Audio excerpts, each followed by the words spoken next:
Good morning. I'm Warren Buffett. This is Charlie Munger.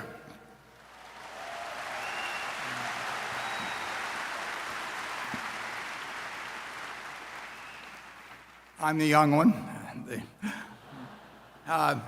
You may notice in the movie, incidentally, that Charlie is always the one that gets the girl. And he has one explanation for that, but I think mine is more accurate. That, as you know, every mother in this country tells her daughter at an early age, if you're choosing between two very old and very rich guys, pick the one that's older.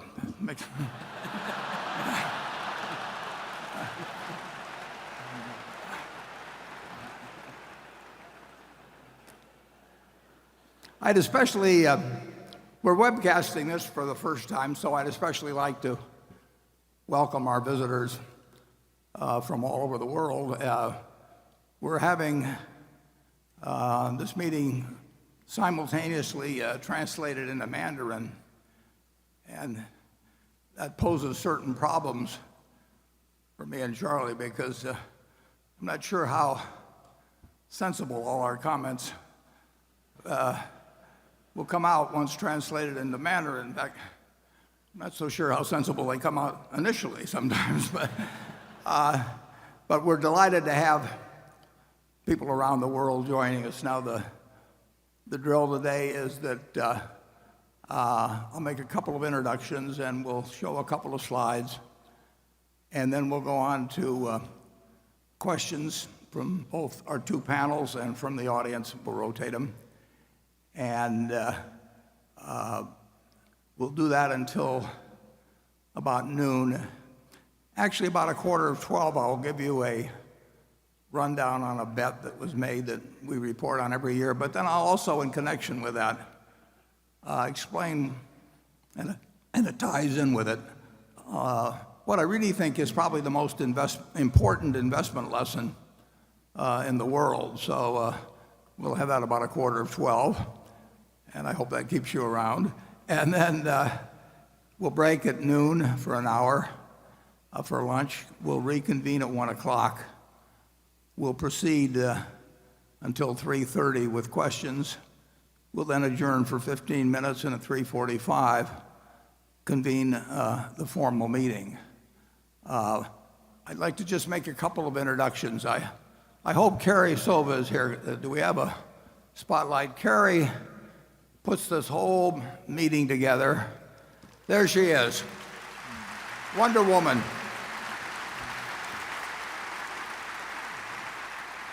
Carrie joined us as a receptionist about 6 years ago, and I just kept throwing more and more problems at her. And she put together the 50th anniversary book, which we've actually expanded further this year. We have a revised edition. Charlie and I autographed 100 of them. We interspersed them among the group being sold.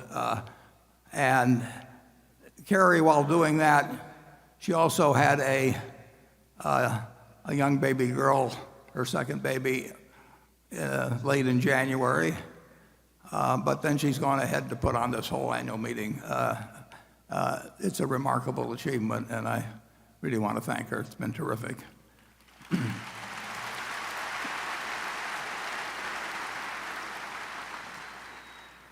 Actually, we have one surprise guest. I think my youngest great-grandchild, who will be about 7 months old, is also here today. And if he happens to break out crying a lot, and don't let it bother you, it's just his mother is explaining to him my views on inherited wealth. We also have our directors with us, and they're here in the front row. I'll introduce them. If they'll stand when introduced, withhold your applause, no matter how extreme the urge to applaud them individually. And when we've finished, then you can go wild. First of all, Howard Buffett.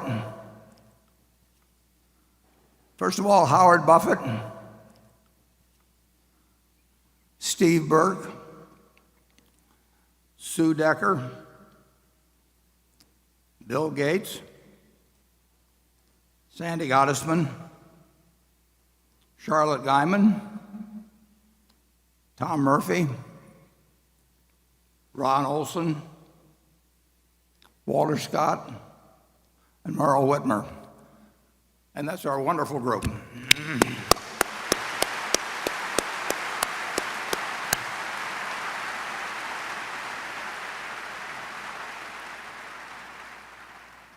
Now we just have 2 slides to show you now. The first one is a preliminary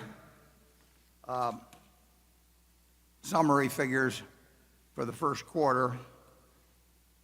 And you'll notice that insurance underwriting, these are after-tax figures by category, are down somewhat.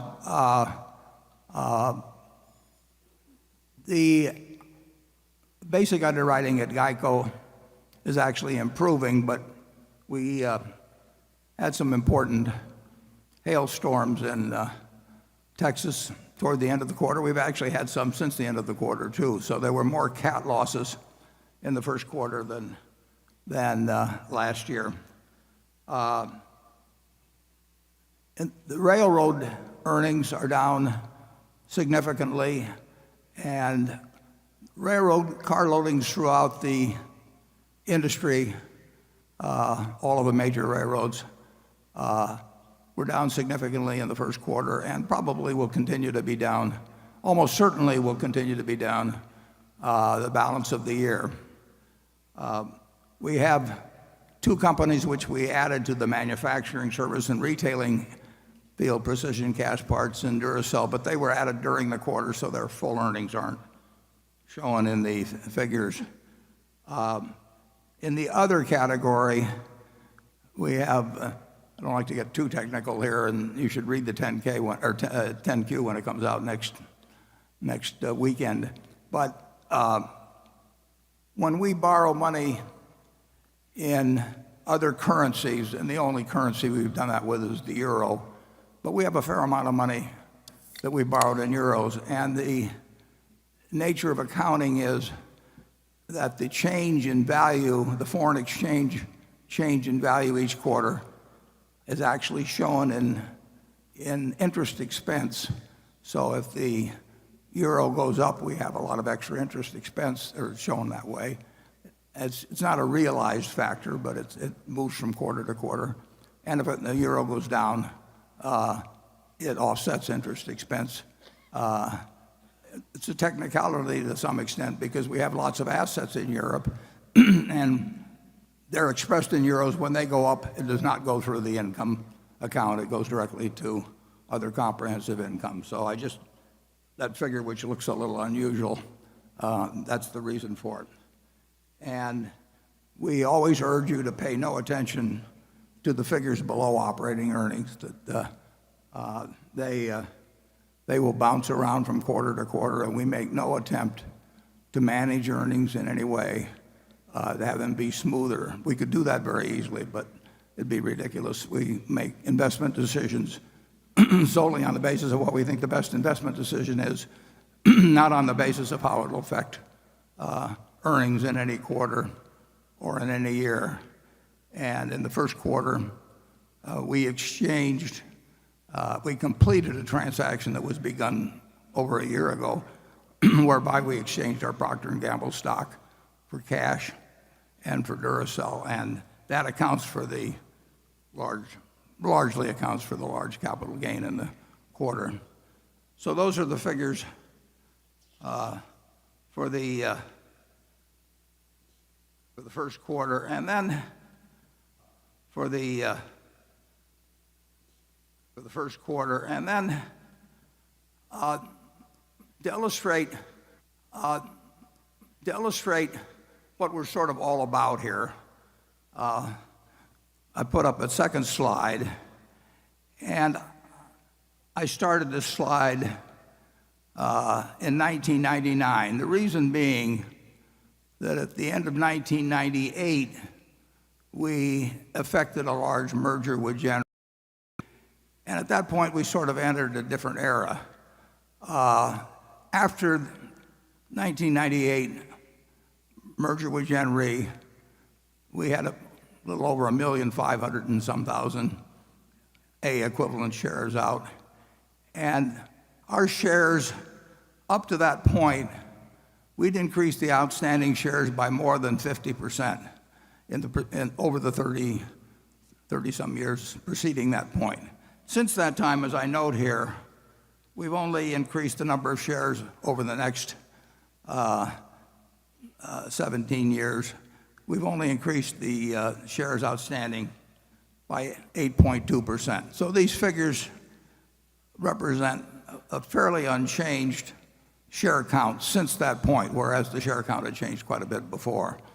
And as you'll note, in terms of operations, I've told you that our goal at Berkshire is to increase the normalized earnings, operating earnings, every year. And I've said sometimes we hope it'll turn out to be only a little bit, and sometimes we can get some fairly decent jumps. But that's the goal. Now, earnings will not increase every year because there's such a thing as a business cycle, and in times of recession, we're going to earn less money, obviously, than in times when things are much better overall.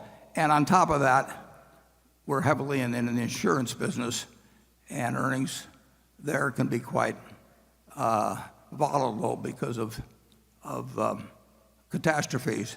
And this chart shows you what's happened to the operating earnings since that time, again pointing out that shares outstanding have gone up very little during that period. You'll notice in 2001, when we suffered significant insurance losses due to 9/11, we actually were in the red in terms of operating earnings. And you'll notice the figures are very irregular, but over time, by adding new subsidiaries, by further developing the businesses we have, by bolt-on acquisitions, by the reinvestment of retained earnings, the earnings have moved up in a very irregular fashion quite substantially.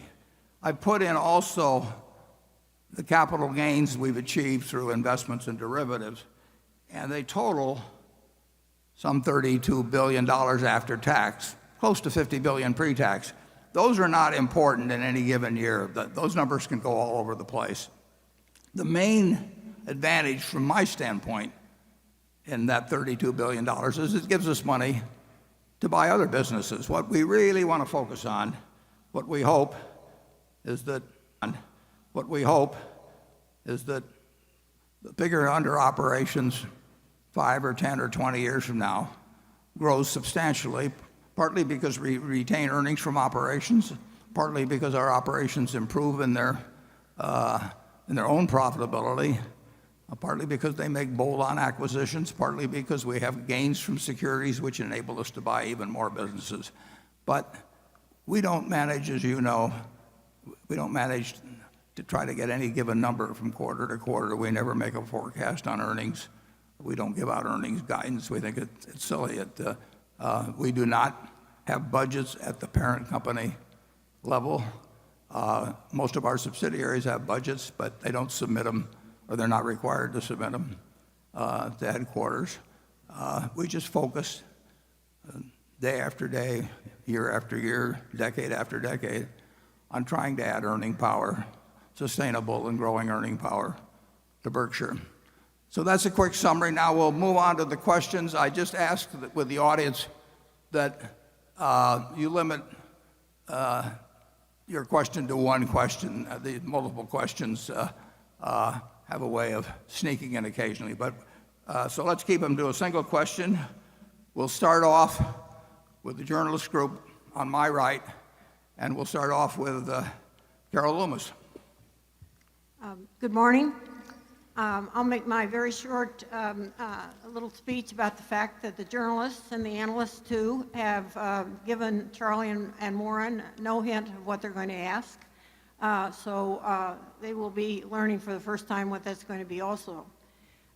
This question comes from Eli Moises, In your 1987 letter to shareholders, you commented on the kind of companies Berkshire liked to buy, those that required only small amounts of capital.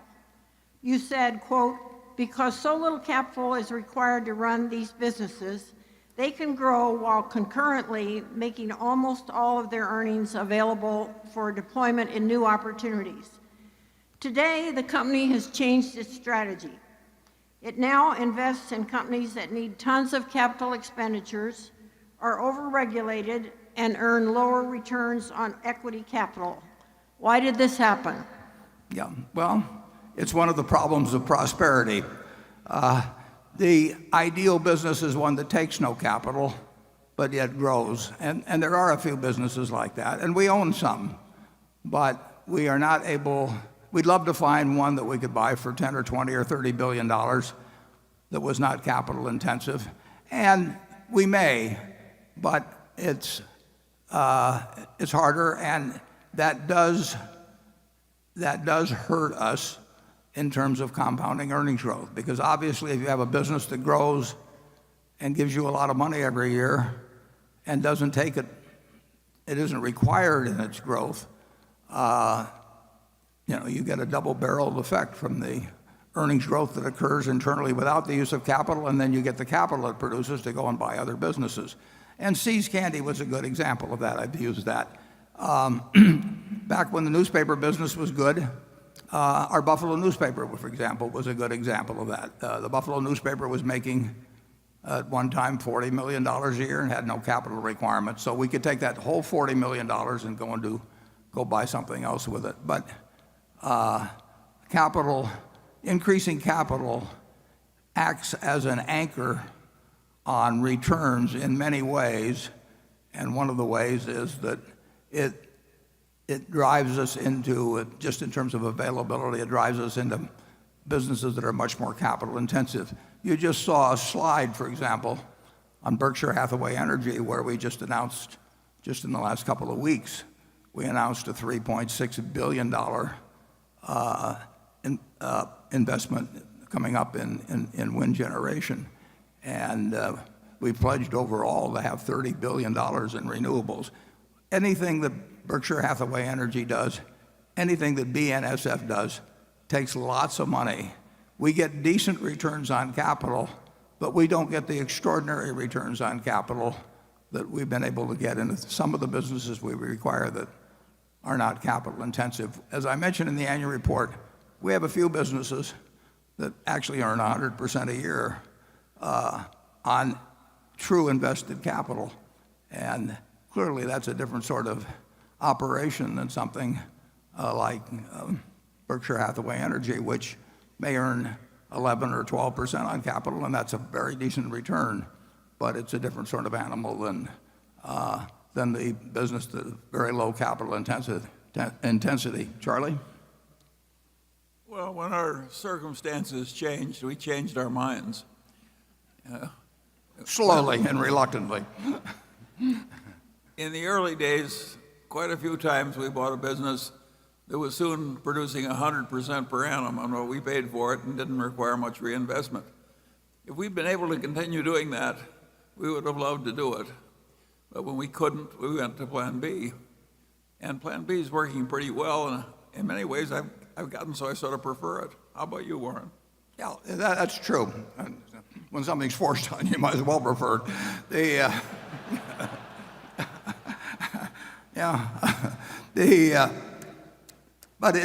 We knew that was going to happen, and the question is, does it lead you from what is a sensational result to a satisfactory result? And we're quite happy with a satisfactory result. The alternative would be to go back to working with very tiny sums of money, and that really hasn't gotten a lot of serious discussion between Charlie and me. Okay, from the analyst group, Jonathan Brandt. Hi, Warren. Thanks for having me again. Thanks for coming. My first question is about Precision Castparts. Besides your confidence in Precision Castparts, besides your confidence in its talented CEO, Mark Donegan, What in particular do you like about their business that gave you the confidence to pay a historically high multiple? Are there ways Precision can be even more successful as essentially a private company? For instance, are there long-term investments to support client programs or acquisitions that Precision can make now that they couldn't realistically have done as a publicly traded entity? Yeah, we completed the acquisition of Precision Cash Parts at the end of January this year. We made the deal last August.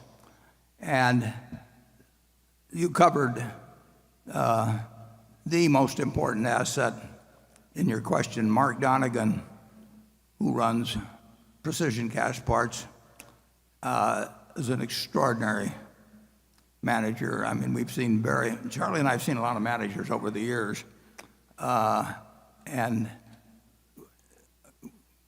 I would almost rank Mark as one of a kind. I mean, he is doing extremely important work in terms of primarily making aircraft parts. I would say that there's certainly no disadvantages to him to be working as and for that company to be a subsidiary of Berkshire and not be a public company.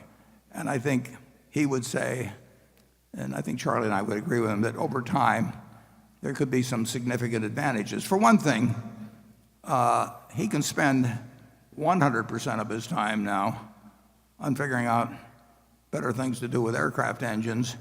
And it was always his first love to be thinking about that, and he did spend most of his time, but he also had to spend some time, explaining quarterly earnings to analysts and perhaps negotiating bank lines and that sort of thing.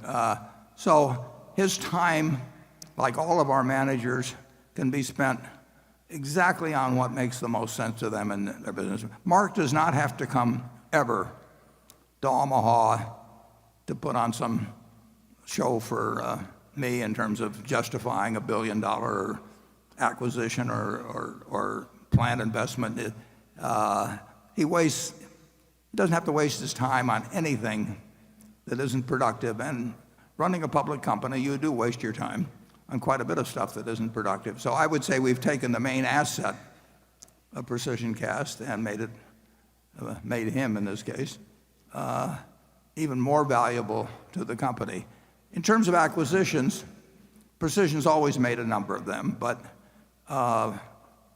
as being part of Berkshire, there's really no limitations on what can be done. So there again, his canvas has been broadened, enlarged with the acquisition by Berkshire. I see no downside whatsoever. And if he needs capital, I've got an 800 number, and he wasn't paying much of a dividend before, but he doesn't have to pay any dividend now. And Precision Cash will do better under Berkshire than it would have independently, although it would have done very, very well independently. Charlie? Yeah, well, in the early days, we used to make wise-ass remarks. And Warren would say, we buy a business that an idiot could manage because sooner or later an idiot will. And we did buy some businesses like that in the early days, and they were widely available. Of course we'd prefer to do that, but the world has gotten harder, and we had to learn new and more powerful ways of operating. A business like Precision Cast Parts requires a very superior management that's going to stay superior for a long time. And we gradually have done more and more and more of that, and it's simply amazing how well it works. I think to some extent we've gotten almost as good at picking the superior managers as we were in the old days of picking the no-brainer businesses. Yeah, we would love to find, we won't be able to find them because they're very rare birds, but we would love to find another 3 or 4 of a similar type to Precision Cast Parts, where they forever are going to be producing something where quality is enormously important, where the customers depend very heavily on them, when there's contracts that extend over many years, and where people don't simply just take the low bid in order to get this gadget of one sort or another. it's very important that you have somebody there that has enormous skill running the business, and their reputation among aircraft manufacturers is absolutely unparalleled. Okay, now we go to the audience, and we'll go up to section 1. And if you'll give your name and where you're from, I'd appreciate it. Hi, good morning. My name is Gaspar. I'm Spanish, and I come from London. I admire you both in many ways, but I would like to know that when looking backwards, what would you have done differently in life in your search for happiness? Well, I'm 85, and I can't imagine anybody any happier than I am. So, by accident or whatever, I'm sitting here eating exactly what I like to eat, doing in life exactly what I love to do with people I love. So it really doesn't get any better than that. And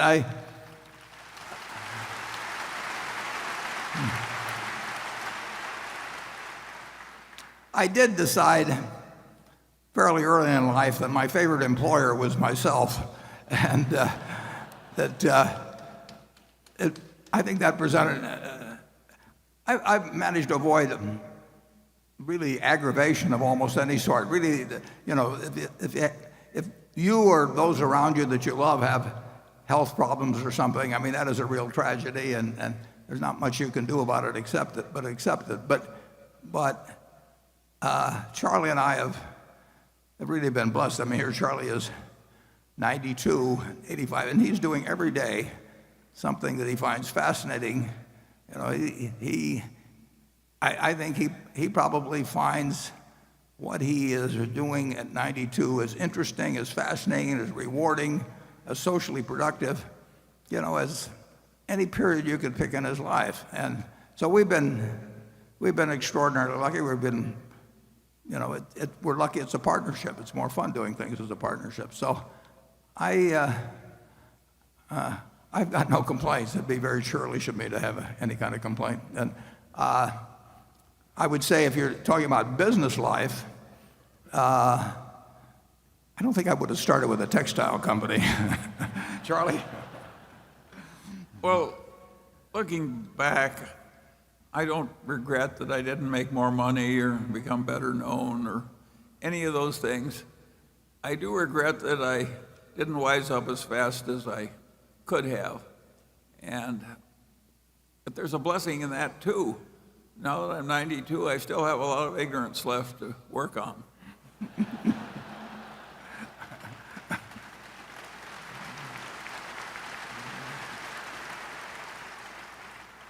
Okay, Becky, quick. This question comes from Solomon Ackerman, who's in Frankfurt, Germany. He wants to know why Berkshire has significantly sold down their holdings in Munich Re, which is the world's biggest reinsurance company based in Germany, while sticking with their reinsurance operations within Berkshire, like Berkshire Hathaway Reinsurance and General Re.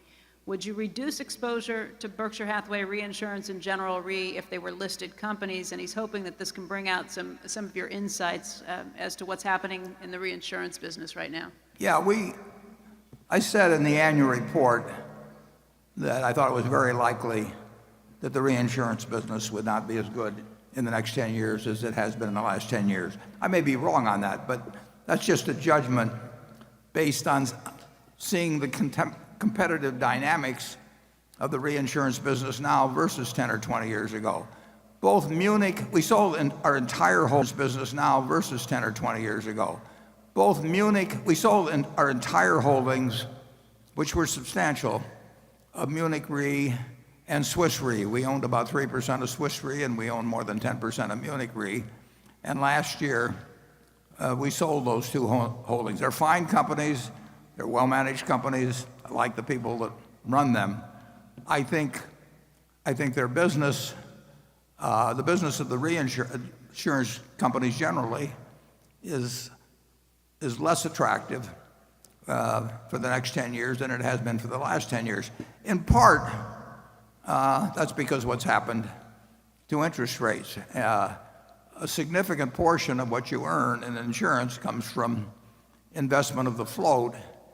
And both of those companies, and for that matter, almost all of the reinsurance industry, is somewhat more restricted in what they can do with their float because they don't have this huge capital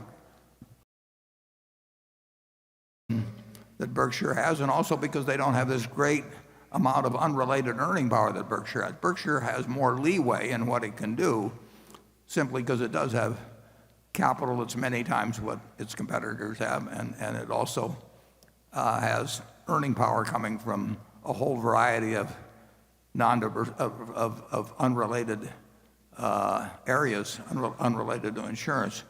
So it was not a negative judgment in any way on those two companies. It was not a negative judgment on their managements, but it was at least a mildly negative judgment on the reinsurance business. Now, we have the ability at Berkshire to actually rearrange to a degree.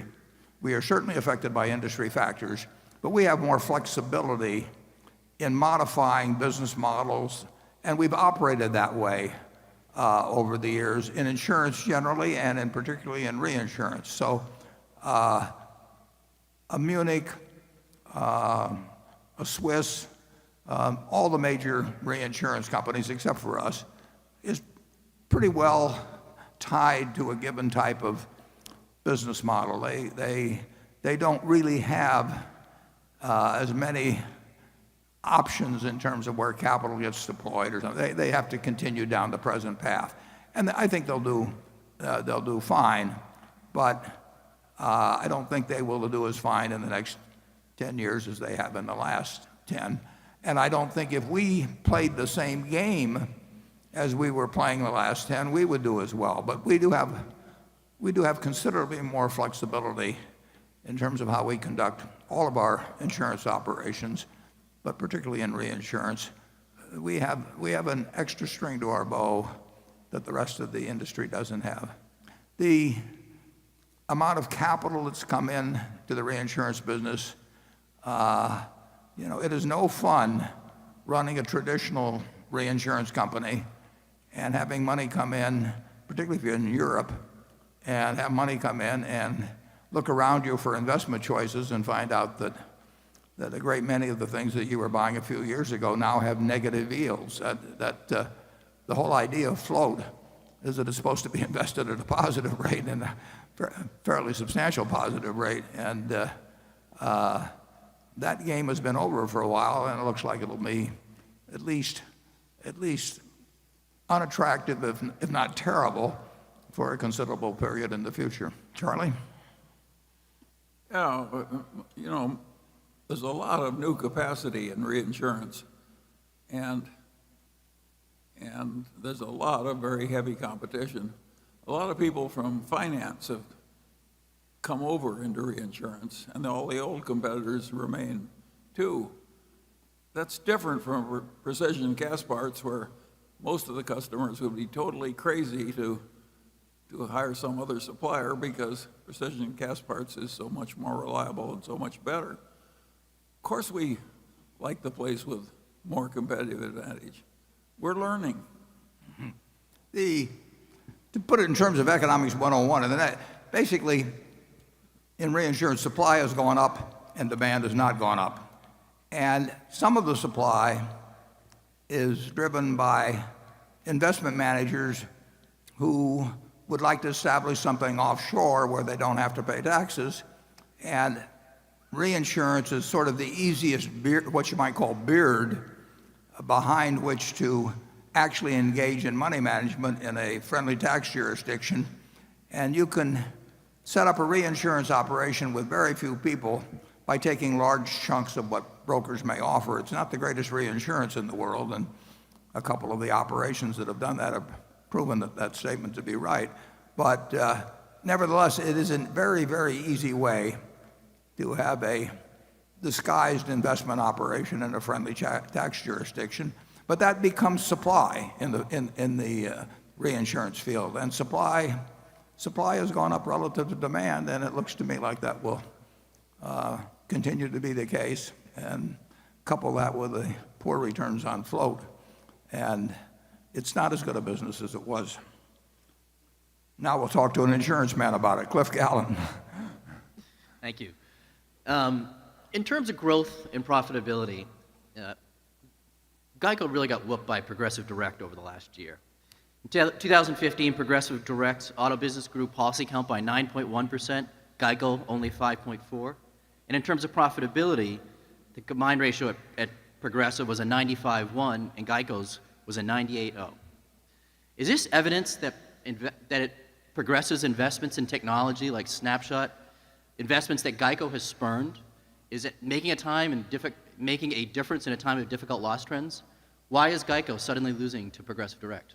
Yeah, well, I would say this, over the last, well, I forget what year it was we passed Progressive and what year it was we passed Allstate, but GEICO's growth rate in the first quarter was not as high as in the past couple of first quarters, but it was quite satisfactory. Now, the first quarter is by far the best quarter for growth. But last year, both frequency, how often people had accidents, and severity, which is the cost per accident, in other words, just how much those accidents cost you, both of those went up quite suddenly and substantially. And Progressive's figure showed that they were hit by that less than Allstate and GEICO and some others. But I don't think you'll see necessarily those same trends this year. It's an interesting thing. Last year, for the first time in I don't know how many years, the number of deaths in auto accidents per 100 million miles went up. Now, if you go back to the mid-1930s, there were almost 15 people killed per 100 million miles driven. It got down to just slightly over 1, from 15 to 1. You had roughly as many people killed in auto accidents in the mid-1930s, about 33,000 a year, as we had last year, or the year before, when people drove almost 15 times as many miles. Cars have gotten far, far, far, far safer. And it's a good thing, because if we'd had the same rate of deaths from auto accidents as we had in the 30s, relative to miles driven, we would have had over 500,000 people die last year from auto accidents instead of a figure closer to 40,000. But last year, for the first time, there was more driving, and I think there was more distracted driving. So you really had this uptick in frequency and more important, in severity. GEICO has adjusted its rates. As I mentioned, my own prediction would be that the underwriting margins at GEICO will be better this year than last year, although you never know when catastrophes are coming along. March and April have had a lot of cat activity.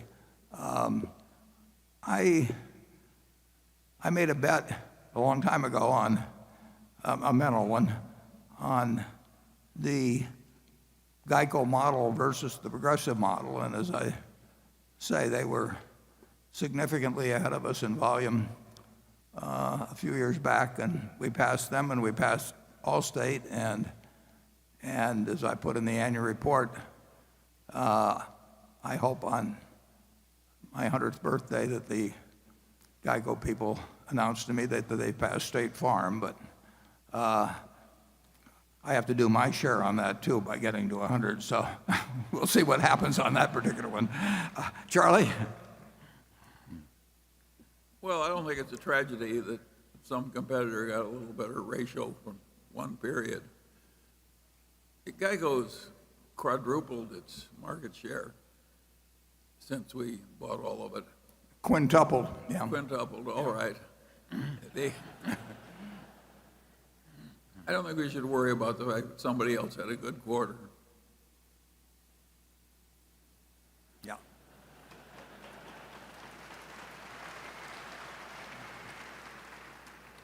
I think it's far more sure that Geico will pass State Farm someday than that I'll make it to 100, I'll put it that way. Okay, we'll go to the shareholder from Station 2. Greetings to all of you from the Midwest of Europe. I'm Norman Rentrop from Bonn, Germany, a shareholder since 1992. My question is about the future of salesmanship in our companies.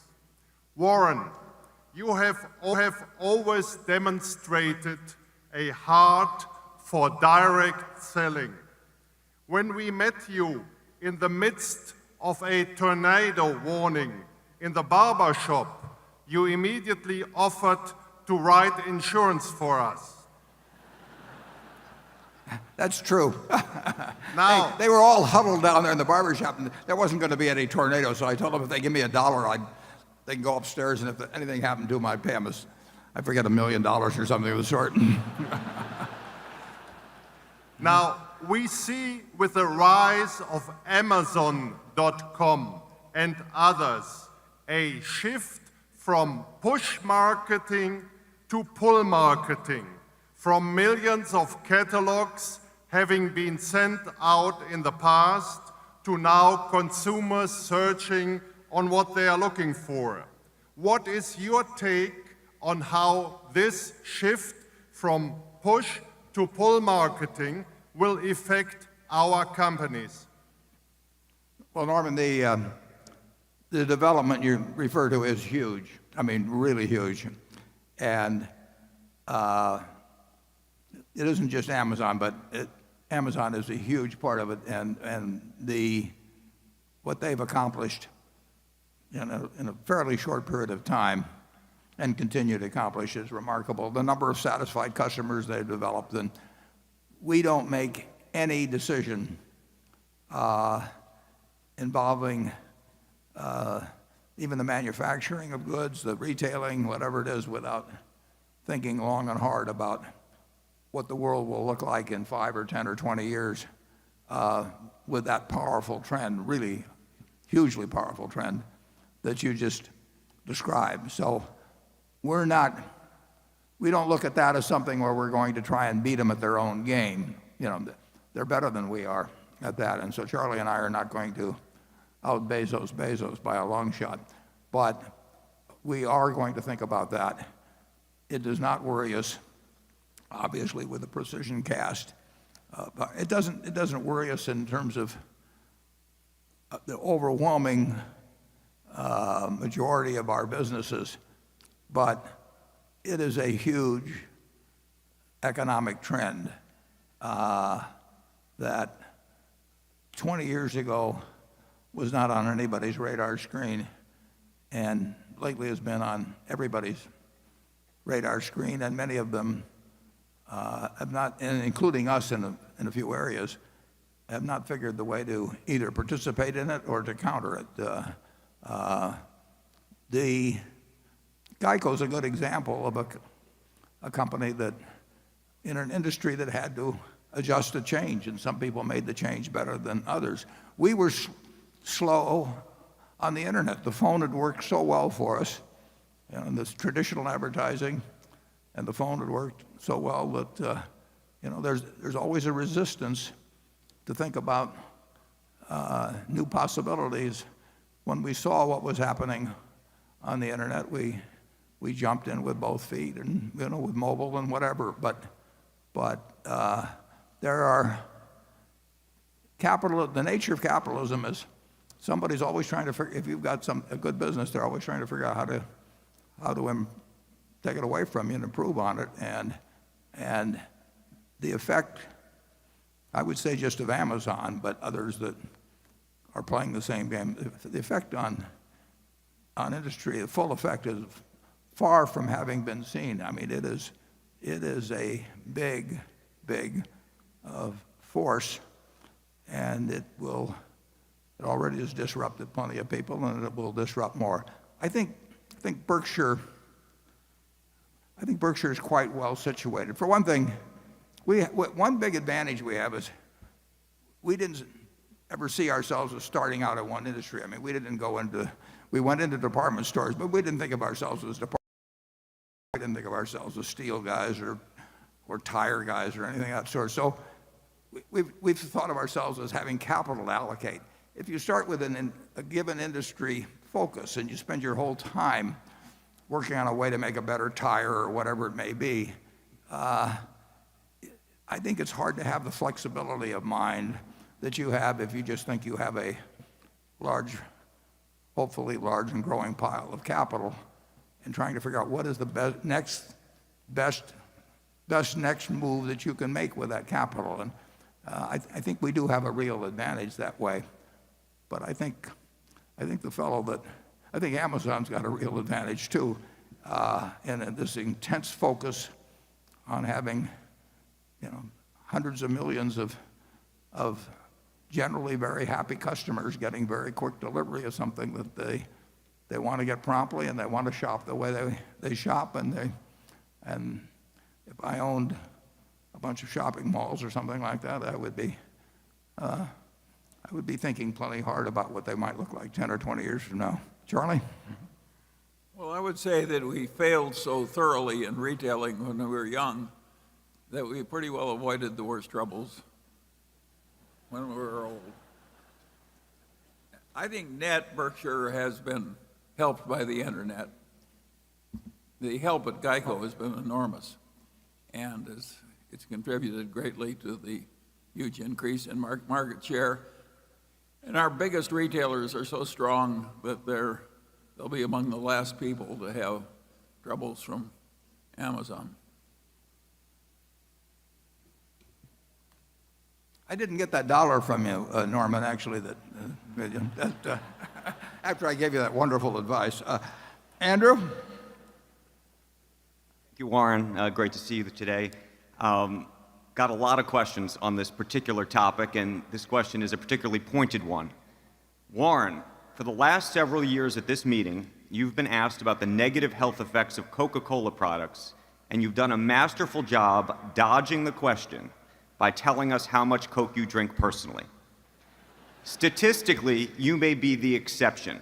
According to a peer-reviewed study by Tufts University, soda and sugary drinks may lead to 184,000 deaths among adults every year. The study found that sugar-sweetened beverages contributed to 133,000 deaths from diabetes, 45,000 deaths from cardiovascular disease, 6,450 deaths from cancer.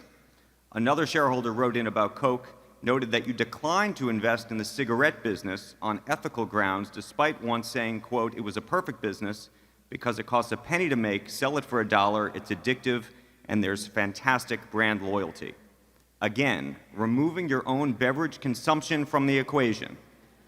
Please explain directly why we Berkshire Hathaway shareholders should be proud to own Coke. Oh. Yeah, I think people confuse the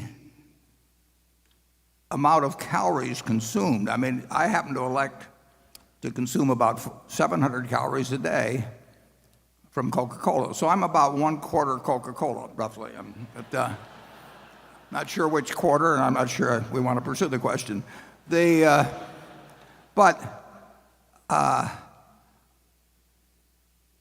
I think if you decide that sugar generally is something that the human race shouldn't have, I think the average person consumes something like 150 pounds of dry weight sugar a year, 125 pounds. I mean, what's in Coca-Cola largely, where the calories come from, is sugar. I elect to get my 2,600 or 2,700 calories a day from things that make me feel good when I eat them. And that's been my sole test. It wasn't a test that my mother necessarily thought was great, or my grandfather, but there are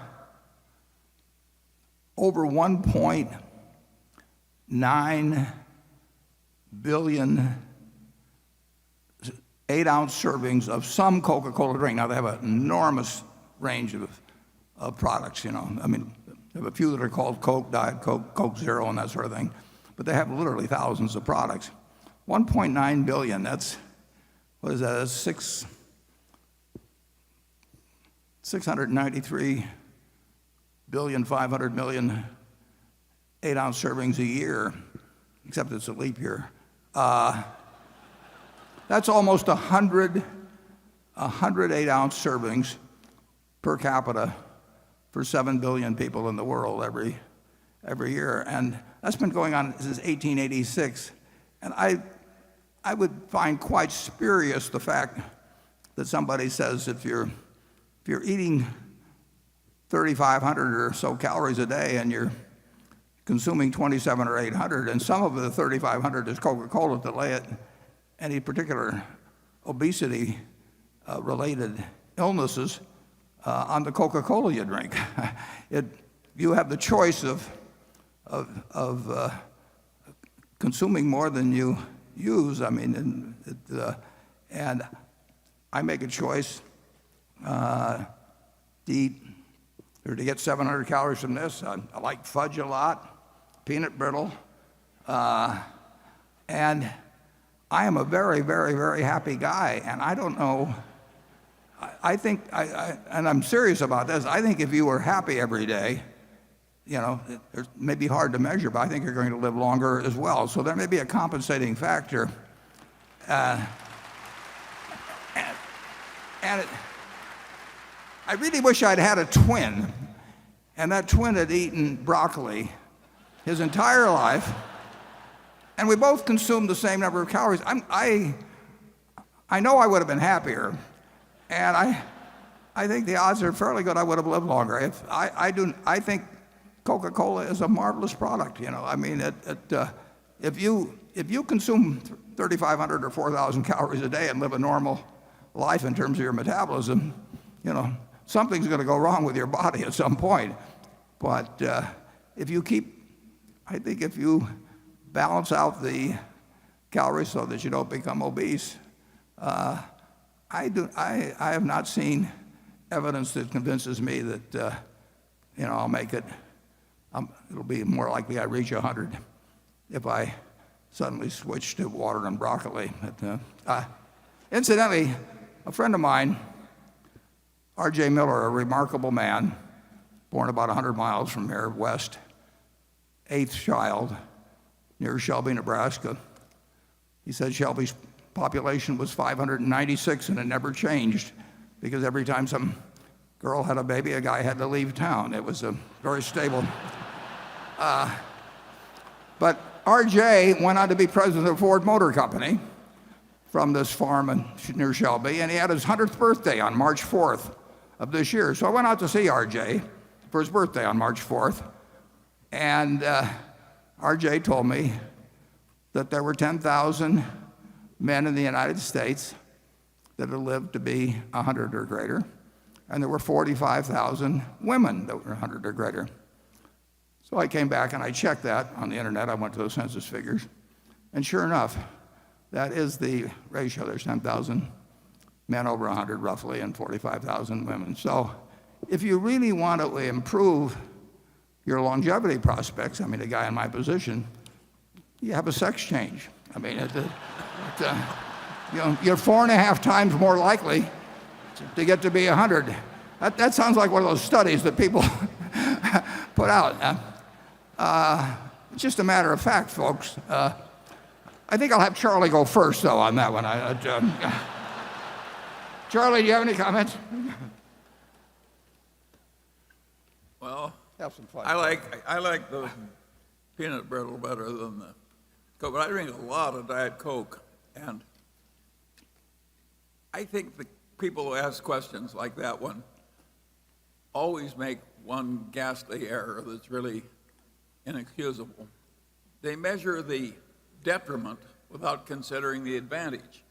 Well, that's really stupid. That's like saying we should give up air travel through airlines because 100 people die a year in air crashes or something. That would be crazy. The benefit is worth the risk. And if every person has to have about 8 or 10 glasses of water every day to stay alive, and it's pretty cheap and sensible and improves life to add a little extra flavor to your water and a little stimulation and a little calories if you want to eat that way, there are huge benefits to humanity in that, and it's worth having some disadvantage. We ought to have almost a law in the editorial, I'm sounding like Donald Trump, where these people shouldn't be allowed to cite the defects without citing the offsetting advantage. It's immature and stupid.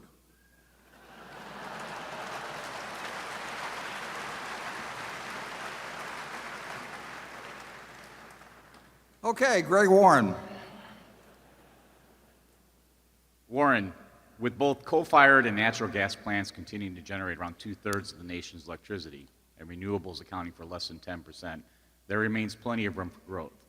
At this point, Berkshire Energy, which has invested heavily in the segment, is one of the nation's largest producers of both wind and solar power, and yet still only generates around 1/3 of its overall capacity from renewables. As you noted earlier, Mid-American recently committed another $3.6 billion to wind production, which should lift the amount of electricity it generates from wind to 85% by 2020. You've also had the company overall pledging to have around $30 billion in renewables longer term. The recent renewal of both the wind and solar energy tax credits has made this kind of investment more economically viable and should clear the path for future investments. Eliminating coal-fired plants looks to be the main priority, but natural gas-fired plants are also fossil fuel-driven and are exposed to the vagaries of energy prices. Is the end game here for Berkshire Energy to get 100% of its generation capacity converted over renewables? And what are the risks and rewards associated with that effort? After all, the company operates in a highly regulated industry where rates are driven by an effort to keep customer costs low while still providing adequate returns for the utilities. Yeah, well, I think implicit in what you say is that any decision we make, including the one that we just showed during the movie, any decision about new generation, changes in generation, has to go through what's usually called the Public Utility Commission. They may have different names in a few states.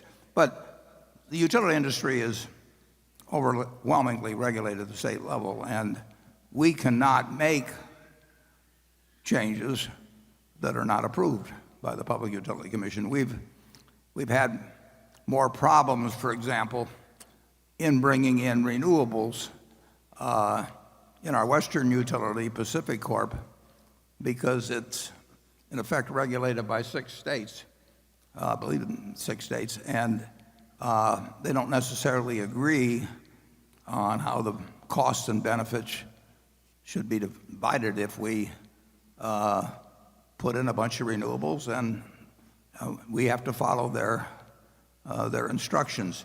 Iowa has just been marvelous about encouraging, at every level. The consumer groups, the governor, you name it, they have seen the benefits. And in Iowa, it's literally true that we have one major competitor called Alliant, and they have not either been able to, I don't know the reasons, but they have not pursued renewables the way we have. So our rates are considerably lower than theirs. And if you look at their budget projections, although they're substantially higher rates than we have now, they may well need a rate increase within a year or so. And with our latest expansion, we have said that we will not need a rate increase till 2029 at the earliest. That's 13 years off. So there have been great benefits if you have a regulation that works with you on that. But it is a determination that is made at the state level. Now, the federal government has encouraged in a major way the development of renewables by this production tax credit, which currently amounts to about 2.3 cents per kilowatt hour. We would not have the renewable generation that we have if it hadn't been for the fact that the building of those projects is subsidized by the federal government because the benefits of reducing solar emissions or carbon emissions are worldwide, and therefore it's deemed proper that the citizenry as a whole should participate in subsidizing the cost of reducing those emissions. And that is encouraged. In fact, it's allowed. Things like have happened in Iowa as well. But the degree to which the renewables replace primarily coal, although there's plenty of emissions connected with natural gas, if you trace it all the way through, will depend on governmental policy. And I think so far, I think it's been quite sensible in encouraging having the cost borne by society as a whole in terms of reduced tax revenues and having the benefits, which is less CO2 into the atmosphere, be also broadly, they're not just limited to the people of Iowa when we build that. That's a benefit that accrues to the world. So I think you'll see continued change. It will vary by jurisdiction, and we would hope we've got the capital, we've got lots of taxes, federal taxes paid in our consolidated returns, so we're in a particularly advantageous position to take advantage of massive investments that companies with limited tax appetites couldn't handle. So I think you'll see us be a very big player, but governmental policy is going to be, the major driver. Charlie? Yeah, I think we're doing way more than our share of shifting to renewable energy, and we're charging way lower energy prices to our utility customers than other people. If the whole rest of the world were behaving the way we are, it would be a much better world. I will say this about the subject, though, and that is that I think that the people who worry about climate change as the major trouble of Earth don't have my view. I think that I like all this shifting to renewables, but I have a different reason. I want to conserve the hydrocarbons because eventually I think we're going to use every drop, humanity, for chemical feedstocks. And so I'm in their camp, but I got a different reason. One thing you might find kind of interesting, Nebraska's not done much with wind power, and maybe 2 miles from where we're sitting, right across the river, people are buying their electricity cheaper in Council Bluffs, right across the river, than they are in Omaha. And yet Omaha, Nebraska is entirely a public power state. So there's no stockholders who have to have any earnings. The bonds are issued on a tax-exempt basis, and yet electricity is considerably cheaper right across the river. And the wind blowing doesn't just start at the Missouri River. I mean, it comes across Nebraska, and that wind could be captured. And so far, it really hasn't. And the real irony is that because our electricity is so much cheaper in Iowa, you have these massive server farms of people like Google. I mean, it's become a tech haven for these operations that just gobble up electricity. And Iowa has gotten plant after plant after plant and job after job after job, and increased property tax, gotten more property tax revenues. And that's being done. The Google server is probably 7 or 8 miles from here. And it's located in Iowa because we have cheap wind-generated electricity, and it's creating jobs. it's fascinating. But Nebraska has prided itself on public power. It was originated back, I believe, in the 30s when George Norris was a very powerful senator here, and it's been a source of pride. But lately, it's been a source of cost too. Okay, shareholder section 3. Good morning, Mr. Buffett and Mr. Munger. My name's Adam Bergman. I'm with Sterling Capital in Virginia Beach.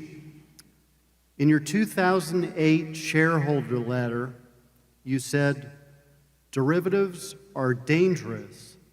They have made it almost impossible for investors to understand and analyze our largest commercial banks and investment banks. So my question for you is, how do you analyze and value companies like Bank of America, Merrill Lynch, and other commercial banks that Berkshire has investments in relative to their significant derivative exposures? Thanks. Yeah, derivatives do complicate the problem very dramatically. Now they are moving away to being collateralized, which helps. But there's no question that if you ask me to describe the derivative position of the B of A, for example, I would know that they have done a conscientious job and worked hard at properly evaluating. But the great danger in derivatives is if there's a discontinuity. If there's not discontinuities, you probably don't have much of a problem, assuming they get marked to market and collateralized and so on. But if the system stops for a while, the system stopped after 9/11 for 3 or 4 days. It stopped at the time of World War I. They closed the New York Stock Exchange for many months. They debated closing the stock exchange very seriously the day after October 19th, 1987. And there were a lot of people that wanted to close it, and on that Tuesday morning, it looked like it was about to stop, but it continued. But if you have a major cyber, nuclear, chemical, biological attack on the country, which will certainly happen at some point, if you have a major discontinuity, then you'll have a lot of problems. But you will also, when things reopen, you will find there can be enormous gaps in things that you thought were fully protected by collateral and that sort of thing, or netting arrangements and that type of thing. So I regard very large derivative positions as dangerous.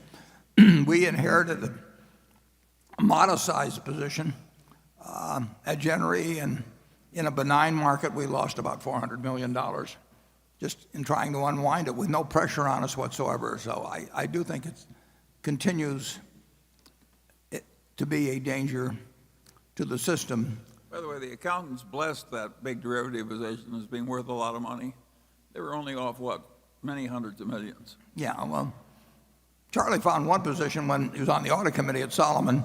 I think it was mismarked by $20 million. Wasn't it? And I actually, by happenstance, I do know of one incredibly mismarked position. Doesn't affect any of our operations, but it almost staggers the mind to know the way that position is marked, and you can only come to the conclusion that some trader somehow got influenced whoever did mark it, or marked it himself, heaven forbid, and probably just influenced someone, or they didn't know enough. Some of these things get so complicated, they are very hard to evaluate. That's the kind that have the most profit in them usually, so they were quite enthusiastic about those when we were at Solomon. They can be extraordinarily hard to mark, and like I say, I know one that's so mismarked it would blow your mind. And the auditors, I don't think are are necessarily capable of holding that behavior in check. It's very interesting because now there's really 4 big auditing firms, and obviously they're auditing companies where there's a derivative position, and they're auditing company A that's on one side of the transaction, and they're auditing company B that's on the other side of the transaction. In some cases, it's the same auditor. And I will guarantee you that there's plenty of times when the marks on what they're attesting to are significantly different, which would be an interesting exercise to pursue in terms of checking those numbers out. Derivatives are still dangerous in large quantities, and we would not do them on a collateralized basis because if there was a discontinuity, I don't know exactly where we would end up, and I'm never going to get us in a position where we could have money demanded of us and not be able to fulfill it with ease and with me sleeping well. So we won't engage in it. We've got some in runoff that so far we've made money and had the use of money for a decade or more. I mean, it's been very attractive for us, but that does not entice me at all into doing any derivative transactions that would involve collateral, and collateral is not required. It's still a potential a time bomb in the system. Anything where discontinuities, and basically that means closing up, stopping trading markets from functioning, anything where discontinuities can exist can be real poison in markets. Kuwait, some years ago, went to a very delayed system on settlement of stock purchases so that you didn't have to settle up for 6 months or thereabouts. And it caused all kinds of problems because you've got an IOU from somebody for 6 months, and if you got zillions of those, a lot of trouble can ensue. So I agree with your general caution. I'm not in the least troubled by our Bank of America investment, nor our Wells Fargo. We added to Wells Fargo, and our Bank of America position right now is a preferred stock, but we're very likely to exercise the warrants on that. On the other hand, there are a great number of banks in the world. If you take the 50 largest banks in the world, we wouldn't even think about probably 45 of them. Wouldn't you say that, Charlie? Well, we're in the awkward position where I think we'll probably make about $20 billion out of derivatives and just those few contracts that you and Ajit did years ago. All that said, we're different from the banks. We would really prefer it if those derivatives had been illegal for us to buy. It would have been better for our country. Carol?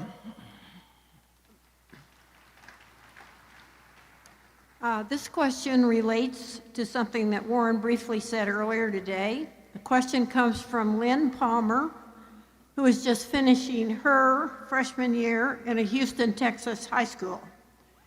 My question, she says, concerns the float generated by Berkshire's insurance companies. In Mr. Buffett's 2015 annual letter, he said that the large amount of float that Berkshire possesses allows the company to significantly increase its investment income. But what happens when interest rates decline? If the U.S. were to implement negative interest rates in the same way that the Eurozone and Japan have done, how would Berkshire be affected?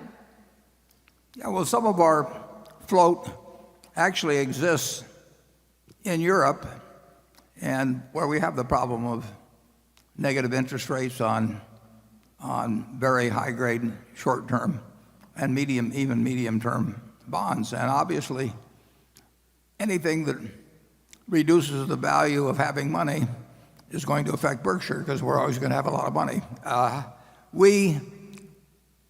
Because we have so much capital and so many sources of earning power, we have the ability, quite properly, to use our float to a certain degree in ways that most insurance companies can't think about. So we can find things to do, but sometimes we've got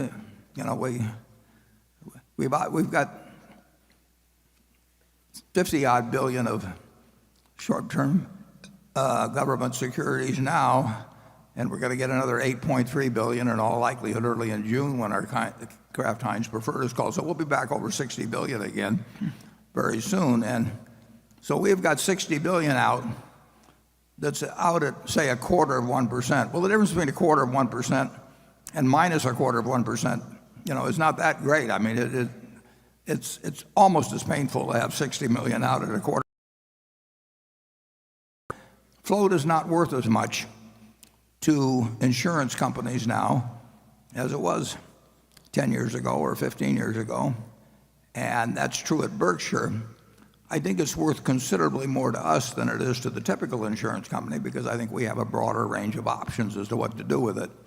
But there's no question about it that having a lot of money around now, this is not just a problem for insurance companies, it's a problem for retirees. It's a problem for anybody that's stuck with fixed dollar investments and finds that their income now is a pittance or, in Europe, perhaps a negative rate. And that was not something in their calculation at all 15 years ago. We love the idea, however, of increasing our float. I mean, that money has been very useful to us over time. It's useful to us today, even under present conditions, and it's likely to be very useful to us in the future. It's shown as a liability, but it's actually a huge asset. Charlie? I got nothing to add. Done. Well, he's now at full string.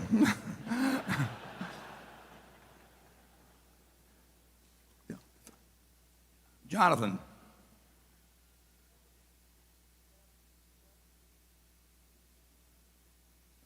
We can't hear you. Yeah. Testing. Yeah. Yeah.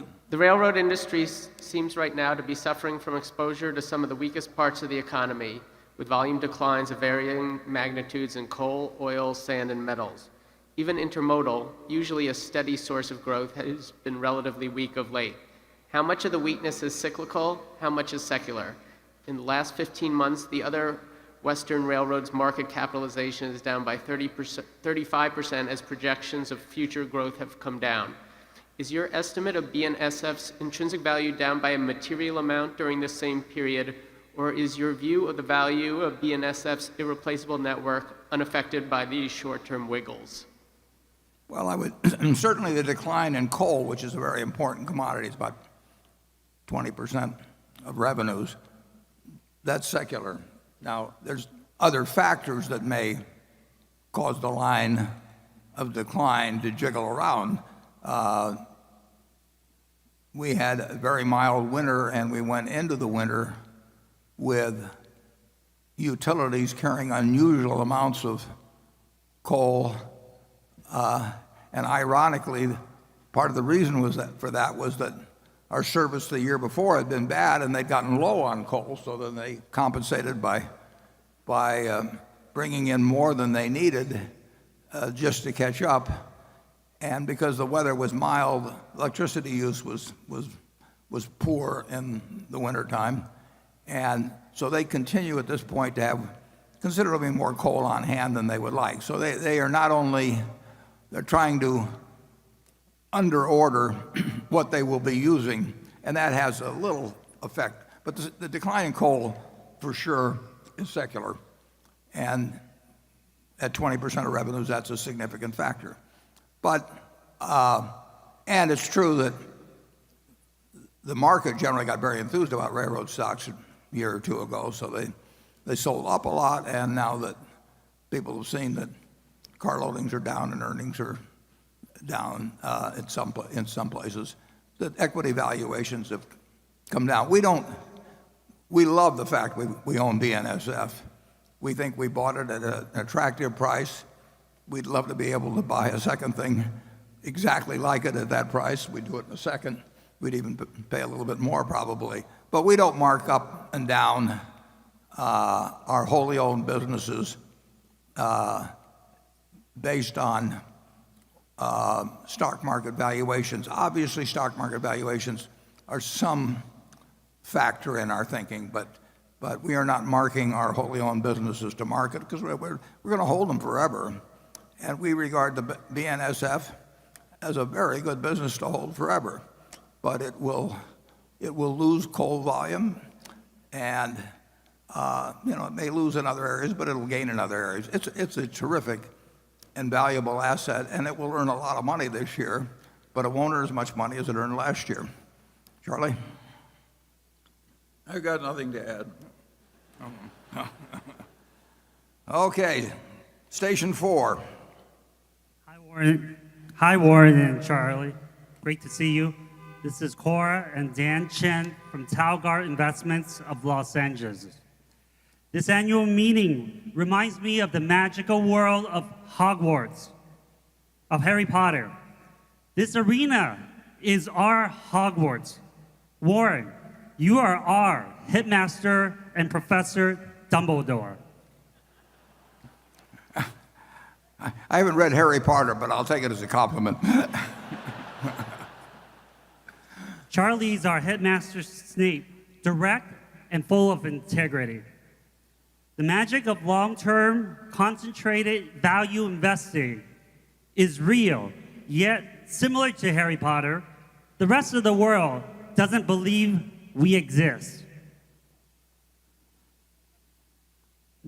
Your letter to me has changed my life, and your Secret Millionaires Club has changed my children's life. They go to class chatting about investing. My question is for my children watching at home today and the children in the audience. How should they look at stocks when every day in the media they see companies that have never made a dime in their life go IPO, they're dilutive, and they see a lot of very short-term spin. The cycle is getting shorter and shorter. How should they view stocks, and what's your message for them? Finally, Cora and I would love to thank you in person. What's your message for them? Finally, Cora and I would love to thank you in person and shake your hand personally today. I'll repeat and shake your hand personally today. I'll repeat what I said last year. Thank you for setting the seeds for my generation to sit under shade, and for my children's generation to sit under shade with the Secret Millionaires Club. I truly walk amongst giants. Thank you. Would you mind repeating the whole thing? The Secret Millionaires Club, we want to give great credit to Andy Hayward on that. I think it has helped.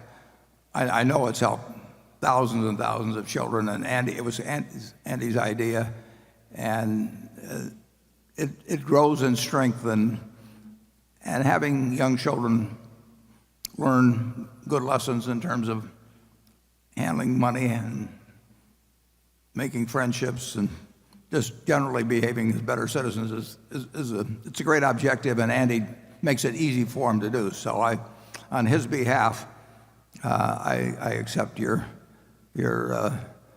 comments. You don't have to really worry about what's going on in IPOs or people making money. People win lotteries every day, but there's no reason to have that affect you at all. You shouldn't be jealous about it. I mean, it's great, if they want to do mathematically unsound things, and one of them occasionally gets lucky and they put the one person on television and the million that contributed to the winnings with the big slice taken out for the state, don't get on there. It's nothing to worry about. Just all you have to do is figure out what makes sense, and you look at buying. When you buy a stock, you get yourself in the mental frame of mind that you're buying a business.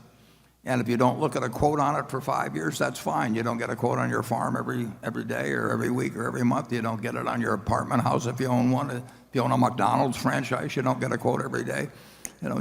You want to look at your stocks as businesses and think about their performance as businesses.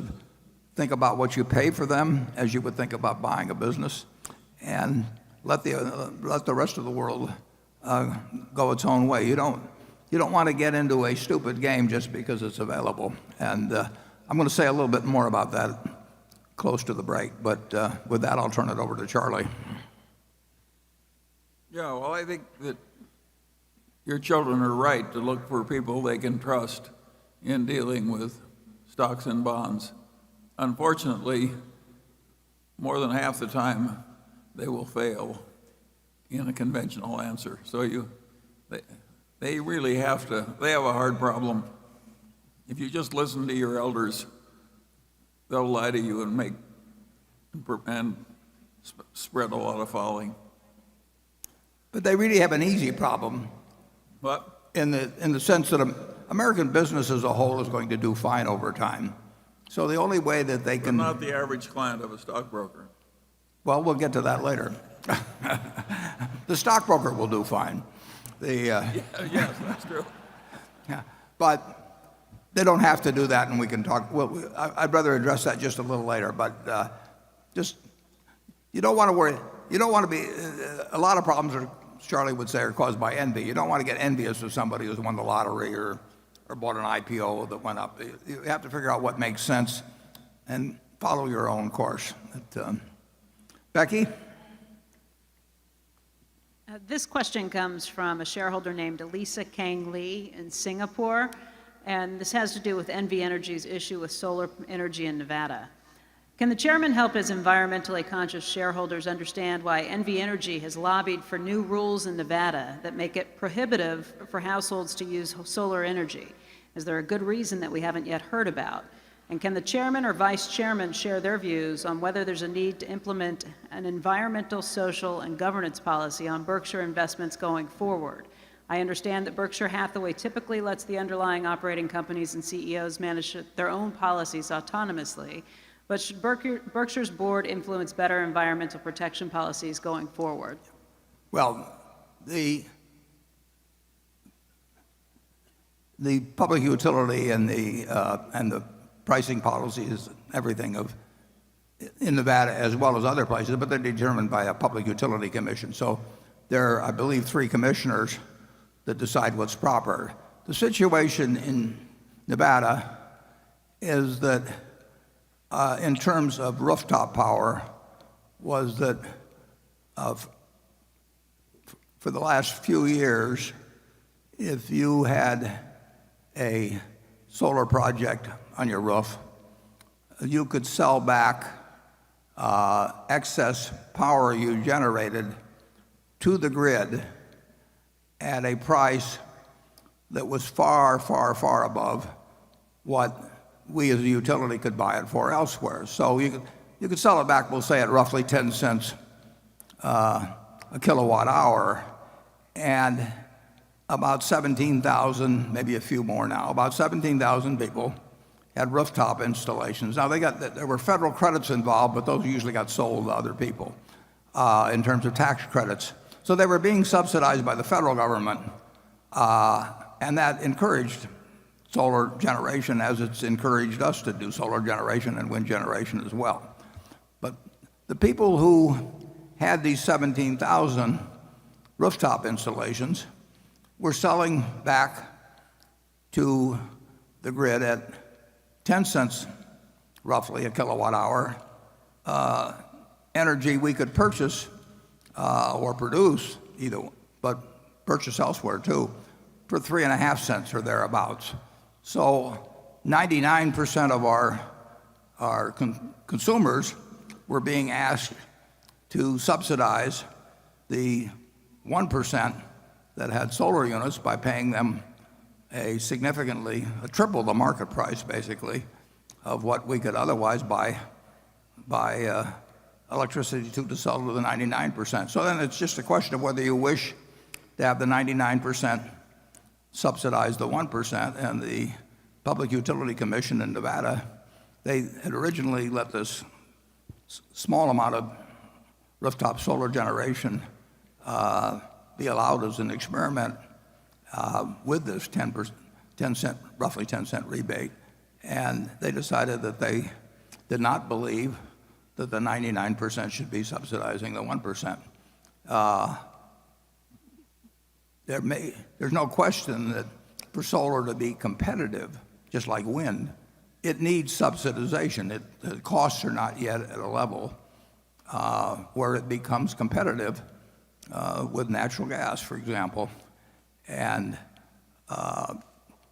who pays the subsidy gets to be a real question if you want to encourage people to use renewables. And in general, the federal government has done it through tax subsidies, which mean taxpayers generally throughout the country subsidize it. And the Public Utility Commission in Nevada decided, after seeing this experiment, they decided that it was not right for well over a million customers to be buying electricity at a price that subsidized these 17,000 people and therefore increased the prices of electricity for the million.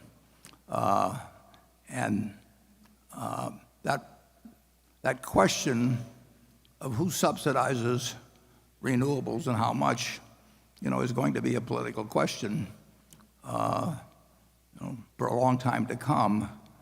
And I personally think that if society is the one that's benefiting from the lack of reduction of greenhouse gases, that society should pick up the tab. And I don't think that somebody sitting in a house in some place in Nevada, we'll call it Las Vegas, but it could be other cities because we serve most of Nevada, should be picking up the subsidy for their neighbor. And the Public Utility Commission agrees with that. I think we have Greg Abel here, who NB Energy is a subsidiary of Mid-American, of Berkshire Hathaway Energy. Greg, was there anything you want to add? Could we get a spotlight down here? Maybe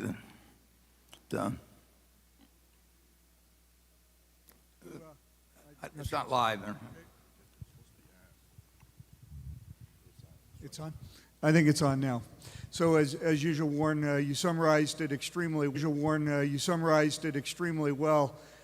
When we think of Nevada, it's exactly as you described. I would just add a few things. One, as you've touched on earlier, we absolutely support renewables.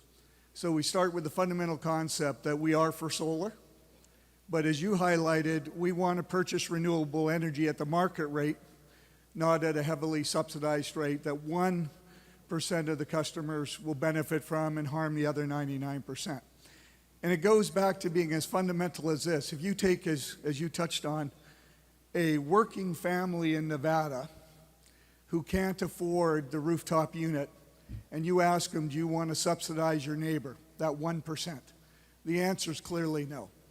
At the same time, we're absolutely committed to Nevada utilizing renewable resources, and absolutely proud of what our team's doing. By 2019, we'll have eliminated or retired 76% of our coal units and be replacing it with solar energy. So we're on a great path there. Thank you.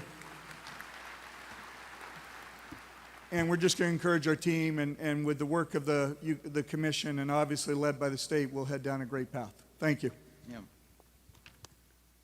Yeah, if the projectionist would put up slide 7, it will give you a view of what the situation is. And this counts all of our Berkshire Hathaway Energy operations. And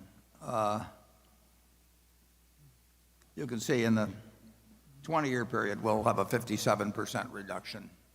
You wouldn't want a 100% reduction tomorrow. Believe me, the lights would be off all over the country. But it's moving at a fast pace. But you want to be sure that you treat fairly the people involved in this, because somebody pays the cost of electric generation. And I do think that if you're doing something that's to benefit the planet, and it's important that it be done, but that you have the cost be assessed for that, not on a specific person who's having trouble perhaps meeting ends meet in their job. And obviously, if you got over 1 million customers in Nevada, a lot of them are struggling. A lot of them are doing fine too. But they are not the ones, in my view, to subsidize the person who could afford to put the solar unit in. Okay. Cliff? Over the past year, we've learned, perhaps I've learned, that Berkshire's results are more influenced by oil markets than I previously appreciated. Revenues at the railway company and some of Berkshire's manufacturing businesses were negatively impacted, and arguably low gas prices hurt Geico's loss ratio. Yet during this year, Berkshire invested in Phillips 66, Kinder Morgan, and even PCP has revenues associated with the oil and gas industries. Now, I know Berkshire wouldn't make a bet on a commodity like oil, but is Berkshire making a statement about the long-term outlook for oil? I'm making a statement about what? Oil. The price of oil? Yes. No, we haven't the faintest idea what the long-term price of oil was, and there's always a better system available. You can buy oil, as you know, for delivery a year from now, or 2 years from now, or 3 years from now. We actually did that once, Charlie, didn't we, some years back? We cashed it in too soon, too. Yeah, we made money, but we could have made a lot more money.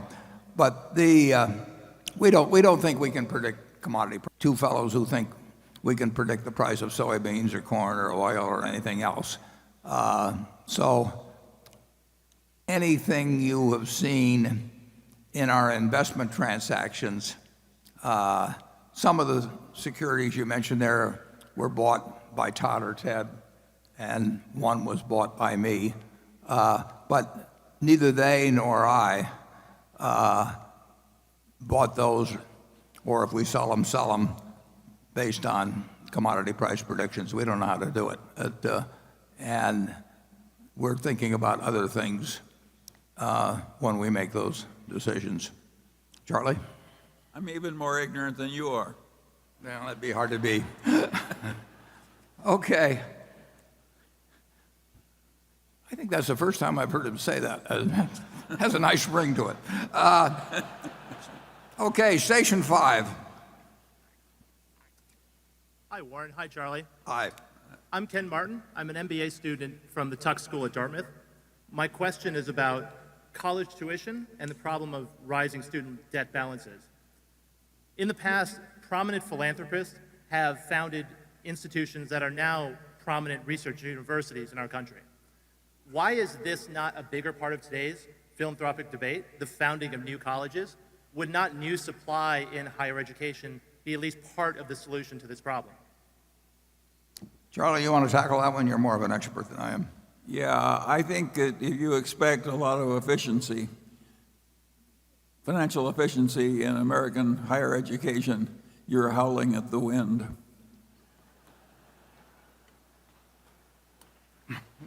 Well, I think he's also talking about just more philanthropy delivered there. Am I right? Or want to give him the light back on there? Yeah, that's right. What's the question again? The question about is maybe whether more philanthropy ought to be devoted to that relatively because of the cost. But well, I do a lot more than Warren does in this field, and I'm frequently disappointed. But the monopoly has and bureaucracy have kind of pernicious effects everywhere, and the universities aren't exempted from it. But of course they are the glory of civilization. And if people want to give more to it, well, I'm all for it. yeah, you've got the option of very good state schools, and we spend a lot of money on education in this country. If you just take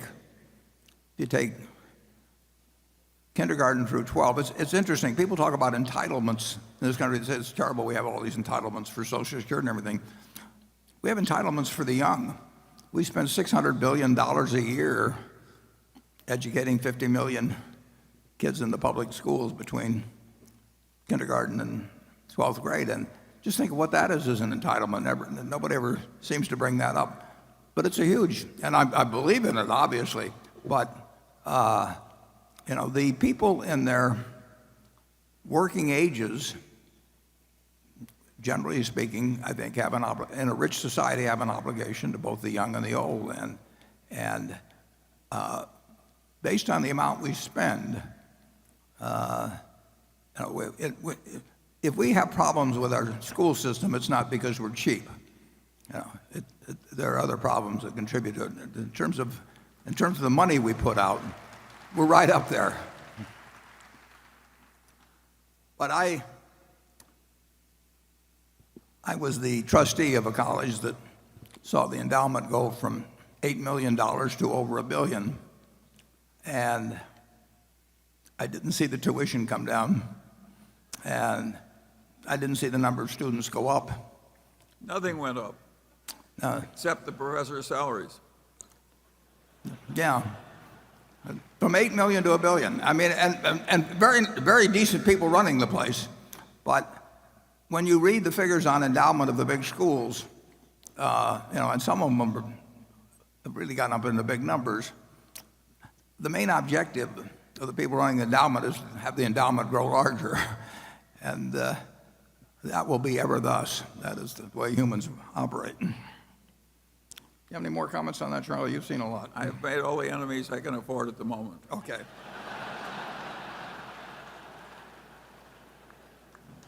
That's never slowed them down in the past. Andrew. Thank you, Warren. This from a shareholder who asked to remain anonymous. If Donald Trump becomes the President of the United States, and recognizing your public criticism of him and your public support for Hillary Clinton, what specific risks, regulatory, policy, or otherwise, do you foresee for Berkshire Hathaway's portfolio of businesses? That won't be the main problem.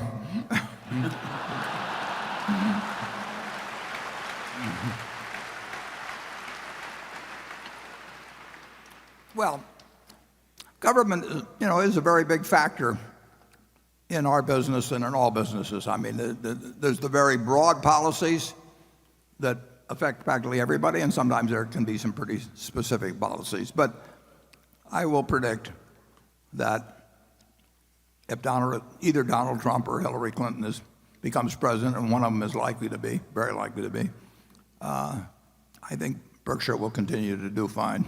Charlie? I'm afraid to get into this area. Yeah, we've operated under we've operated under price controls. I mean, we've had 52% federal taxes applied to our earnings for many years.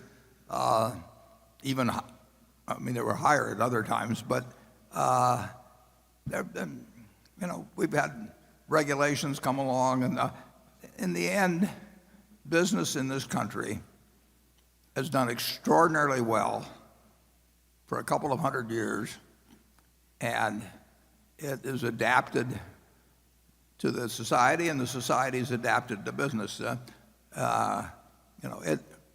This is a remarkably attractive place in which to conduct a business. Imagine in a world of practically zero interest rates, American business earning terrific returns on tangible equity. I mean, those are the assets that were actually employed in the business. The numbers are staggering. And, people who've had their money in savings accounts or something that get destroyed. But owners of business, if you look at returns on tangible equity, just check them out sometime. And they have not suffered, even as people who own fixed income instruments have suffered enormously. And farm prices are down now. Farmer income has fallen off a lot in the last couple of years, but business has managed to take care of itself, and for a good reason, because it contributes to and has been the engine of a market economy that's delivered output that is staggering by the imagination of anyone that might have existed 100 years ago. In my lifetime, the GDP per capita in real terms of the United States has gone up 6 for 1. Can you imagine in a society where in one person's lifetime, overall, people have 6 times the real output that they had at the beginning? The system works very well in terms of aggregate output. In terms of distribution of that output, sometimes it can fall very short, in my view. But it'll keep working. You don't have to worry about that. 20 years from now, there'll be far more output per capita in the United States in real terms than there is now. In 50 years, it'll be far more. And the quality will get better. And no presidential candidate or president is going to end that. They can shape it in ways that are good or bad, but they can't end it. Now, Charlie, give something pessimistic here to balance me No, out. I want to say something optimistic, and I think that the GDP figures greatly understate the real advantage that our system has given our citizens. It underweighs a lot of huge achievements because they don't translate right into money in a certain way that the economists can easily handle. But the real achievements are, over the last century, say, are way higher than are indicated by the GDP figures, and the GDP figures are good. I don't think the future is necessarily going to be quite as good as the past, but it doesn't have to be. There's no one you'll run into, at least in my experience, that says, with my same talents, I wish I'd lived 50 years ago instead, and born 50 years earlier. But a majority of the American public thinks that it's a bad time to be born today compared to when they were born. They think your children will not. They're wrong. I mean, it's the pace of innovation. Just think how different you're living compared to 20 years ago in terms of what you do with your time. Now, a lot of people may condemn it or something of the sort, but you're making free choices that were not available to you 20 years ago, and you're making them in a different direction than, I'm still saying with the landline, but you people are way ahead of me. Okay, Greg. Warren, late last year we saw Canadian Pacific make a hostile bid for Norfolk Southern, a combination that would have linked Canada's second largest carrier with one of the two largest railroads in the eastern U.S. This move led to a largely negative reaction from not only Norfolk Southern, but from federal and state lawmakers, shippers, and other railroad operators, even though a formal evaluation process hadn't even begun with the U.S. Surface Transportation Board. Canadian Pacific eventually backed down. Looking back to 1999, when the Transportation Board blocked a proposed merger between BNSF and Canadian National, the attitude was that any additional mergers amongst railroads would have to be accretive to competition. What do you think they meant by this? And if one believes that the hookup of one of the two major western railroads with one of the two eastern railroads would not alter the current landscape, where most shippers have just two choices amongst the large railroads operating in the region, and could actually generate efficiencies and cost savings that could be passed along to customers, how does a combination of someone like BNSF with Norfolk Southern or CSX not satisfy their goal? I think now and Matt Rose, is he here? He can probably answer that, some of that better than I can, certainly. He can answer all of it better than I can. There's Matt, yeah. Yeah, so the statement is exactly right. Back in 1999, we had a failed merger with Canadian National. New rules were put in place by our regulator, a little group called the STB. And new rules were put in place by our regulator, a little group called the STB. And what they said was that the public litmus test for the next merger would have to be different. And at that point in time, we didn't really think that a large merger was possible. And so at that point in time, we didn't really think that a large merger was possible. And so when Canadian Pacific announced their merger of the Norfolk Southern, when we think about our four constituencies, and those four are our customers, the labor groups, the communities in which we serve, and shareholders, which our shareholder, of course, is BRK, we didn't see any interest in the final round of these mergers occurring outside of the shareholder community. And so our position was simply to say, if the rest of the shipping community believes that we ought to see this final round, that's fine. We'll participate, but we don't see it occurring right now. We do believe that when that final round occurs, there will be great efficiencies made for shippers and communities. But right now, we don't see the dynamics in place. So what are those dynamics?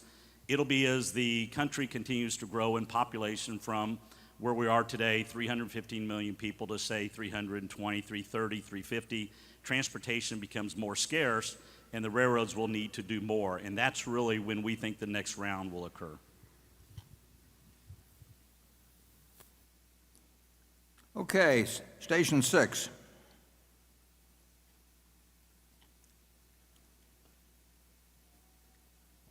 Hi, my name is Michael Mazia. I'm from Brooklyn, New York, and I'll be starting at Wharton Business School in the fall.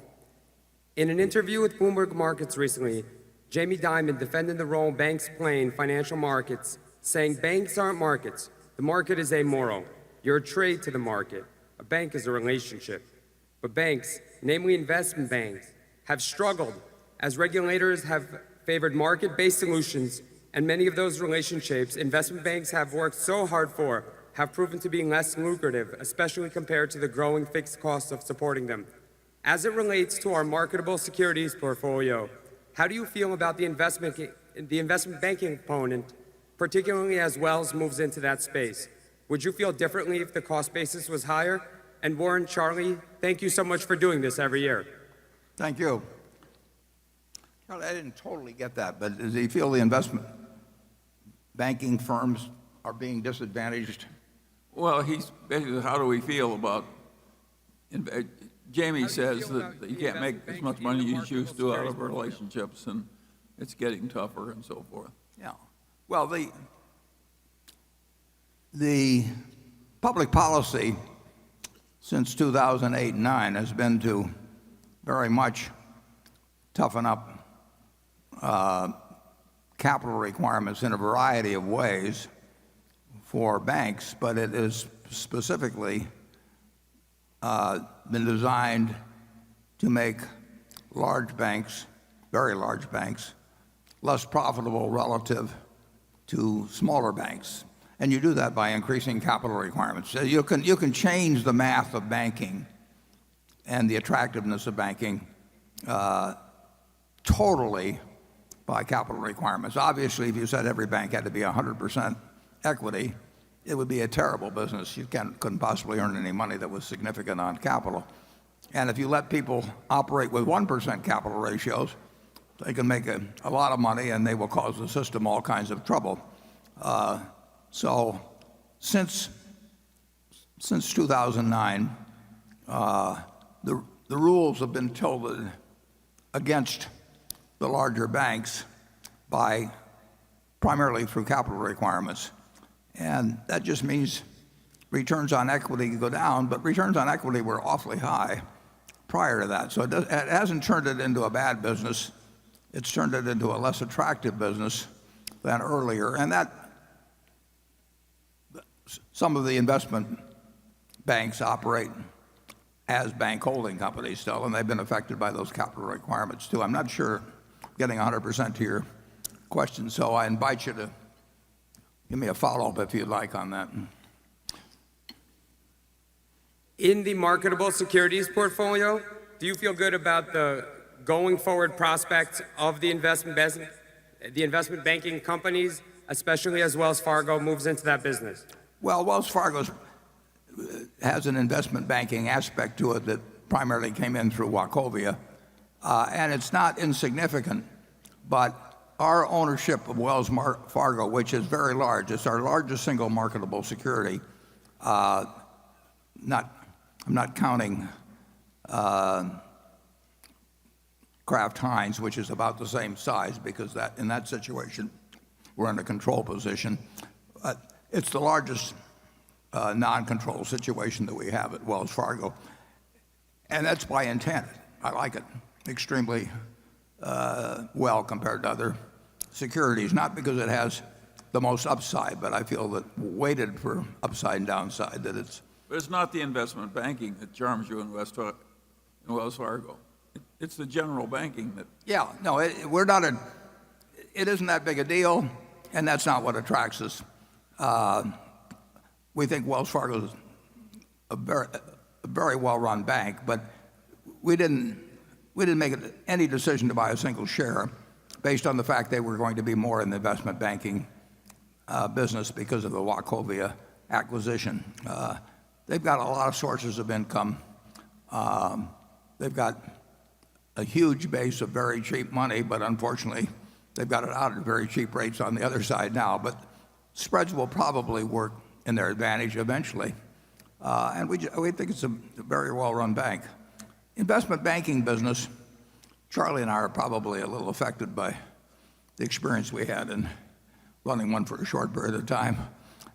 It's not been something we invested in significantly. We obviously made a major investment in Goldman Sachs, and we continue to hold shares that came out of the warrants that we received when we made the investment in 2008. But I can't recall us making a investment banking purchase, a marketable security involving an investment bank for a long time. Can you, Charlie?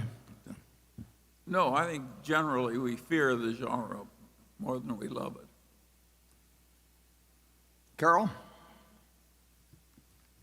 In the conclusion of the book, Dear Chairman, which you recommend in this year's annual letter, a new book you recommend, the author argues that, quote, the life's work of great investors is inevitably reabsorbed into the industrial complex with little acknowledgement of their accomplishments. He then argues that Berkshire Hathaway will eventually be targeted by activist investors if it trades at too sharp a discount to intrinsic value.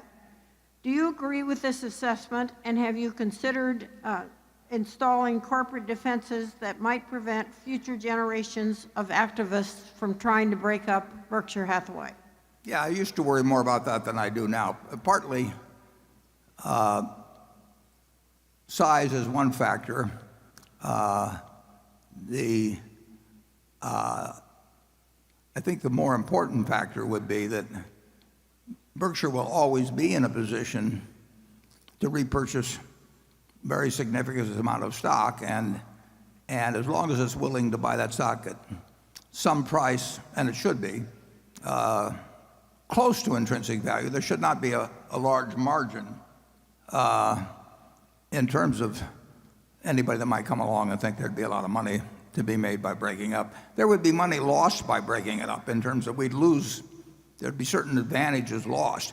Mid-American Energy could not have done what it has done in renewables without Berkshire being the parent. I mean, if it had been split off, it would have been worth, the parts would have been worth less than the whole. And there are other, I could give you significant instances of that in other cases. So I don't think there will be a spread that will be enticing to anyone.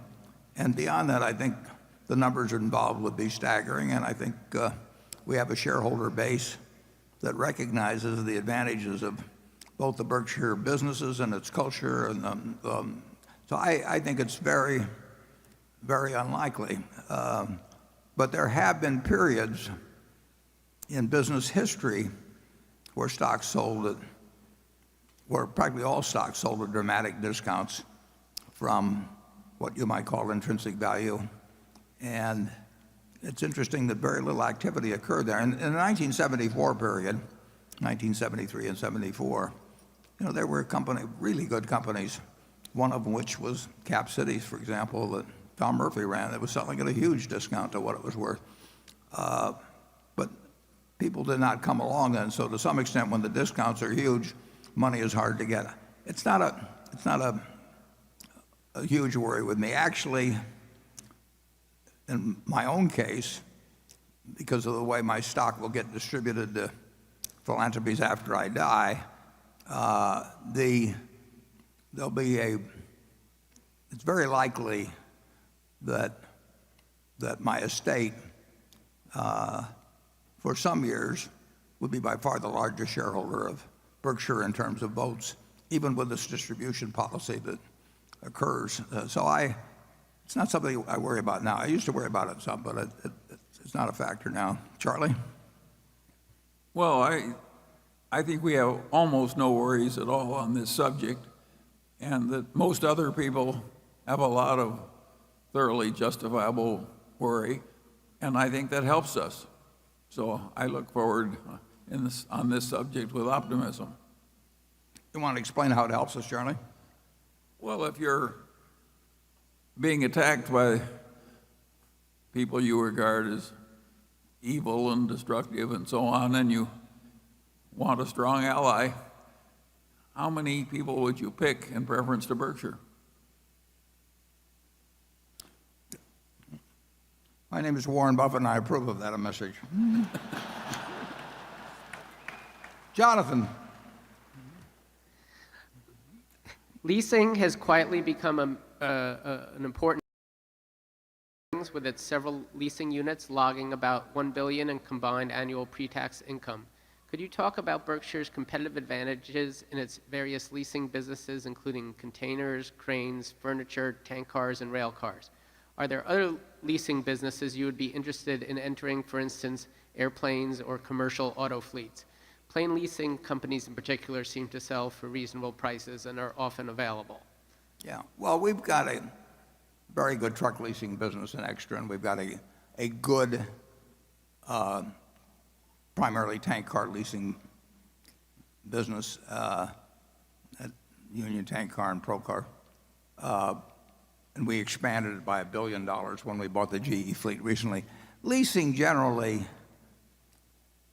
isn't something that will, we have to bring something to the party. At Extra, that's much more than just handing people a trailer and taking a check every month. There's important service advantages brought to that. But pure leasing of new cars, which is a huge business,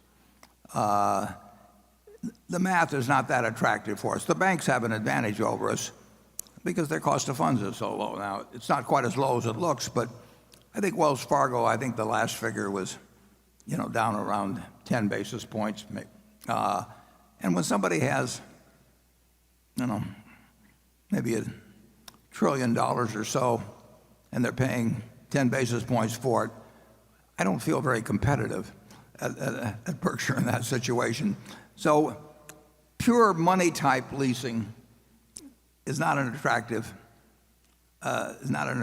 business for us when we've got other people with a lower cost of funds. I mean, they've got the edge. And we have got rail car leasing involves a lot more than just a financial transaction. I mean, we've got huge activity in the repair field, and those cars require servicing in the same way in our trailer business. But you will not see us get in. Aircraft leasing doesn't interest me in the least. We've looked at that a lot of times, had various aircraft leasing companies offered to us, and that's a scary business. And some people have done well in it in recent years by using short-term money to finance longer-term assets which have big residual risks, and that just isn't for us. Charlie? I think you've said it pretty well. We're well located now, but I don't think we've got huge opportunities. Okay, Station 7.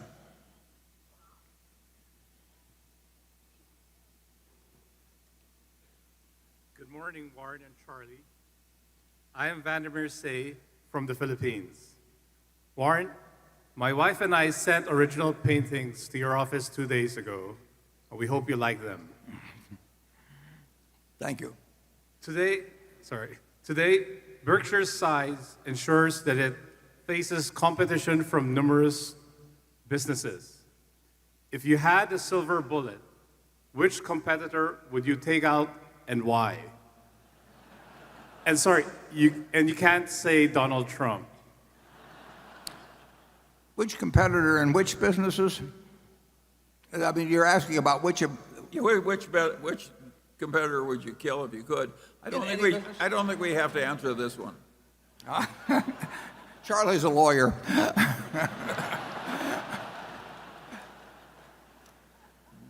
But I've thought about the question. Now, we have lots of tough competitors, and in many areas we're a pretty tough competitor ourselves. And the real what we want our managers to be doing, is thinking every day about how to achieve a stronger competitive position. We call it widening the moat. But we want to turn out better products. We want to keep our costs down to a minimum. We want to be thinking about what our customer is likely to be wanting from us, a month, a year, 10 years from now.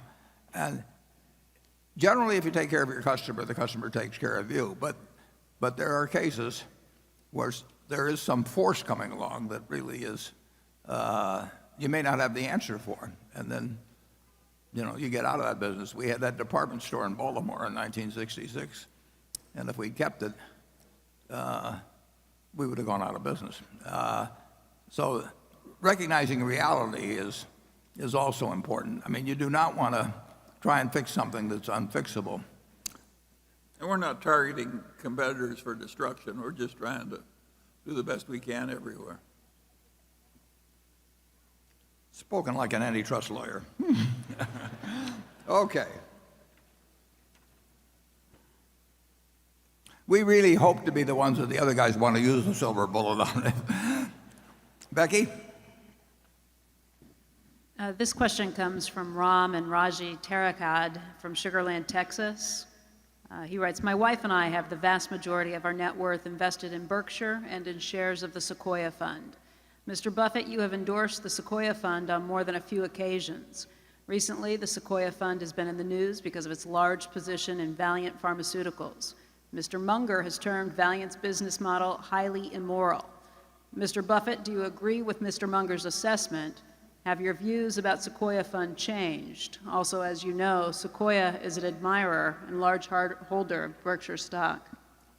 Yeah, in a sense, I'm the father of Sequoia Fund in that when I was closing up my partnership at the end of 1969, I was giving back a lot of money to partners, and these people had trusted me, and they wanted to know what they should do with their money. And we helped out those who wanted to put it in municipal bonds for a few months.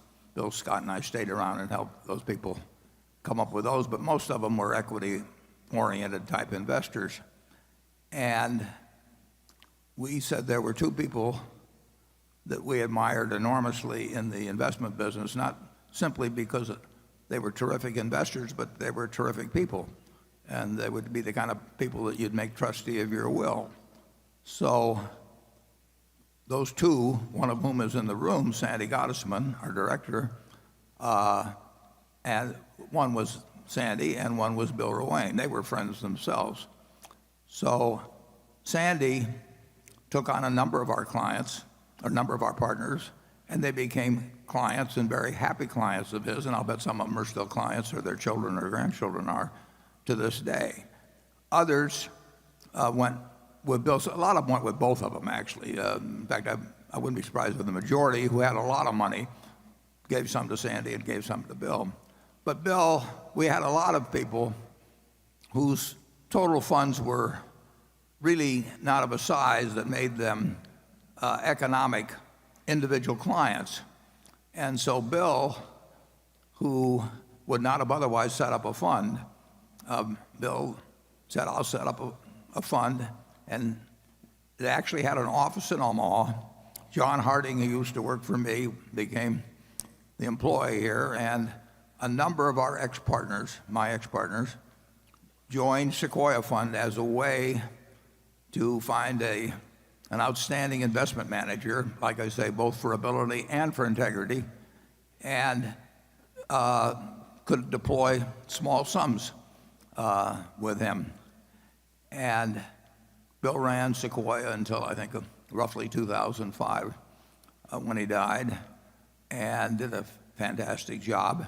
And even now, if you take the record from inception to now, with the troubles they've had recently, I don't know of a mutual fund in the United States that has a better record. There probably is one, maybe or two, but it's far better than the S&P, and you won't find many records that go for 30 or 40 years that are better than the S&P. So Bill did a great job for people. And Bill died in 2005, and the record continued to be good. until a year or so ago. And at that time, the management company, or the manager, I should say, took an unusually large position in Valiant, and despite the objection of some people on the board, not only maintained that position, but actually increased it after a fair amount of doubt had been expressed by the board about the advisability of doing that. The record, like I say, to date, still from when started, is significantly better than average. My understanding is that the manager who made the decision on Valiant is no longer running the operation, and that other people at Ruane Cunniff are doing so, and I have every reason to believe that I know that they're very smart, decent people who are good, are probably way better than average analysts in terms of Wall Street. So I think it was a very unfortunate period when the manager got overly entranced with a business model, which if you, I watched the Senate hearings a couple of days ago when Senator Collins and Senator McCaslin interrogated 3 people from Valiant, and it was not a pretty picture. In my view, the business model of Valiant was enormously flawed. It had been touted to us. We had several people who urged us strongly to buy Valiant, wanted us to meet Pearson, all that sort of thing. But it illustrated a principle that Pete Keywood, I think, said many, many years ago. He said, if you're looking for a manager, find somebody that's intelligent, energetic, and has integrity.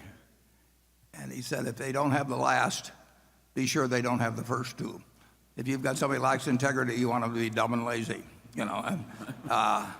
And if you get an intelligent, energetic guy or woman who is pursuing a course of action which, if put on the front page, you know, would make you very unhappy, you can get in a lot of trouble. It may take a while. But Charlie and I have seen, and we're not remotely perfect at this, I don't mean that, but we've seen patterns. Pattern recognition gets very important in evaluating humans and businesses. And the pattern recognition isn't 100%, and none of the patterns exactly repeat themselves, but there are certain things in business and securities markets that we have seen over and over and that frequently come to a bad end, but frequently look extremely good in the short run. One which I talked about last year, I'm not referring to value in this regard, is the chain letter scheme, the disguised chain letter. You're going to see chain letters the rest of your life. Nobody calls them chain letters because that has a connotation that will scare you off, but they're disguised chain letters, and many of the schemes in Wall Street that are designed to fool people have that particular aspect to it. And there were patterns at Valiant that I think, certainly if you'll go and watch those Senate hearings, I think you'll decide that there were patterns there that really should have been picked up on, and it's been very painful to the people of Sequoia. And I personally think that the people that are running Sequoia now are able people, and I'll get into in a second the difficulty of managing money. But first I'll give Charlie a chance to comment on this. Well, I totally agree with you that Sequoia, as reconstituted, is a reputable investment fund, and that the manager, as reconstituted, is a reputable investment advisor. And I've got quite a few friends and clients that use Ruane Cunniff, and I've advised them to stay with the place as reconstituted, and I believe you've done the same thing, haven't you? Right. So we trust, we think the whole thing is fixed. Now, Valiant, of course, was a sewer, and those who created it deserve all the opprobrium that they got.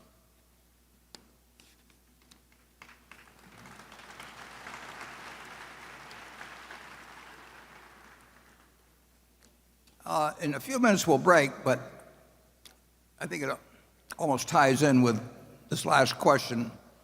If we could put slide 3 up.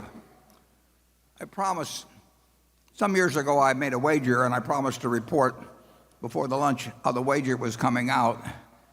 And I've been doing that regularly, but it seems appropriate, since it's developed this far, to point out a rather obvious lesson, which was what I hoped to drive home to some degree by offering to make the wager originally. Incidentally, when I offered to make the wager, namely that somebody could pick out 5 hedge funds and I would take the unmanaged S&P index used by Vanguard Fund, and I would bet that over a 10-year period that the unmanaged index would beat these 5 funds that were all being managed, presumably. They could pick any 5 funds that were managed by people who were charging incredible sums to people because of their supposed expertise. And fortunately, there's an organization called, or at least if you go to the internet, if you put in longbets.org, it's a terribly interesting website.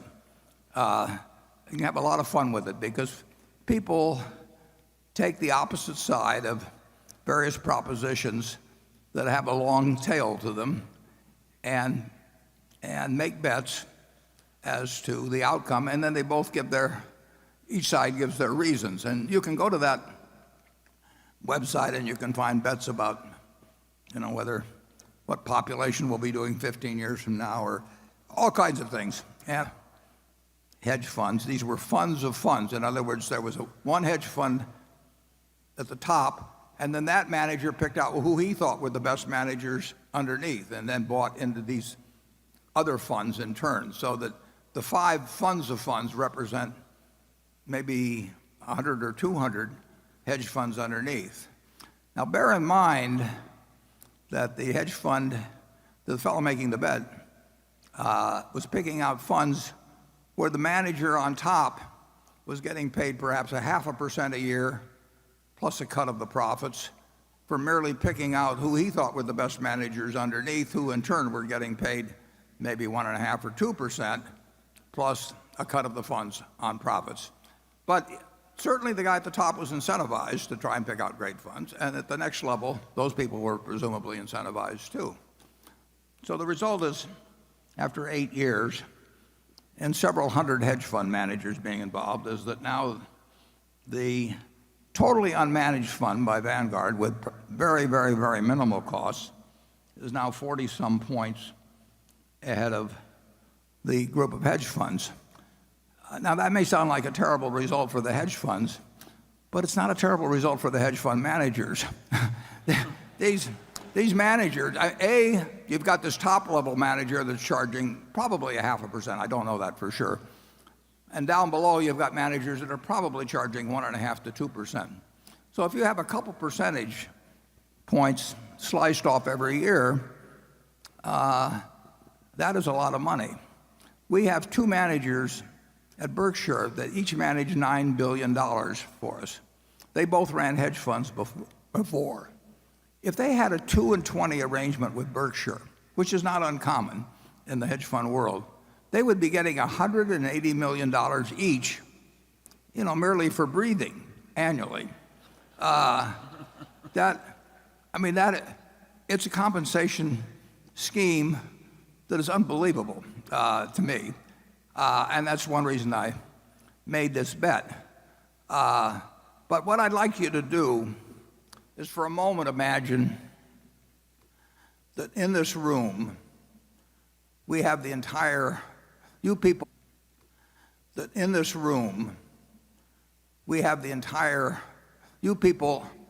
own all of America. That all the stocks in America are owned by this group. you are the Berkshire 18,000 or whatever it is that have somehow managed to accumulate all the wealth in the country. And let's assume we just divide it down the middle. And on this side, we put half the people, half of all the investment capital in the world, and that capital is what a certain presidential candidate might call low energy. In fact, they have no energy at all. They buy half of everything that exists in the investment world, 50%, everyone on the side. And so now half of it is owned by these no energy people. They don't look at stock prices. They don't turn on business channels. They don't read the Wall Street Journal. They don't do anything. They are a slovenly group that just sits for year after year after year owning half of the country, half of America's business. Now, what's their result going to be? Their result is going to be exactly average as how American business does, because they own half of all of it. They have no expenses, no nothing. Now, what's going to happen with the other half? The other half are what we call the hyperactives. And the hyperactives, their gross result is also going to be half, right? They can't, the whole has to be the sum of the parts here, and this group by definition can't change from its half of the ultimate investment results. This half is going to have the same gross results. They're going to have the same results as the no energy people, and they're also going to have terrific expenses because they're all going to be moving around, hiring hedge funds, hiring consultants, paying lots of commissions and everything. And that half as a group has to do worse than this half. The people who don't do anything have to do better than the people that are trying to do better. I mean, that's simple. And I hoped through making this bet to actually create a little example of that. But that offer was open to anybody. And I would make incidentally the same offer now, except being around in 10 years to collect gets a little more problematic as we go through life. But it seems so elementary. But I will guarantee you that no endowment fund, no public pension fund, no extremely rich person wants to sit in that part of the auditorium. They just can't believe that because they have billions of dollars to invest, that they can't go out and hire somebody who will do better than average. I hear from them all the time. So this group over here, supposedly sophisticated people, generally richer people, hire consultants, and no consultant in the world is going to tell you just buy an S&P index fund and sit for the next 50 years. You don't get to be a consultant that way, and you certainly don't get an annual fee that way. So the consultant's got every motivation in the world to tell you, this year I think we should concentrate more on international stocks, or this year this manager's particularly good on the short side. And so they come in and they talk for hours, and you pay them a large fee, and they always suggest something other than just sitting on your rear end and participating in American business without cost. And then those consultants, after they get their fees, they in turn recommend to you other people who charge fees, which, as you can see over a period of time, cumulatively eat up capital like crazy. So I would suggest that what I felt sure, I didn't feel sure because nothing, can't tell for sure about any 10-year period, but I certainly felt very probable or I wouldn't have stuck my neck out. It just demonstrates so dramatically. I've talked to huge pension funds, and I've taken them through the math, and when I leave, they go out and hire a bunch of consultants and pay them a lot of money. And it's just unbelievable. And the consultants always change the recommendations a little bit from year to year. They can't change them 100% because then it didn't look like they knew what they were doing the year before. So they tweak them from year to year, and they come in, and they have lots of charts and PowerPoint presentations, and they recommend people who in turn are going to charge them a lot of money, and they say, well, you can only get the best talent by paying 2 and 20 or something of the sort. And the flow of money from the hyperactive to what I call the helpers is dramatic. Well, this group over here sits here and absolutely gets the record of American industry. So I hope you'll realize that for the population as a whole, American business has done wonderfully, and the net result of hiring professional management, is a huge minus. And at the bookstore, we have a little book called Where Are the Customer's Yachts? Written by Fred Schwett. I read it when I was about 10 years old. Been updated, it hadn't been updated, but new editions have been put out a few times, but the basic lessons are there. That lesson is told in that book from 1940. It's so obvious, and yet all the commercial push is behind telling you that you've got to think about doing something today that's different than you did yesterday. You don't have to do that. You just have to sit back and let American industry do its job for you. Charlie, do you have anything to add to my sermon? Well, you're talking to a bunch of people who have solved their problem by buying Berkshire Hathaway. That worked even better. And there have been a few of these managers of managers who've actually succeeded. There are a few in the universities who are really good, but it's a tiny group of people. It's like looking for a needle in a haystack. And when I was given the job of naming two in 1969, I knew two. I knew a couple of others. Charlie wasn't interested in managing more money then, and my friend Walter Schloss would not scale up well, although he had a fabulous record over 45 years or thereabouts. But that was all I could come up with at that time, and fortunately, I did have a couple, and the people who went with Sequoia Fund have been well served if they stayed for the whole period. But the people, there's been far, far, far more money made by people in Wall Street through salesmanship abilities than through investment abilities. There are a few people out there that are going to have an outstanding investment record, but there are very few of them, and the people you pay to have identify them don't know how to identify them, and they do know how to sell you, and that's my message. We'll come back at 1 o'clock. Thanks.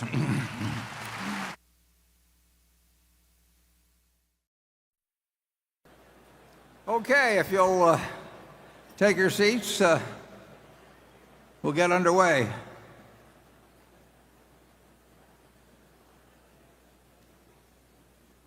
And next up is Cliff. Thank you. Berkshire has an online portal for commercial insurance business. I believe it's coveryourbusiness.com. Is there an opportunity in commercial lines to go direct, akin to what we've seen Geico do in personal auto insurance? Yeah, well, the answer to that is we'll find out. We have actually two online arrangements. I'm not sure whether they're both up yet. One is called, I believe it's called Big. I think we got that domain name, BIG.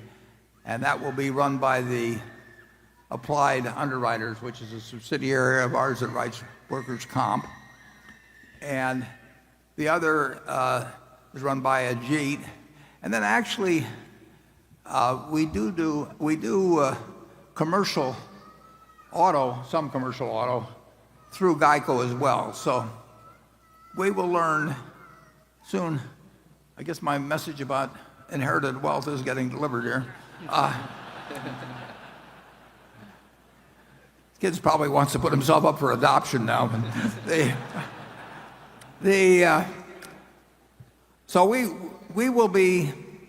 have been a little bit, and we will be experimenting more with various insurance lines. When you look at what has happened, just take Amazon.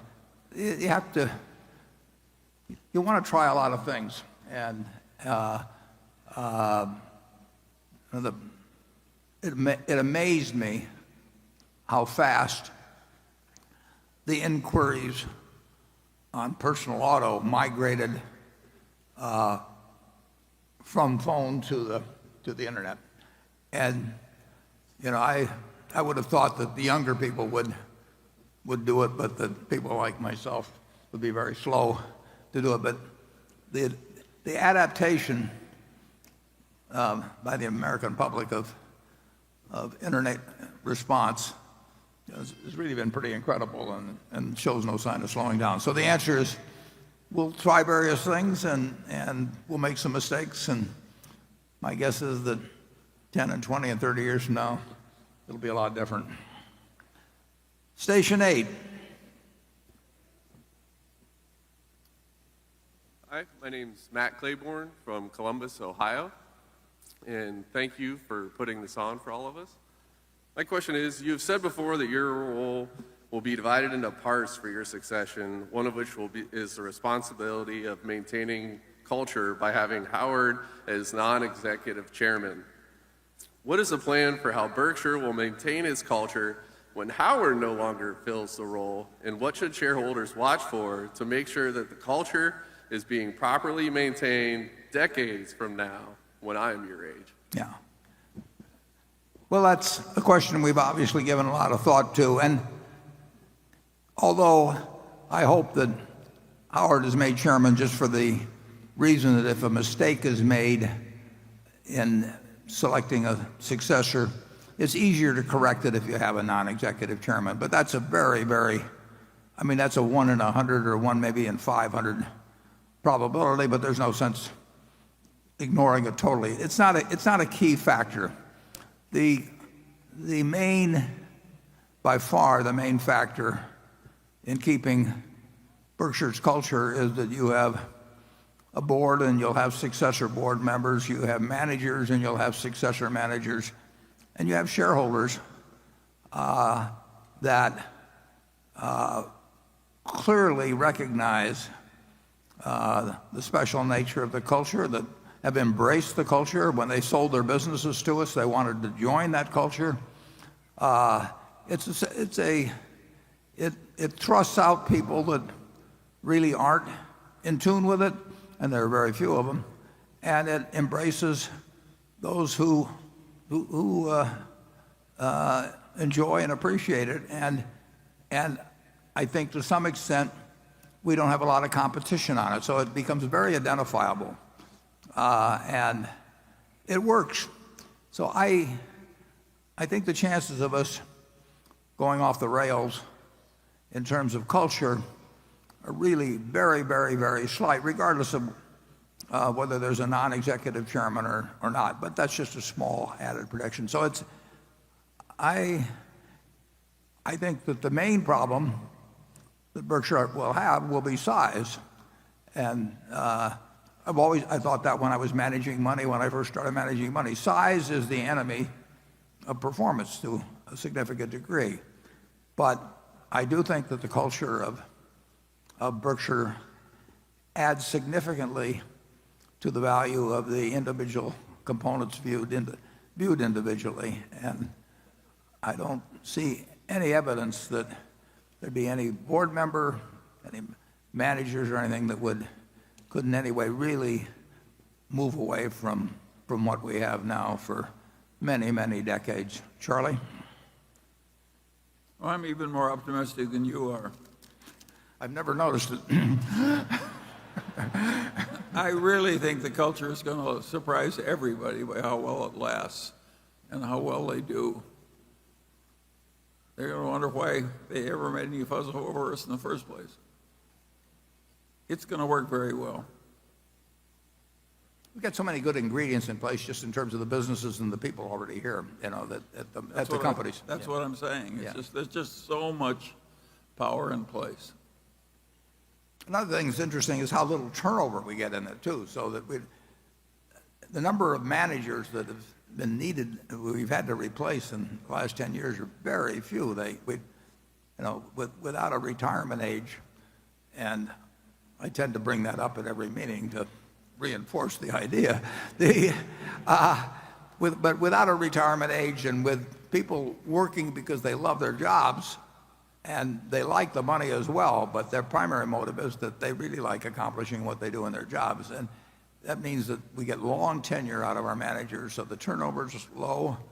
The directors are not here for the money. And so we have great tenure among the directors, and I would argue that's a huge plus. It's going to go on a very long time. Andrew? Thank you, Warren. The following question comes from Aritz Galdos, and several other shareholders asked similar questions that are part of this as well. It's a bit of a multi-part question. About 24 men and women work with you, Warren, at our corporate office. I see from last year the quality of the picture has been improved in the annual report, so congratulations on that. However, looking at it, there is something that comes to anyone's attention, and is the lack of diversity among the staff. A 2015 analysis by Calvert Investments found that Coca-Cola was one of the best companies for workplace diversity, while Berkshire Hathaway was one of the worst. You've explicitly stated that you do not consider diversity when hiring for leadership roles and board members. Does that need to change? Are we missing any investment opportunities as a result? And do you consider diversity, however defined, of company leadership and staff when analyzing the value of a company that you may want to purchase? Well, it's a multiple part question. The answer to the last one is no. What was the one before it? You've explicitly stated you do not consider diversity when hiring for leadership roles and board members. Does that need to change, and are we missing any investment opportunities as a result? No, we will select board members, and we lay it out, and we've done so for years. And I think we've been much more explicit than most companies. We are looking for people who are business savvy, shareholder oriented, and have a special interest in Berkshire. And we found people like that. And as a result, I think we've got the best board that we could have. They're not in it. They're clearly not in it for the money. I get called by consulting firms who've been told to get candidates for directors for other companies. And by the questions they ask, it's clear they've got something other than the three questions we ask in terms of directors in mind. They really want somebody whose name will reflect credit on the institution, which means a big name. And one organization recently, the one that did the blood samples with small pricks, they got some very big names on their board. And Theranos, I think, is that the way you pronounce it, Charlie? Theranos? Yeah. Yeah, and the names are great, but we're not interested in people that want to be on the board because they want to make $200,000 or $300,000 a year, for 10% of their time. And we're not interested in the ones for whom it's a prestige item, and who want to go and check boxes or that sort of thing. So I think we will continue to apply that test: business savvy, shareholder oriented, and with a strong personal interest in Berkshire. And every share of the Berkshire that our shareholders own, they bought just like everybody else in this room. They haven't gotten them on option, or they haven't gotten, I've been on boards where they've given me stock. I get it for breathing, basically. At half a dozen places that are maybe 3 or 4 that I was on the board of. We want our shareholders to walk in the shoes, our directors to walk in the shoes of shareholders. We want them to care a lot about the business, and we want to be smart enough so that they know enough about business that they know what they should get involved in and what they shouldn't get involved in. The people in the office, I'm hoping that when we take the Christmas picture again this year, they're exactly the same 25 that were there last year, even though we might have added 30,000 employees elsewhere and maybe 10 billion of sales or something like that. It's a remarkable group of people, and just take this meeting. virtually every one of the 25, our CFO, my assistant, whoever, they've been doing job after job connected with making this meeting a success and a pleasant outing for our shareholders. It's a cooperative effort. The idea that you would have some department called annual meeting department, and you'd have a person in charge of it, and he would have an assistant, and then they would go to various conferences about holding annual meetings and build up, and then they'd hire consultants to come in and help them on the meeting. We just don't operate that way. And it's a place where everybody helps each other.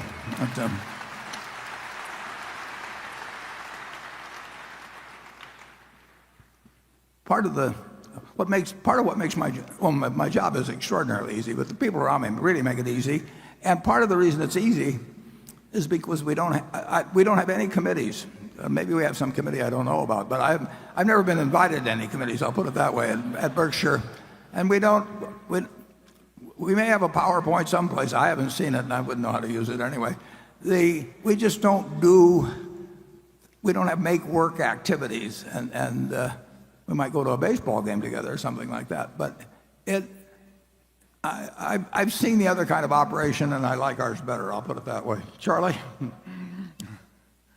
Well, years ago, I did some work for the Roman Catholic Archbishop of Los Angeles. And my senior partner pompously said, you don't need to hire us to do this. There's plenty of good Catholic tax lawyers. And the Archbishop looked at him like he was an idiot and said, Mr. Peeler, he says, last year I had some very serious surgery, and I did not look around for the leading Catholic surgeon. That's the way I feel about board members.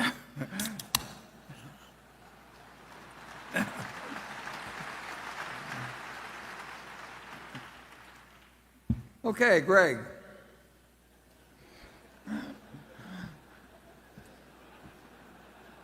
Warren, while Greg. While Berkshire has authorized a share repurchase program originally aimed at buying back shares at prices no higher than 10% premium to the firm's most recent book value per share, a figure that was subsequently increased to repurchase shares at prices no higher than 20% premium to book value, there has been relatively little share repurchase activity during the last 4.5 years. Even as the shares dipped down below the 1.2 times book value threshold during both January and February of this year, if you base it on a buyback price calculated on Berkshire's book value per share at the end of 2015, a number that had not yet been published when the stock did dip that low. Given your belief that Berkshire's intrinsic value continues to exceed its book value, with the difference continuing to widen over time, are we at a point where it makes sense to consider buying back stock at a higher breakpoint than Berkshire currently has in place? And would you ever consider stepping in and buying back shares if they did dip down below 1.2 times book value per share, even if that prior year's figure had not yet been released? Yeah. Greg, you mentioned that it sold below 1.2, and I don't think that's correct. I keep a pretty close eye on that, and it's come fairly close to 1.2, but I can almost guarantee you that it has not hit 1.2, or we would have done it. And I'd be happy to send you figures on any day that you might feel that it did hit the 1.2. Clearly, in my view, Charlie's view, the board's, the stock is worth significantly more than 1.2, but it should be worth significantly more, or we wouldn't have it at that level. On the other hand, we did move it up from 1.1 to 1.2 because we had acquired more businesses over time that were the differential between our carrying value and the book and the intrinsic value really had widened from when we set the 1.1. I have mixed emotions on the whole thing in that from strictly a financial standpoint and from the standpoint of the continuing shareholders, I love the idea of buying it at 1.2, which means I probably would love the idea of buying it a little higher than 1.2. On the other hand, I don't take, and it's the surest way of making money per share there is. I mean, if you can buy dollar bills for for anything less than $1, there's no more certain way of making money. On the other hand, I don't particularly enjoy the actual act of buying out people who are my partners at a price that is well below what I think the stock is worth. But we will buy stock almost certainly. We don't make it a 100% pledge because there'd be a lot of ramifications to that. But the odds are extremely high that we would buy a lot of stock at 1.2 times or less. But we would do it in a manner where we were not propping the stock at any given level. And if it happens, it will be very good for the stockholders to continue. It is kind of an interesting situation, though, because if it's true that we will, and are eager even from a financial standpoint to buy it at that price, it's really like having a savings account where if you take your money out as a dividend or as an interest payment on a savings account, you get $1, but if you leave it in, you're almost guaranteed that we'll pay you $1.20. I mean, why would anybody want to take money out of a savings account if they could cash it in what they left at 120%? So it acts as a backstop for ensuring that a no dividend policy results in greater returns than it would be if we paid out $1 and people got $1. If they leave $1 in, they're going to get at least $1.20 in my view. At least it's not a total guarantee, but it's a pretty strong probability. So would we increase that number? Perhaps if we run out of ideas, and I don't mean day by day, but if it really becomes apparent that we can't use capital effectively within the company in the quantities with which it's being generated, then at some point the threshold might be moved up a little because it could still be attractive to buy it. And you don't want to keep accumulating so much money that it burns a hole in your pocket. And it's been said actually that a full wallet's a little like a full bladder, that you may get an urge very quickly to pee it away, and we don't want that to happen. But so far that hasn't happened, and we will look. If it ever gets to where we have $100 billion or $120 billion or something like that around, we might have to increase the price. Anytime you can buy stock in for less than it's worth, it's advantageous to the continuing shareholders, but it should be by a demonstrable margin. You can't. Intrinsic value can't be that finely calculated that you can figure it out to 4 decimal places or anything of the sort. Charlie? Well, you'll notice that elsewhere in corporate America, these buyback plans get a life of their own. And it's gotten quite common to buy back stock at very high prices that really don't do the shareholders any good at all. I don't know why people exactly are doing it. I think it gets to be fashionable. It's fashionable, and they get sold on it by advisors. And that's true, too. Yeah, can you imagine somebody going out and saying, we're going to buy a business and we don't care what the price is? We're going to spend $5 billion this year buying a business, we don't care what the price is. But that's what companies do when they don't attach some kind of a metric to what they're doing on their buybacks. To say we're going to buy back $5 billion of stock, maybe they don't want to publicize the metric, but certainly they should say we're going to buy back $5 billion of stock if it's advantageous to buy it back. But they don't. If they say we're going to buy the XYZ company, they say we'll buy it at this price, but we won't buy it at 120% of that price. But I have very rarely seen Jamie Dimon is very explicit about saying he's going to buy back the stock when he's buying it below what he considers intrinsic value to be. But I have seen hundreds of buyback notices, and I've sat in boards of directors one after another where they voted buybacks, and basically, and they say they were doing it to prevent dilution or something like that. It's got nothing to do with preventing dilution. I mean, if your dilution by itself is a negative, and buying back your stock at too high a price is another negative. So it has to be related to valuation. And as I say, you will not find a lot of press releases about buybacks that say a word about valuation. We're always behaving a lot like what some might call the Episcopal prayer.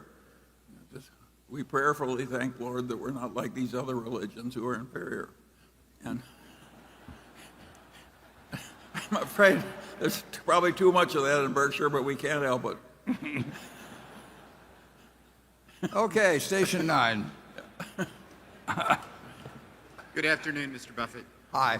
My name is Sean Montgomery from Fort Worth, Texas. The Nebraska Furniture Mart's been open for about a year in Dallas. Right. I was just curious how sales have been, how they compare to your other stores, and what you think they'll be in the future. Thank you. Yeah, it's our largest store in volume, but we had a problem there that we had in Kansas City, and we'll probably have every time we open a store, in that we generate so much initial volume that we had a delivery problem. Like I say, it was worse in Kansas City when that was the first one we opened. So we really had to take our foot off the gas pedal, because the last thing in the world we want to do, is make first impressions with delivery problem, accompanied by delivery problems. So it's our largest store in volume. The deliveries have gotten far better. They actually are meeting our company standards that we have in Omaha.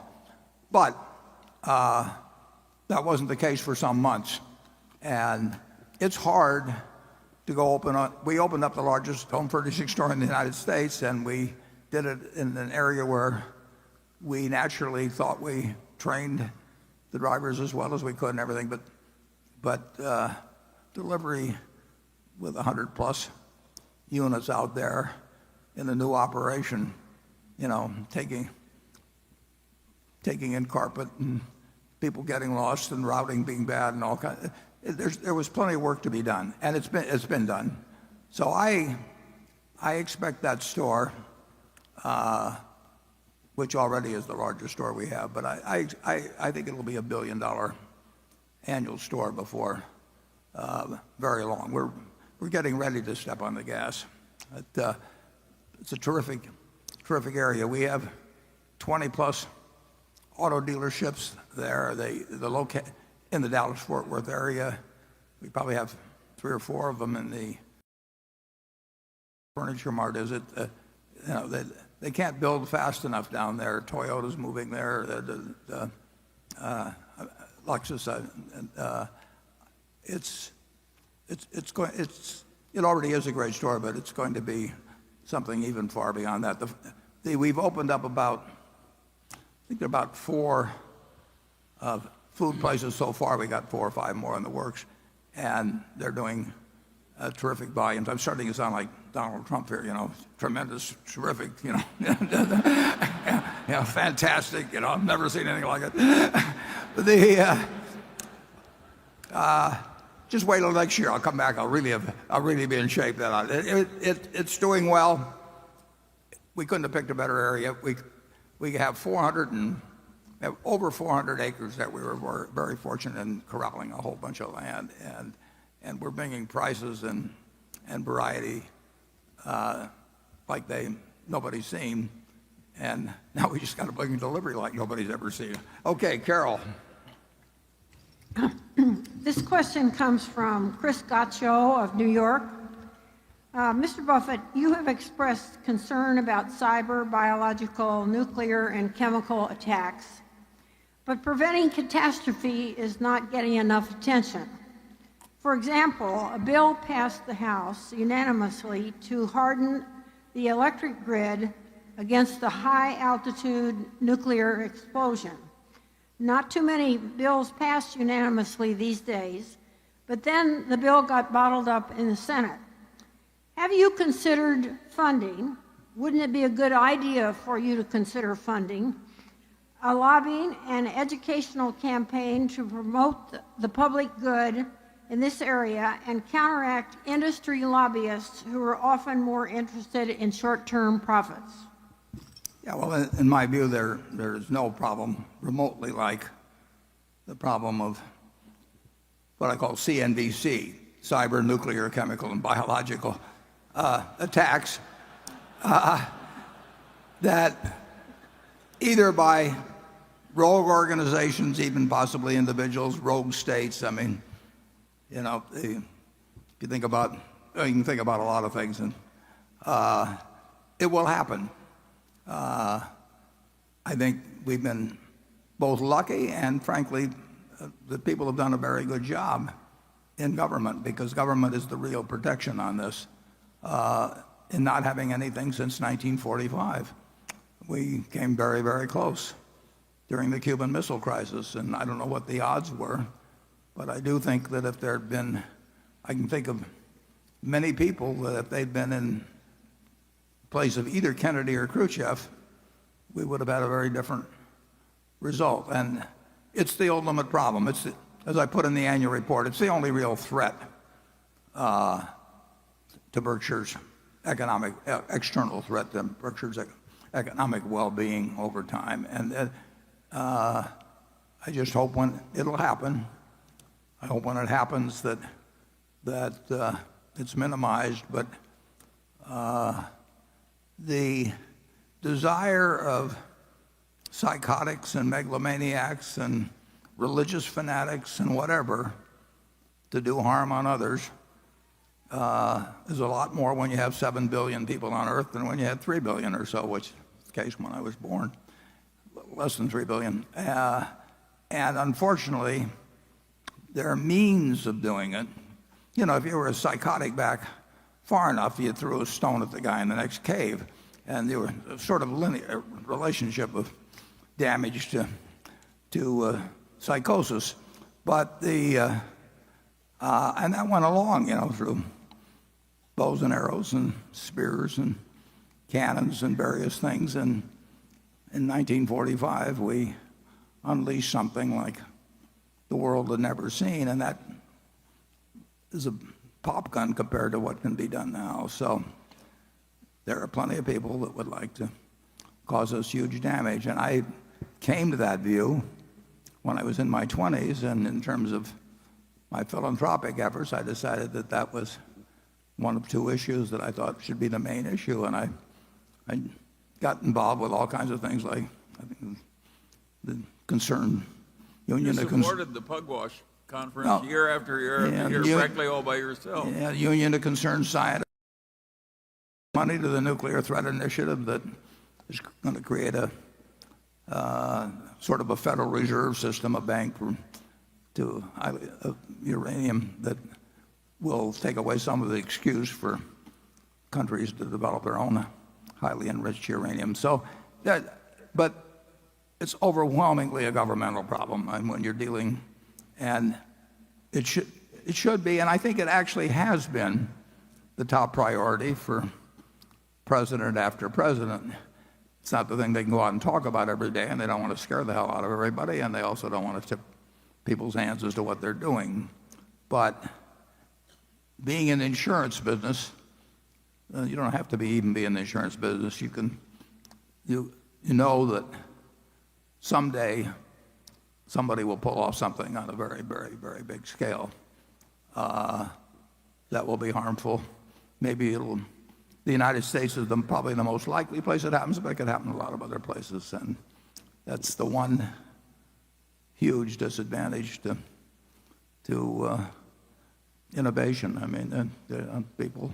Warren, I think he also asked, why don't we, Berkshire, spend a lot more time telling the government what it should be doing and thinking? Well, I've tried telling a lot of people. Nobody disagrees with you on it. It seems sort of hopeless to. I mean, they don't know what to do beyond what they're doing. And incidentally, they've done a lot of things. I mean, not all gets publicized, but and I think Kennedy and Khrushchev. I mean, you know, Khrushchev shouldn't have been sending it over to Cuba, but at least he had enough sense when he knew Kennedy meant business to turn the ships around. But you can't count on there being Kennedys and Khrushchevs all the time in charge of things, and the mistakes that are made. I see the mistakes that are made in business or human behavior, where people act so contrary to their own long-range self-interest that humans are very, they've got a lot of frailties. You can argue that if Hitler hadn't been so anti-Semitic, he could have kept a lot of scientists that might have gotten him to the atomic bomb before we did. But he drove out the best of his scientific minds, and fortunate. Imagine a guy stupid enough to think the way to improve science is to kick out all the Jews. No. It was. No, the hero of the 20th century may have been Leo Szilard. I mean, Leo Szilard is the guy that got Einstein to co-sign a letter to Roosevelt and say, one side or the other is going to get this, and we better get it first. Basically, he said it much more elegantly than that. And you can go to the internet and look up the letter, but we've both been good and we've been lucky. But if you remember post 9/11, people started getting a few envelopes with anthrax, and they went to like the National Enquirer and Tom Brokaw and Tom Daschle. I can't remember. I mean, who knows what mind? When you've got a mind that's going to send anthrax to people, how that decision making is made is just totally beyond comprehension. And that person did not end up doing a lot of damage, but the capability for damage is absolutely incredible. I don't know how Berkshire does anything about that. I don't know how to do it philanthropically. If I knew how to reduce the probabilities of the CNBC type mass attack, if I knew how to reduce the probability by 5%, all my money would go to that. No question about that. Maybe 1%. But hasn't it been true we haven't been very good at getting the government to follow any of our advice? Yeah, but this one's important.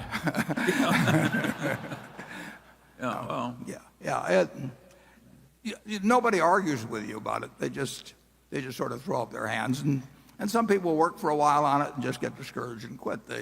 I was involved. I forget the exact name of it, but their idea was a bunch of nuclear scientists. This is long ago, but their idea was to affect elections in small states. The theory being that government was the main instrument, and you would have the maximum impact. And I just one after another, people took it up and got discouraged.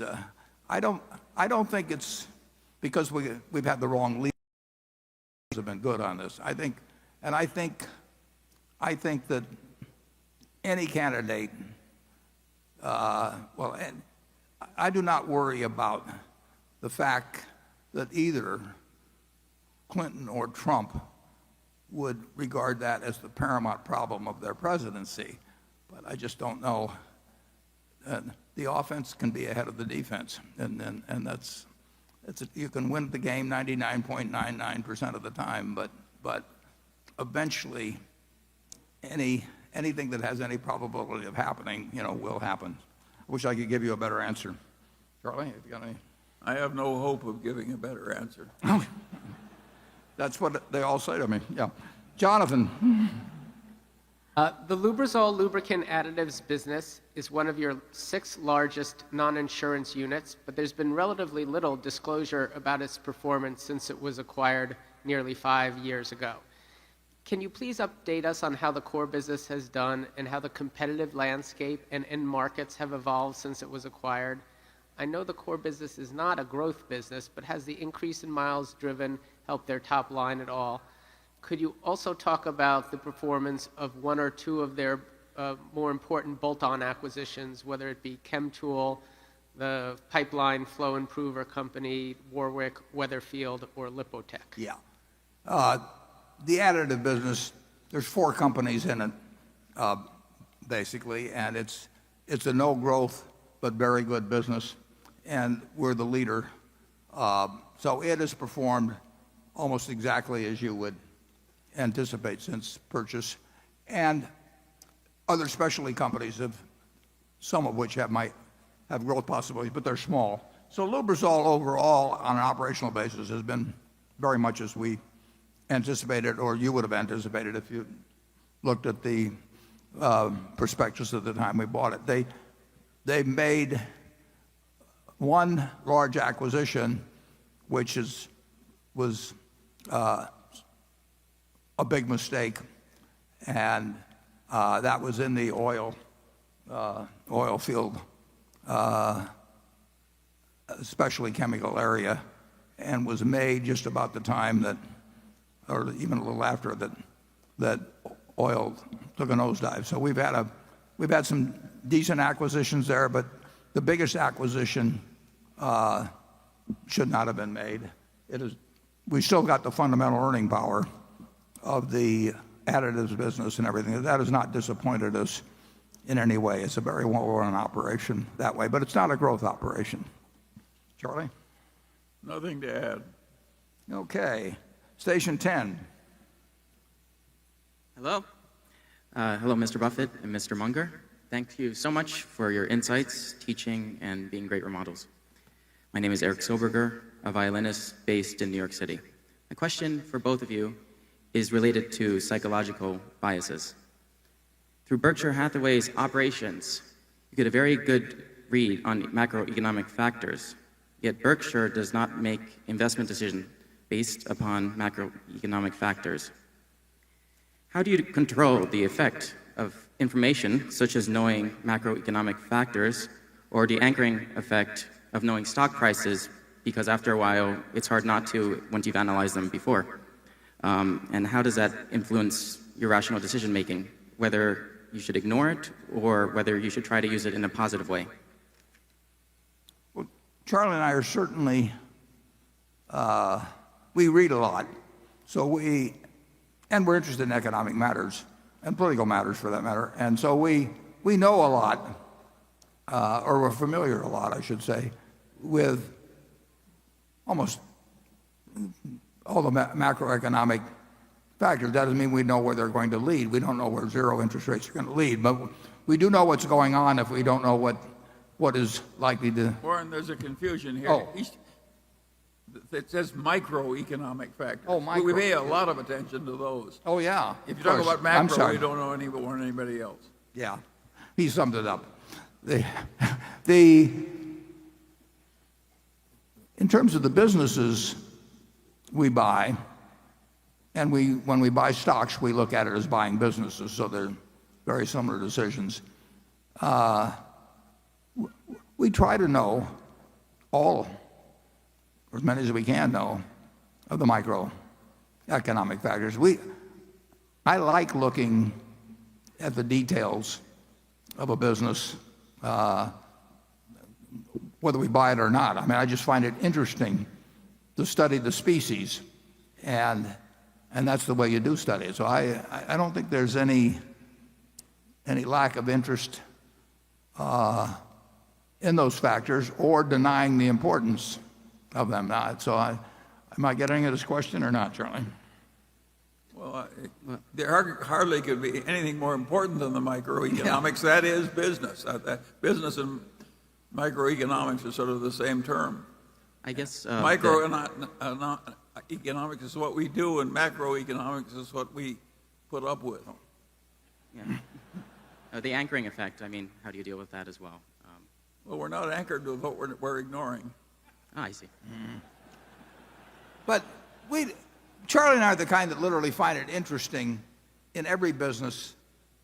We like to look at microfactors. When we buy a See's Candy in 1972, there may have been 140 shops or something.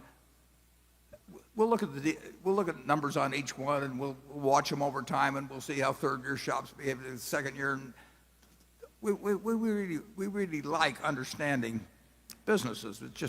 It's interesting to us, and some of the information is very useful, and some of it may look like it's not helpful. But who knows when some little fact stored in the back of your mind pops up and really does make a difference. So we're fortunate in that we're doing what we love doing it. I mean, we love doing this like other people like watching baseball games, and which I like to do too. But just the very act, every pitch is interesting, and every movement, whether the guy's, a double steal is interesting or whatever it may be, and so that's what our activity is really devoted to. And we talk about that sort of thing. And we try and avoid the worst anchoring effect, which is always your previous conclusion. We really try and destroy our previous ideas. Charlie says that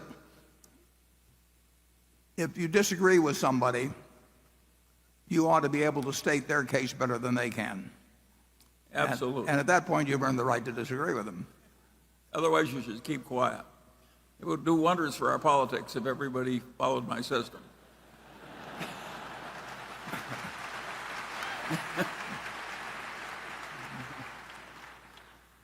Okay, Becky. Warren, just a quick request. Would you please stop using CNBC as an acronym for mass destruction? But if I use NBCC, then I've got a problem with Steve. This question comes from Matt Bandy in Dallas, Texas. He's asking about Seritage Growth Properties. He says, in December 2015, you filed a personal 13G evidencing a roughly 8% ownership position in the real estate investment trust Seritage Growth Properties, which to my knowledge is not paralleled as a Berkshire investment. Alternatively, in September 2015, Warren filed a personal 13G evidencing ownership in Phillips 66, which is paralleled as a Berkshire investment. My question is, how do you decide when making a personal investment for your own account versus an investment for Berkshire? I understand market cap and ownership sizing are the likely factors, but does it still not behoove him to invest for the shareholders' benefit in a company like Seritage that might have significant upside? And where are you putting your personal money to work? Right. I do not own a share, or never have owned a share of Phillips 66. I'm not sure where that person, what he's referring to. It may be that there's some way when the form is filled out that because I'm CEO of Berkshire, that on some line it imputes ownership to me or something. But the answer is I've never owned a share of Phillips. And Seritage is a real estate investment trust that had a total market value of under $2 billion when I bought it. And my situation is that I have about 1% of my net worth outside of Berkshire and 99% in it, and I can't be doing things that Berkshire does. So a Seritage with a $2 billion market cap is not really something that is of a Berkshire size. Plus, we've never owned a real estate investment trust, to my knowledge, in Berkshire at all. I mean, it's just not a... So I could buy that and not have any worry about a conflict with Berkshire. As a practical matter, you know, my best ideas are, I hope they're my best ideas, are off limits for me because they go to Berkshire if they're sizable enough to have a significance to Berkshire. We will not be making investments unless it's something very odd. We will not be making investments in companies with a total market cap of a couple billion. Well, we're our present size. But so every now and then I see something that's sub-sized for Berkshire that I'll put that 1% of my net worth in, and the rest of the stuff is off limits, basically, unless Berkshire's all done buying something, or is it? I mean, I own some wells that I bought a long, long time ago, and Berkshire was not interested in. I mean, we bought enough or something at the time, or maybe we didn't have money for investment, but I try to stay away from anything that could conflict with Berkshire. And if I'd been buying Phillips when Berkshire was buying Phillips, or prior, or subsequently, there could be a case where it'd be okay when we might have hit some limit. But the answer is I didn't buy any, and I've never owned any. Charlie? Well, part of being in a position like that we occupy is you really don't want conflict of interest or even the appearance of it. And it's been 50 or 60 years. When have we embarrassed Berkshire by some of our side conduct? Both of us have practically nothing of significance in the total picture outside of Berkshire. I've got some Costco stock. I'm the director of Costco. Berkshire's got some Costco stock. There are 2 or 3 little overlaps like that, but basically, Berkshire shareholders have more to worry about than some conflict that Warren and I are going to give it. We're not going to do it. It may sound a little crazy, and it's only because I can afford to say this, but I would much rather make money for Berkshire than for myself. I mean, it isn't going to make any difference to me anyway. I've got all the money I could possibly need and way more. And on balance, my personality, everything's more wound up in how Berkshire does than I am myself, because I'm going to give it all away. So I know my end result is 0, and I don't want Berkshire's end result to be 0. So I'm on Berkshire's side. Cliff?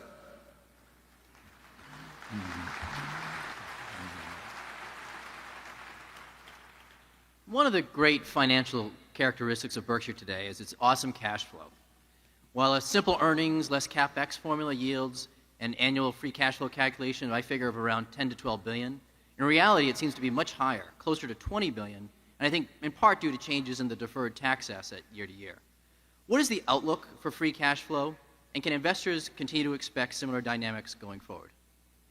Yeah, there's a lot of deferred tax that's attributable to unrealized appreciation in securities. I don't have the figure, but let's just assume that's 60 billion of unrealized appreciation in securities. Well, then there would be 21 billion of deferred tax. That isn't really cash that's available. It's just an absence of cash that's going to be paid out until we sell the securities. Some arises through bonus depreciation. The railroad will have depreciation for tax purposes that's a fair amount higher than for book purposes. But overall, I think of primarily the cash flow of Berkshire as a practical matter relating to our net income plus our increase in float, assuming we have an increase. And over the years, float has added $80 billion plus to make available for investment beyond what our earnings have allowed for. And that's the huge element.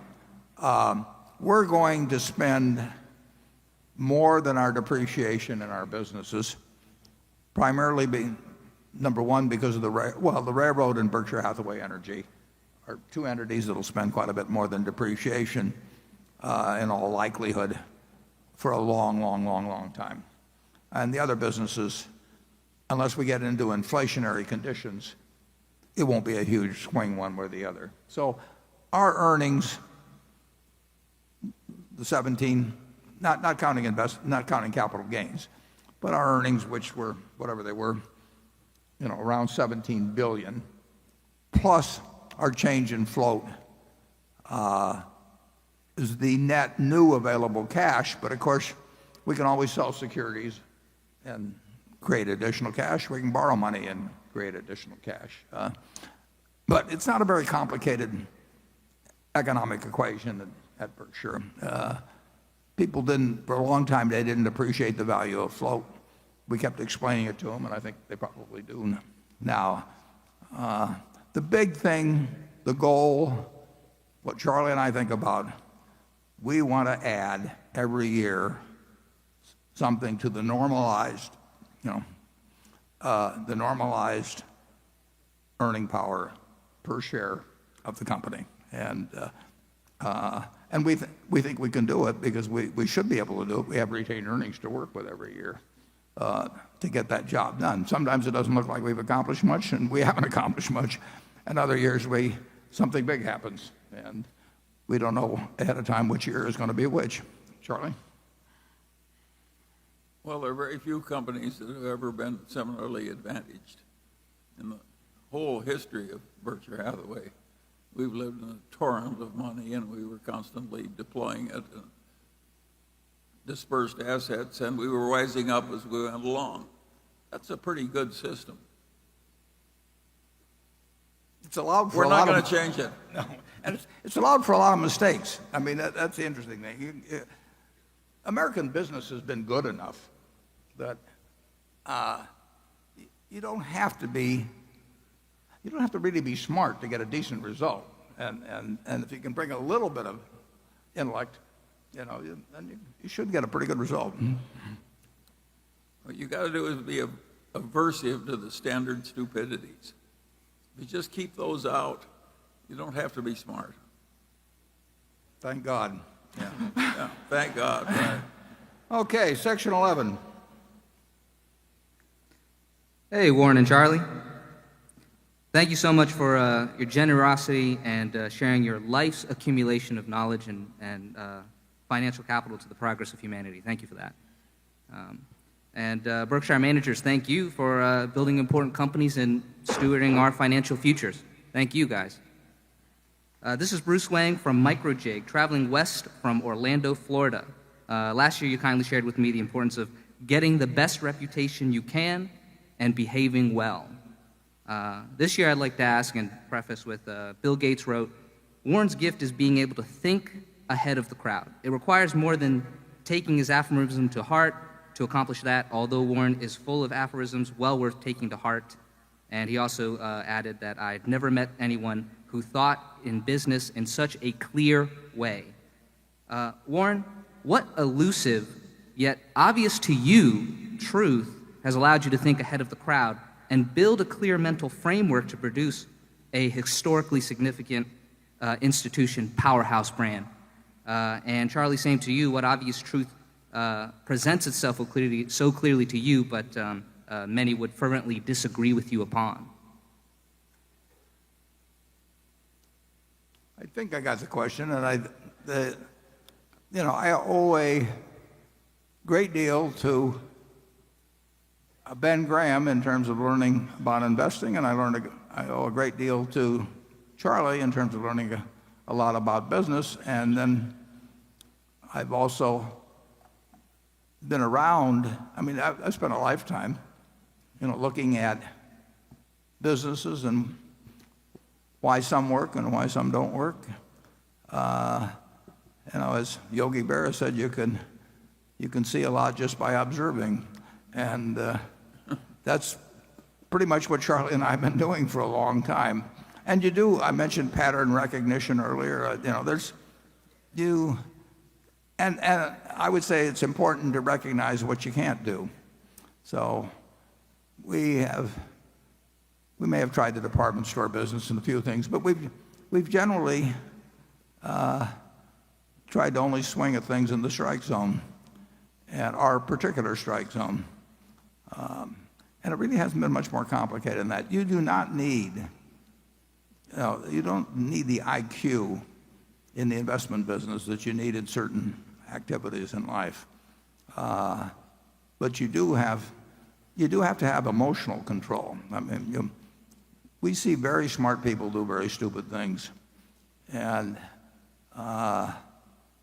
it's fascinating how humans do that. Just take the people that get very rich and then leverage themselves up in some way that they lose everything. I mean, that they are risking something that's important to them for something that isn't important to them. Well, you can say you could figure that one out in first grade, but people do it time after time. And you see that constantly, self-destructive behavior of one sort or another. I think we've probably, and it doesn't take a genius to do it, but I think we've sort of avoided the self-destructive behavior. Charlie? Well, there's just a few simple tricks that work well, and particularly if you've got a temperament that has a combination of patience and opportunism in it. And I think that's largely inherited, although I suppose it can be learned to some extent. Then I think there's another factor that accounts for the fact that Berkshire's done as well as it has, is that we're really trying to behave well. And I had a great-grandfather, when he died, the preacher gave the talk, and he said, none envied this man's success so fairly won and wisely used. Now, that's a very simple idea, but it's exactly what Berkshire's trying to do. There are a lot of people who make a lot of money, and everybody hates them, and they don't admire the way they earn the money. And I'm not particularly admirable at making money running gambling casinos. And we don't own any. And we've turned down businesses, including a big tobacco business. So I don't think Berkshire would work as well if it were just terribly shrewd, but didn't have a little bit of what the preacher said about my grandfather Ingham. We want to have people think of us as having won fairly and used wisely. It works.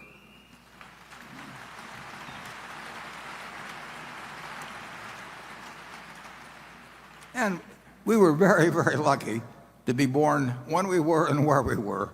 You know, and I mean, you could have dropped us at some other place in time or some other part of the world, and things would have turned out. And think of how lucky you were to have your Uncle Fred.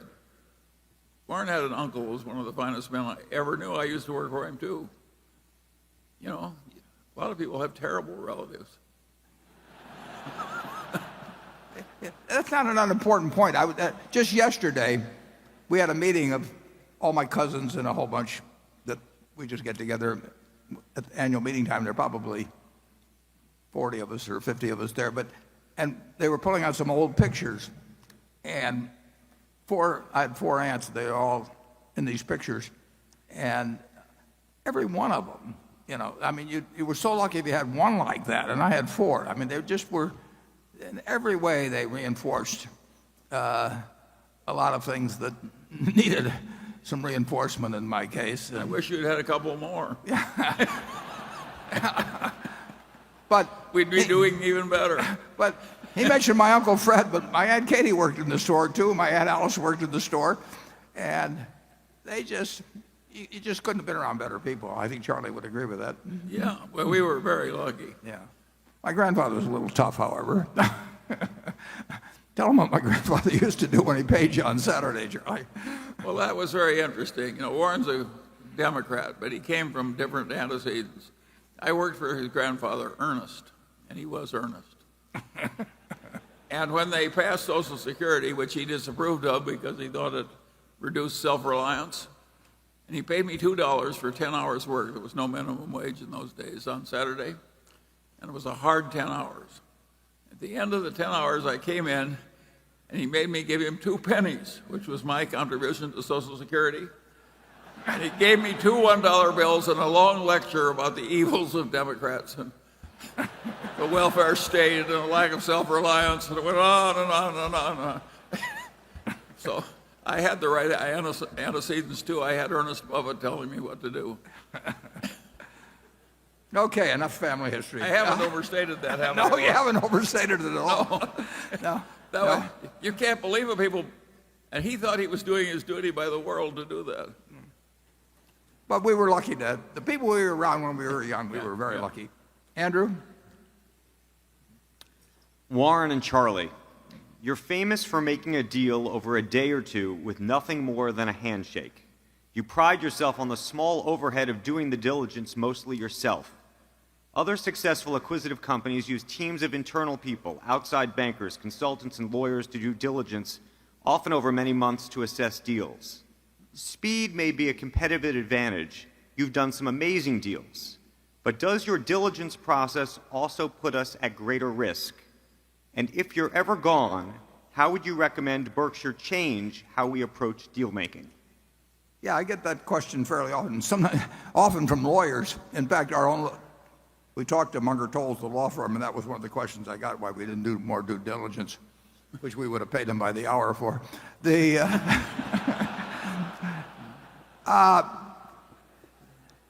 It's interesting. We've made plenty of mistakes in acquisitions, plenty, and we made mistakes in not making acquisition. But the mistakes are always about making an improper assessment of the economic conditions in the future of the industry or the company. They're not a bad lease. They're not a specific labor contract. They're not a questionable patent. They're not the things that are on the checklist, you know, for every acquisition by every major corporation in America. Those are not the things that count. What counts is whether you're wrong about whether you really got a fix on the basic economics and how the industry is likely to develop, or whether Amazon's likely to kill them, in a few years, or that sort of thing. And we have not found a due diligence list that gets at what we think are the real risks when we buy a business. And like I said, we certainly made at least a half a dozen mistakes, and probably a lot more if you get into mistakes of omission. But none of those would have been cured by a lot more due diligence. They might have been cured by us being a little smarter. It just isn't the things that are on the checklist that really count. Assessing whether a manager who I'm going to hand $1 billion to for his business, and he is going to hand me a stock certificate, assessing whether he's going to behave differently in the future in running that business than he has in the past when he owned it, that's incredibly important. But there's no checklist in the world that's going to answer that. So if we thought there were items of due diligence, and incidentally there are a few that get covered. I mean, you want to make sure that they don't have twice as many shares out as you're buying or something of the sort. But if we thought there were things that we were missing that were of importance in assessing the future economic prospects of the business, we would by all means drill down on those. But the question of, when we bought Seas, they probably had 150 leases. When we buy Precision Cash Parts, they have 170 plants. There's going to be pollution problems at some place, and that is not what determines whether a $32 billion acquisition is going to look good 5 years from now or 10 years from now. And we try to focus on those things. And I do think it probably facilitates things with at least certain people that our method of operation does cut down. You get into squabbles on small things. I've seen deals fall apart because people start arguing about some unimportant point, and their egos get involved, and they draw lines in the sand and all of that. I think we gain a lot. When we start to make a deal, it usually gets done. Charlie? Well, if you stop to think about it, business quality usually counts on something more than whether you crossed a T in some old lease or something. And the human quality of the management who are going to stay are very important. And how are you going to check that? As by due diligence, And I don't know anybody who's had a generally better record than Berkshire in judging business quality and the human quality of the people who are going to lead the business after it's acquired. And I don't think it would have improved at all by using some different method. So I think the answer is that, for us at least, we're doing it the way we should. Negotiations that drag out have a tendency, they're more likely to blow up for some reason. I mean, people, they can get obstinate about very small points, and it's silly to be obstinate, but people get silly sometimes. So I like to keep things moving. I like to show a certain amount of trust in the other person, because usually trust comes back to you. But the truth is there's some bad apples out there, and spotting them is not going to come from looking at documents. You really have to size up whether that person who's getting a lot of cash from you how they're going to behave in the future, because we're counting on them, and that assessment is as important as anything involved. We know all the figures and everything going in, and we know what we'll pay, and so we don't want things to get gummed up in negotiations. And I'm perfectly willing to lose small points here and then on a deal if I have the deal on the right terms. I don't believe in making and Tom Murphy taught me this. I mean, you just don't try and win every point. it's a terrible mistake. But you make a decent deal, and if you find something that bends a little different some way, that's okay. If you think it's bad faith and gives an indication of the character of the person you're dealing with, then you got another problem, and you're lucky if you find that out early. Charlie, any more? How many people in this room who are happily married carefully check their spouse's birth certificate and so on? My guess is that our methods are not so uncommon as they appear. Yeah. I'll think about that. Okay, Greg. Warren, the announcement earlier this month that Ajit Jain would be taking over responsibility for all of Berkshire's reinsurance efforts once Tad Montrose retires from General Re has raised some questions about not only the change in leadership structure, but succession planning. Given the state of the reinsurance market, it makes sense to have Ajit overseeing both businesses, especially if the pricing environment is expected to be difficult for another 10 years, and there are duplicative efforts that can be streamlined. Given this move and the change in responsibilities we've seen at several of Berkshire's subsidiaries the last few years, I was just wondering if you could give us some color on how succession planning is handled at the subsidiary level, and any insight you could give us into what led you to finally decide to have Ajit oversee both of Berkshire's reinsurance arms, and whether or not it will change the amount of work he'll be doing on the specialty side of the business would be greatly appreciated. Yeah. Well, Tad Montrose, after 39 years, has done an absolutely sensational job for Berkshire. You know, originally, Gen Re was a problem child for a while, as you know, and some brought on by itself and some external. But Tad is, I mean, he's sensational. And I tried several times, maybe successfully in terms of months, but not in terms of years, to get him to stay out longer.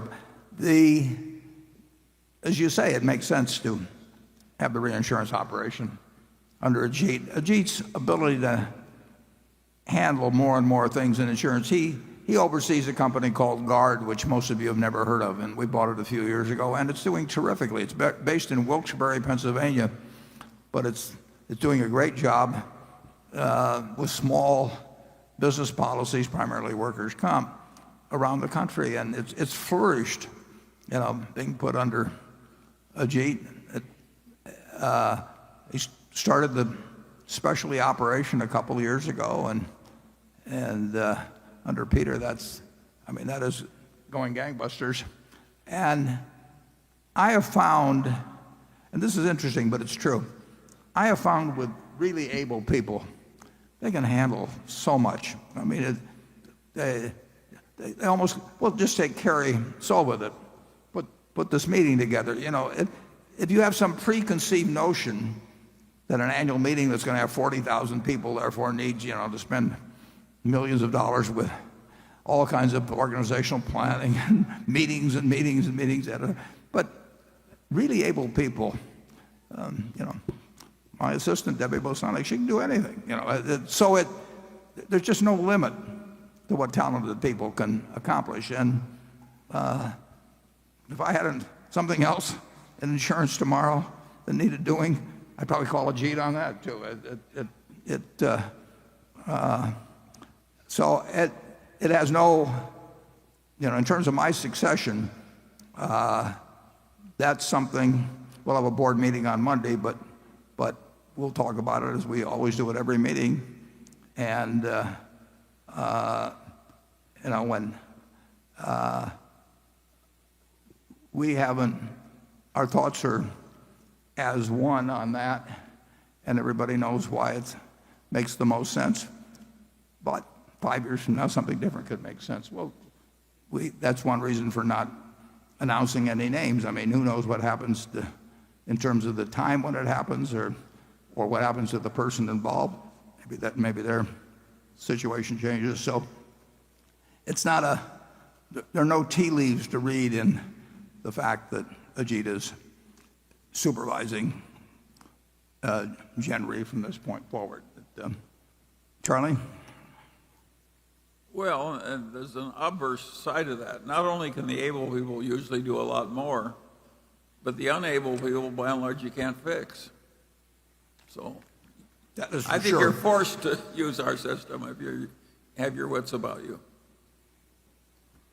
And we don't feel the need to follow any kind of organizational common view as to, you do this and you have only so many people can report to you or any of the sort of thing. Berkshire, every decision that comes up, we just try and figure out the most logical thing to do at that time. But we don't have some grand design in mind of like an Army organizational charter or something of the sort, and we never will. So. Warren and I once reached a decision we wouldn't pay more than X dollars for something. And the man who was subordinate to both of us who was working on it just said, "You guys are out of your minds. This is really stupid. This is a quality operation. You ought to pay up for it." We just looked at one another and did it his way. Yeah. We don't pay any attention to titles or He was right, too. He was right, yeah, of course. Yes. Okay. Oh, I'm sorry. Good. If a charwoman gave us a good idea, we'd accept it cheerfully. Actually, one time the woman that does clean my office came in, and I think she'd been kind of wondering what I did, based on. And I'd see her frequently, and her name was Ruby. And finally one day, she decided to really get to the heart of the matter. And she said, "Mr. Buffett, do you ever get any good horses?" Apparently thought this is where I was really making my money, was at the track. But okay, station one. Hello, Mr. Buffett. Hello, Mr. Buffett. Hi. Mr. Munger. Nirav Patel, Haverhill, Massachusetts. Thank you for taking my question. With Berkshire Hathaway being so well managed, why doesn't it have a highest credit bond rating? Let me take that one. Okay. The rating agencies are wrong.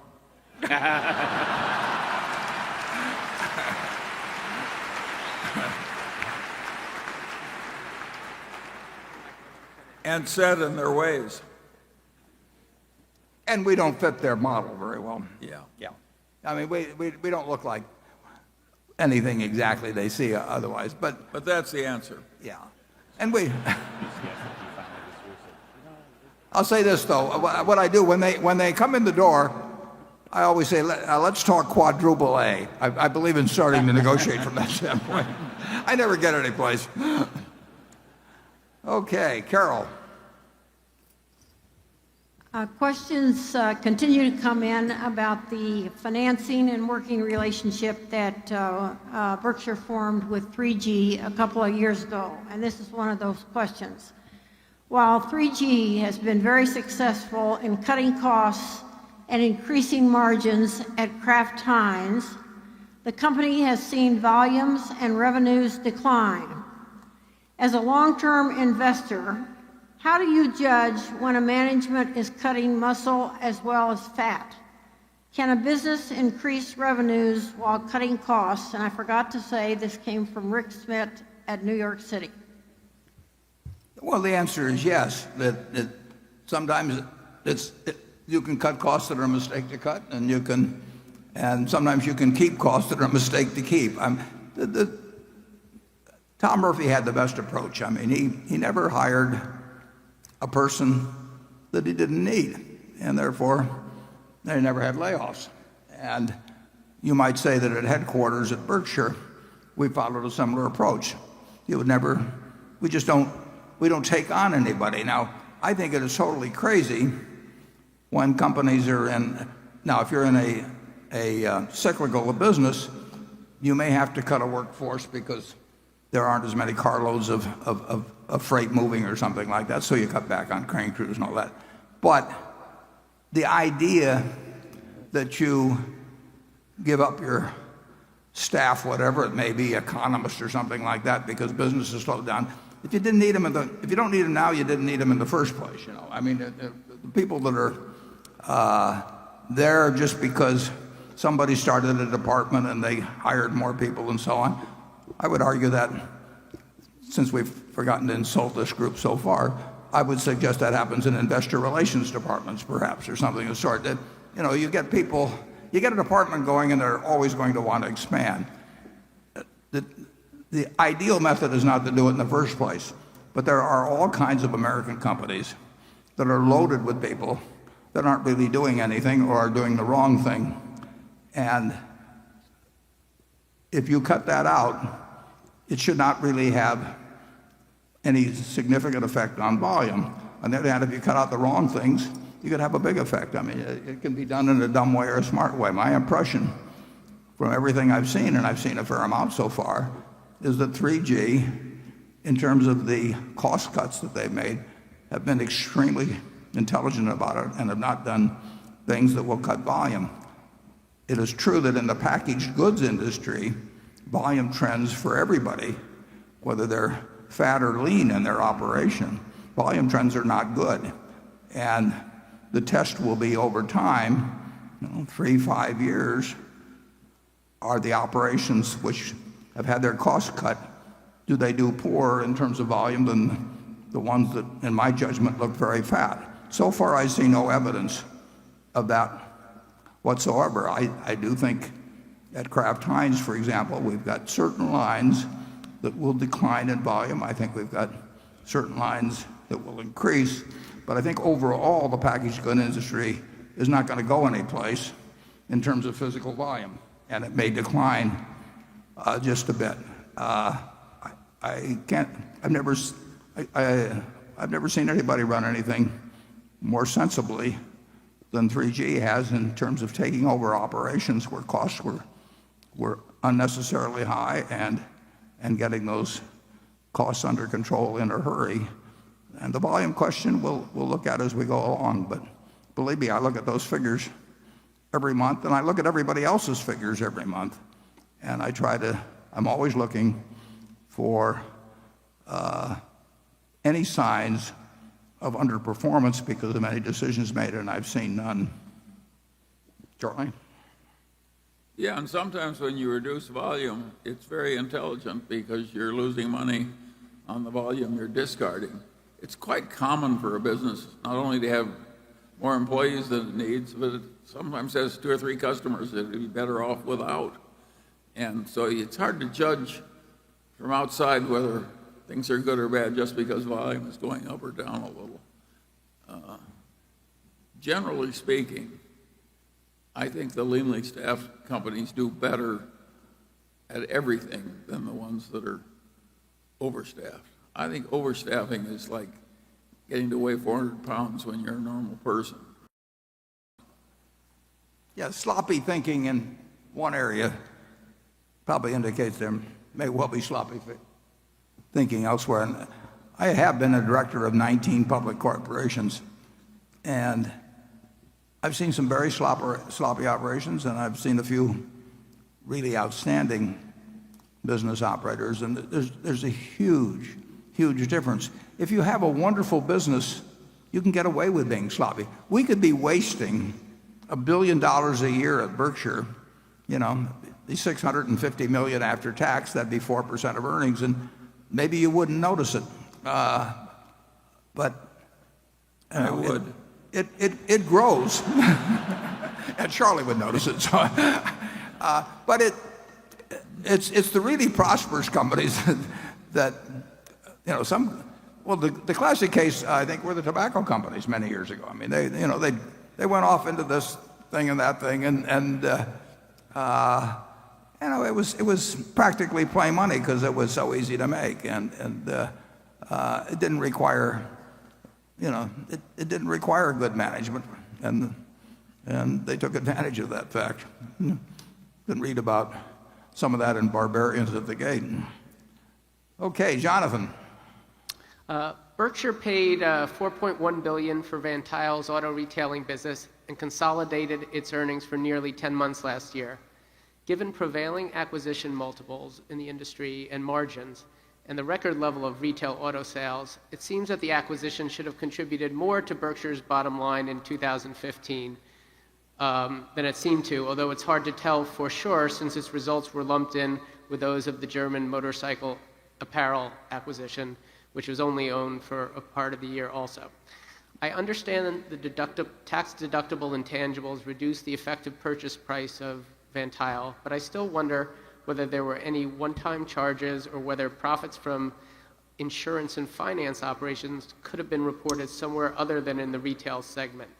Yeah. I imagine Berkshire is earning a better return on the acquisition than is so far apparent, but I wonder if you could explain the difference between the likely economics of the deal and what I infer from the annual report figures. Yeah, well, you're right about it. It is better than it looks. For one thing, we got $1 billion of securities, roughly, with the 4.1, and those securities were basically carrying at 0.25%. So, but that billion is available to us, and that came with the deal. There are some very significant acquisition accounting charges that will continue for a couple of years, and that I'm happy to have taken that way. The economics of Van Tuyl, I would say, have worked out almost exactly as I would. If you had me a year ago lay out a projection, I don't do it, but if I had, it would look very much like things have turned out. And Jeff Rocker, who runs that operation, really fits the Berkshire mold. I mean, we've got a first-class CEO there. But take $1 billion off the purchase price just for openers, and then there are some amortization charges of items that are allowable that make you correctly see a fairly low figure against what it appears the acquisition price was. So far, it's exactly on schedule, and the schedule was perfectly satisfactory. Okay, station 2. We haven't, incidentally, we haven't had much luck so far in acquiring other auto dealerships based on the same metrics that we bought Van Tuyl. And I think to a small degree, that's because people think we paid more for Van Tuyl than we did. They're not seeing certain factors in it, so they think we paid X, and therefore they're entitled to X, and we didn't pay X, so we haven't made. We've bought very little so far. I hope that changes in the future, but we're not going to change. We're not going to change our metrics in terms of how we value auto dealerships. Okay, station 2. Good afternoon, Mr. Buffett and Mr. Munger. I'm John Gorey from Iowa City, Iowa. When interest rates go from zero to negative in a country, how does that change the way that you value a company or a stock? Do you choose a high valuation because the discount rate is low? Or on the other hand, do you choose a low valuation because the cash flow is likely to be poor? Well, going from, which we haven't done in this country yet, but going from 0 to -0.5 is really no different than going from 4 to 3.5. I mean, it has a different feel to it. Obviously, if you have to pay 0.5 point to somebody, but if you have your yield or your base rate reduced by 0.5 point, it's of some significance, but it isn't dramatic. What's dramatic is interest rates being where they are generally. I mean, whether it's 0, +0.25, -0.25, +0.5, -0.5, we are dealing with a situation of essentially very close to 0 interest rates, and we have been for a long time and longer than I would have anticipated. The nature of it is that you'll pay more for a business when interest rates are 0 than if they were like 15% when Volcker was around, and you can take that up and down the line. I mean, we don't get too exact about it because it isn't that exact a science, but very cheap money makes me pay a little more for businesses than when money was at what we previously thought was normal rates, and very tight money would cause me to pay somewhat less. I mean, we had a rule for 2,600 years that Aesop lived around 600 BC, but he didn't happen to know it was BC, but you can't know everything. And it was that a bird in the hand is worth two in the bush. But a bird in the hand now is worth about 9/10 of a bird in the bush in Europe, because it depends on how far out the bush is, but it keeps getting worth less as you go along. So these are very unusual times that way. And if you ask me whether I paid a little more for precision cast parts because interest rates were around zero than if they'd been 6%, the answer is yes. I try not to pay too much more, but it has an effect. If interest rates continue at this rate for a long time, if people ever really start thinking something close to this is normal, that will have an enormous effect on asset values. It already has some effect. Charlie? Yeah, but I don't think anybody really knows much about negative interest rates. We never had them before. And we never had periods of stasis like except for the Great Depression. We didn't have things like happened in Japan. Great modern nation playing all the monetary tricks, Keynesian tricks, stimulus tricks, and mired in stasis for 25 years. And none of the great economists who studied this stuff and taught it to our children understand it either. So we just do the best we can. And they still don't understand it. No. And our advantage is that we know we don't understand it. It's interesting though. I mean, we are, it makes for an interesting movie. And it does modestly affect what we pay for businesses. I don't think anybody expected it to last this long, do you, Charlie? Personally? I don't think everybody, if you're not confused, you haven't thought about it correctly. Yeah. I thought about it correctly then. Becky?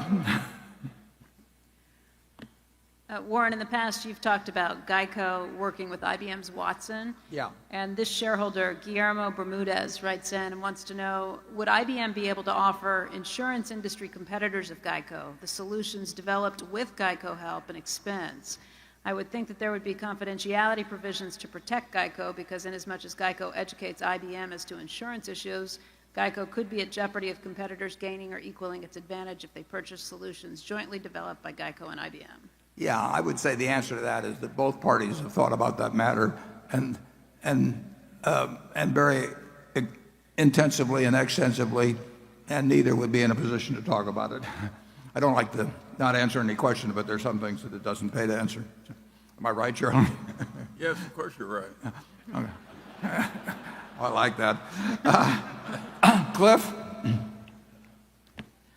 You've long stressed the importance of taking a long-term view when investing. And over the decades, your substantial returns in American Express seem to support your point. Now, you've talked in the past about the ability of American Express to reinvent itself over time, but today it seems to be a company that doesn't have alternative businesses, and its brand doesn't seem to have the same cachet as it once did.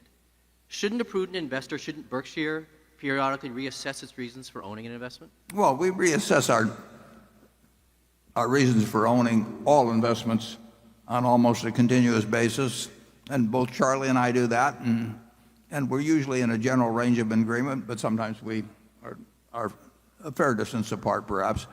There's no question that payments are an area of intense interest to a lot of very smart people who've got a lot of resources, and rapid change. Yeah, and rapid change, and it will change. And I personally feel okay about American Express, and I'm happy to own it. I think, but their position, and it has been under attack for decades, more intensively lately, and it will continue to be under attack. I mean, it's too big a business, and it's too interesting a business, and it could be too attractive a business for people to ignore it. And it plays to the talents of some very smart people. I mean, it's a natural that a great many organizations that are really quite able think about it, and it's big. So a lot of great businesses aren't quite so great as they used to be. The packaged good business for the Procter & Gamble's and so forth of the world, General Mills, they're all weaker than they used to be at their peak, and the auto companies. I mean, when auto Charlie and I company- were, oh my you know, God. yeah. When I think of the power of General Motors when I was young, and what happened when they wiped out all the shareholders, I would no more have predicted that. When I was young, General Motors loomed over the economy like a colossus. It looked totally invincible. Torrents of cash, torrents of everything. Trying to hold down market share. Yes, because they were afraid they'd be too monopolistic. And so the world changes, and we can't make a portfolio change every time something is a little less advantaged than it used to be. But you have to be Alert. You have to be thinking all the time in Yes. order to whether there's been something that really changes the game in a big way. And that's not only true for American Express, that's true for other things we own, including things we own 100% of. And we'll be wrong sometimes. We'll be late sometimes, we'll be wrong sometimes, but we'll be right sometimes too. But it's not that we're not cognizant of threats, but assessing the probabilities of those threats being a minor problem or a major problem or a life-threatening problem is, it's a tough game, but that's what makes our job interesting. I think anybody in payments probably who's an established long-time player with an old method has more danger than used to exist. It's just there's more fluidity in it. Okay, station 3. Hi, Mr. Buffett. Hi. Hi, Mr. Munger.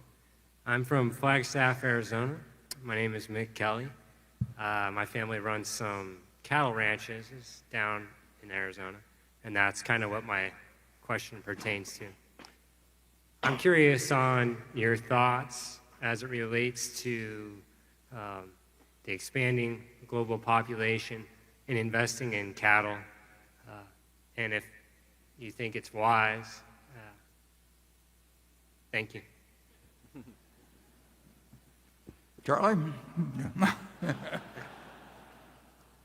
I think it's one of the worst business I can imagine for somebody like us.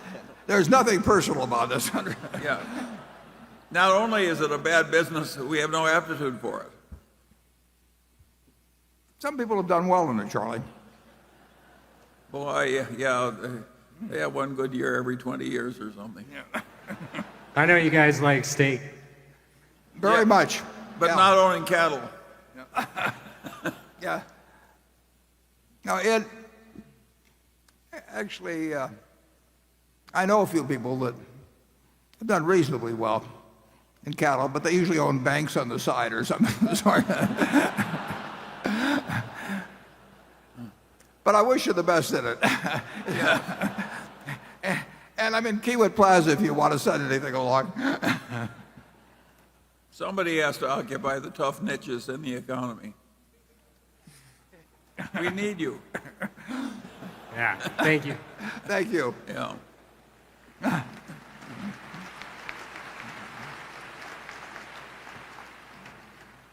Andrew? Warren and Charlie. Well, the first part's for Charlie, the second part's for Warren. Charlie, you clearly understand the power of incentives.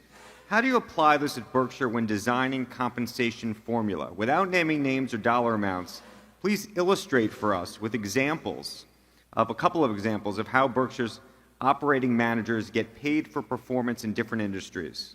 The second part is for Warren, which is you once said you'd write about how we should compensate the next Berkshire CEO. Can you describe exactly how we should do it now? Well, I'll let Warren worry about the next CEO. But when it comes to the system, our incentive systems are different, and what they try and adapt to is the reality of each situation. And the basic rule on incentives is you get what you reward for. So if you have a dumb incentive system, you get dumb outcomes. And one of our really interesting incentive systems is at GEICO, and I'll let Warren explain it to you because we don't have a normal profits type incentive for the people at GEICO. Warren, tell them because it's really interesting. Yeah, well, at GEICO, we have two variables, and they apply to well over 20,000 people. I think you have to be there a year, but beyond that point, anybody's been there a year or more, and I could be wrong on the exact period, is subject and understands that these two variables will determine bonus compensation. And as you go up the ladder, it has a multiplier effect. It's still the same two variables, but it gets to be larger and larger in terms of bonus compensation as a percentage of your base. But it's always significant. It's always significant. And those two variables are very simple. I care about growing the business, and I care about growing it with profitable business. So we have a grid which consists of growth in policies in force on one axis, not growth in dollars, because that's reflected by average premiums, which are outside their control, but growth in policies in force. And then on the other grid, we have the profitability of seasoned business. It costs a lot of money to put business on the books. I mean, we spend a lot of money on advertising and all of that. So the first year, any business we put on the books is going to reduce profit significantly. And I don't want people to be worried about the profit if it's going that might be impaired by growing the business fast. So profit of seasoned business, growth of policies in force. Very simple. We've used it since 1995. We put a tiny little tweak or two in for new businesses or something, but it's overwhelmingly a simple system. Everybody understands it. In February or so, it's a big day when the two variables are announced and people figure out how they come out on it. And it totally aligns the goals of the organization in terms of compensation with the goals of the owner. And that's a simple one. The interesting thing about Berkshire... It's simple, but other people might reward something like just profits. And so the people don't take on new business that should take it on because it hurts profits. So you've got to think these things through, and of course Warren's good at that. And so is Tony Nicely. Yeah. And just thinking about, somebody comes and says, well, you reward profits. You don't want to reward profits. Alone, it'd be the dumbest thing you could do. You just quit advertising and start shrinking the business a little. And like I say, that people there know that the very top person is getting paid based on those same two variables, so that they don't think that the guys at the top have got a cushy deal compared to them and all of that. It's just a very logical system. The interesting thing, and I'll get to your second thing in the second question in a minute, but if we brought in a compensation consultant, they would start coming up with plans that would be designed for all of Berkshire and get us all pulling together. Maybe an undertaking parlor. Yeah. God knows where they'd get the plan. The idea of having a sort of a coordinated arrangement for incentive compensation across 70 or 80 businesses or whatever is just totally nuts. And yet, I would almost guarantee you that if we brought in somebody, they would be thinking in terms of some master plan and little sub-plans and all this kind of thing, and explain it with all kinds of objectives. We try to figure out what makes sense in each business we're in. There's some businesses where the top person is enormously important. There's some businesses where the business itself dominates the nature, the result. We try to design plans that make sense. In certain cases, I asked one fellow that came to work for us, or that was selling me his business. The day I met him, he came to the office, and he had a business he wanted to sell, but he also wanted to keep running it. And I made a deal with him on it, and then I said, tell me what the compensation plan should be.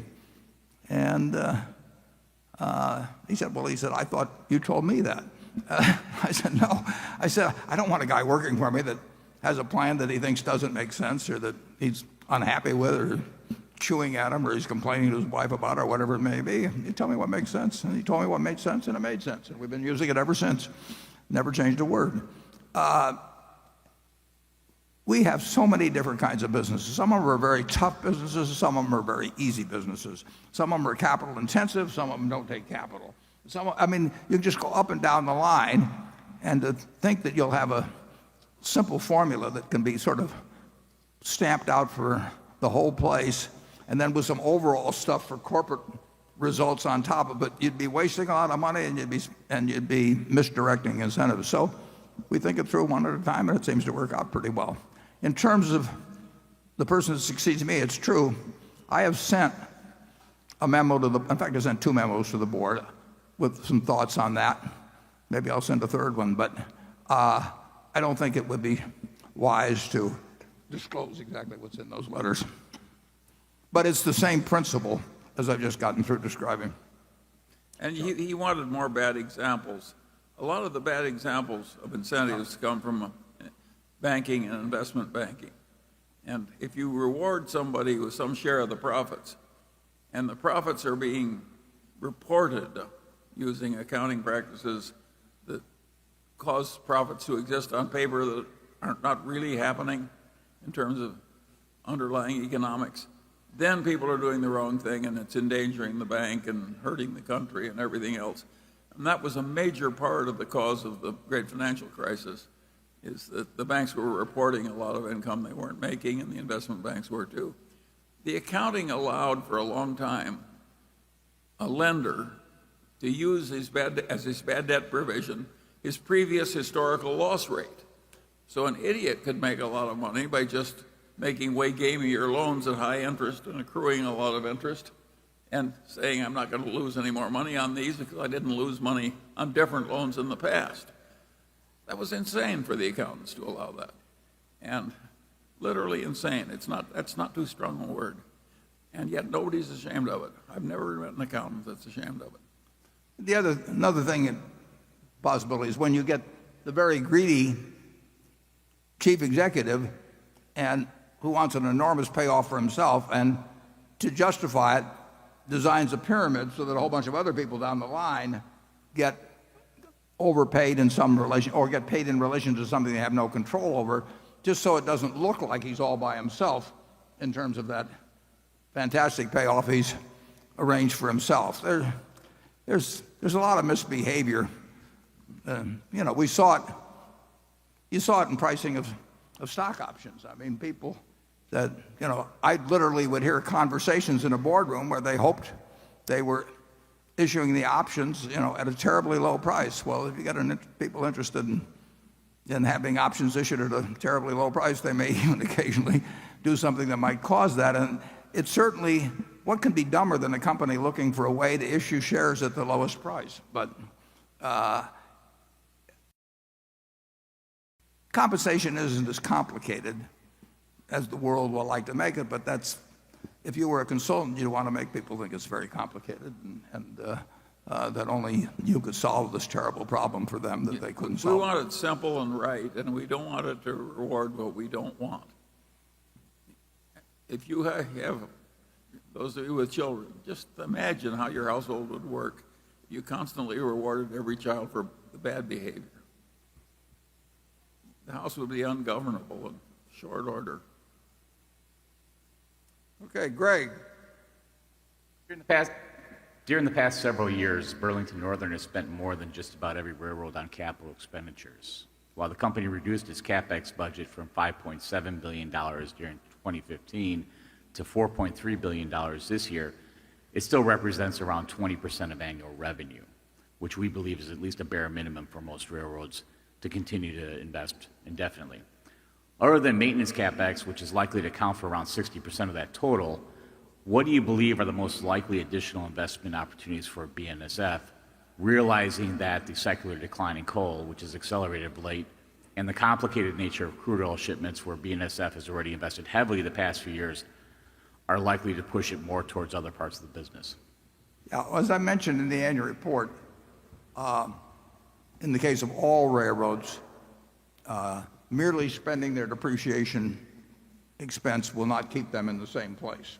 So depreciation is an inadequate measure of the actual steady state capital expenditure needs of a railroad, even in these fairly non-inflationary ways. And that's an important consideration in buying the business. We knew that going in, and it's been reinforced since. We spent a lot of money in 2015 because we had a lot of problems to correct, and that was when we spent the $5.7 billion. I would say that the true maintenance CapEx, if you're looking at $4.3 billion, is higher than 60% of that number when you really evaluate keeping the railroad in competitive shape to do just the same volume as it would be doing the year before. So there is an additional expense at BNSF that is not reflected in the figures. We also have a lot of intangible expenses at some other businesses that aren't real expenses. I mean, overall, I think that Berkshire's figures actually are on the conservative side in relation to real economic earnings, but that's not true at any railroad. They've also had something called positive train control, which amounts to a lot of money for the industry. I think we may be a little further along than most of them in paying for that, but that's $200 or $300 million a year, and maybe, I don't know whether it'd be close to $2 billion or something like that in aggregate. So it is a very capital-intensive business.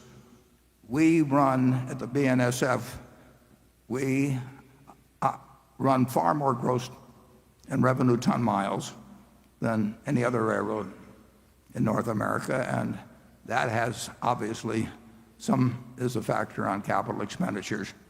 But I would say that it's very likely that we will spend more than depreciation, unfortunately quite a bit more than depreciation, to stay in the same place for a long, long time, as will other railroads. And that's a negative in the picture. We will always be looking for ways to use capital expenditure money to develop additional business, and we get that opportunity regularly. It's just a question of the size of it. And we did a lot of that in the Bakken, and we got benefits from it. We're not getting benefits as much as we thought we would at this point when the price of oil has fallen off. But that was a very sensible capital expenditure, and I hope we get the opportunity to do more. What's happening in coal with the decline, I mean, that doesn't really have anything to do with our overall capital expenditure budget, except we won't be spending a whole lot of money to expand in that arena. Does that answer your question okay? I was just thinking maybe with intermodal as well, if that's a longer-term opportunity to invest more heavily there. Well, we're always open to it, but we would want, you have to see a fair amount of revenue coming from. And we had a proposition very recently, which we worked on for many, many years, in terms of making the port at Long Beach considerably more efficient, and we spent a lot of money on that and spent a lot of time, and we would have spent a lot more money, a whole lot more money, if it had been approved. And recently, the court came out with a decision that was negative on it, and whether that kills the chance to do that or we look someplace else, we'll have to look at the situation. Our competitors there pretend to be environmentalists. It's a common practice now. Yeah, in any event, we thought we had something that made a lot of sense for both the area and for the transportation system of the country, but there are We're trying to do the right thing, and so far we've lost. But we're still willing to spend a lot of money, Yeah. if we can find things that make the railroad more efficient or make it larger. I mean, either way. Okay, section 4. Good afternoon, Mr. Buffett and Mr. Munger. My name is Marcus Douglas. I'm an investment advisor from Houston, Texas. Where I'm from, there are a lot of people losing their jobs. mostly due to the sharp decline of crude oil prices. My question pertains to the overall state of the union, more so than my dear city. Keeping in mind that crude oil is primarily bought and sold in American dollars, do either of you believe the major fluctuations in the supply of crude oil influence the future monetary policy decisions? Sorry. Well, that's yours, Charlie. Well, my answer would be not much. Yeah, it's an important industry, obviously, and the decline in the price of oils had a lot of effects. Very good for the consumer, millions and hundreds of millions of consumers, and very bad for certain of the businesses, like the one we bought in Lubrizol, and some others to a degree. Net, it should be good for the United States overall to have low prices for oil. We're a net oil importer. I mean, just like it's good for the United States to have low prices for bananas. We're a banana importer.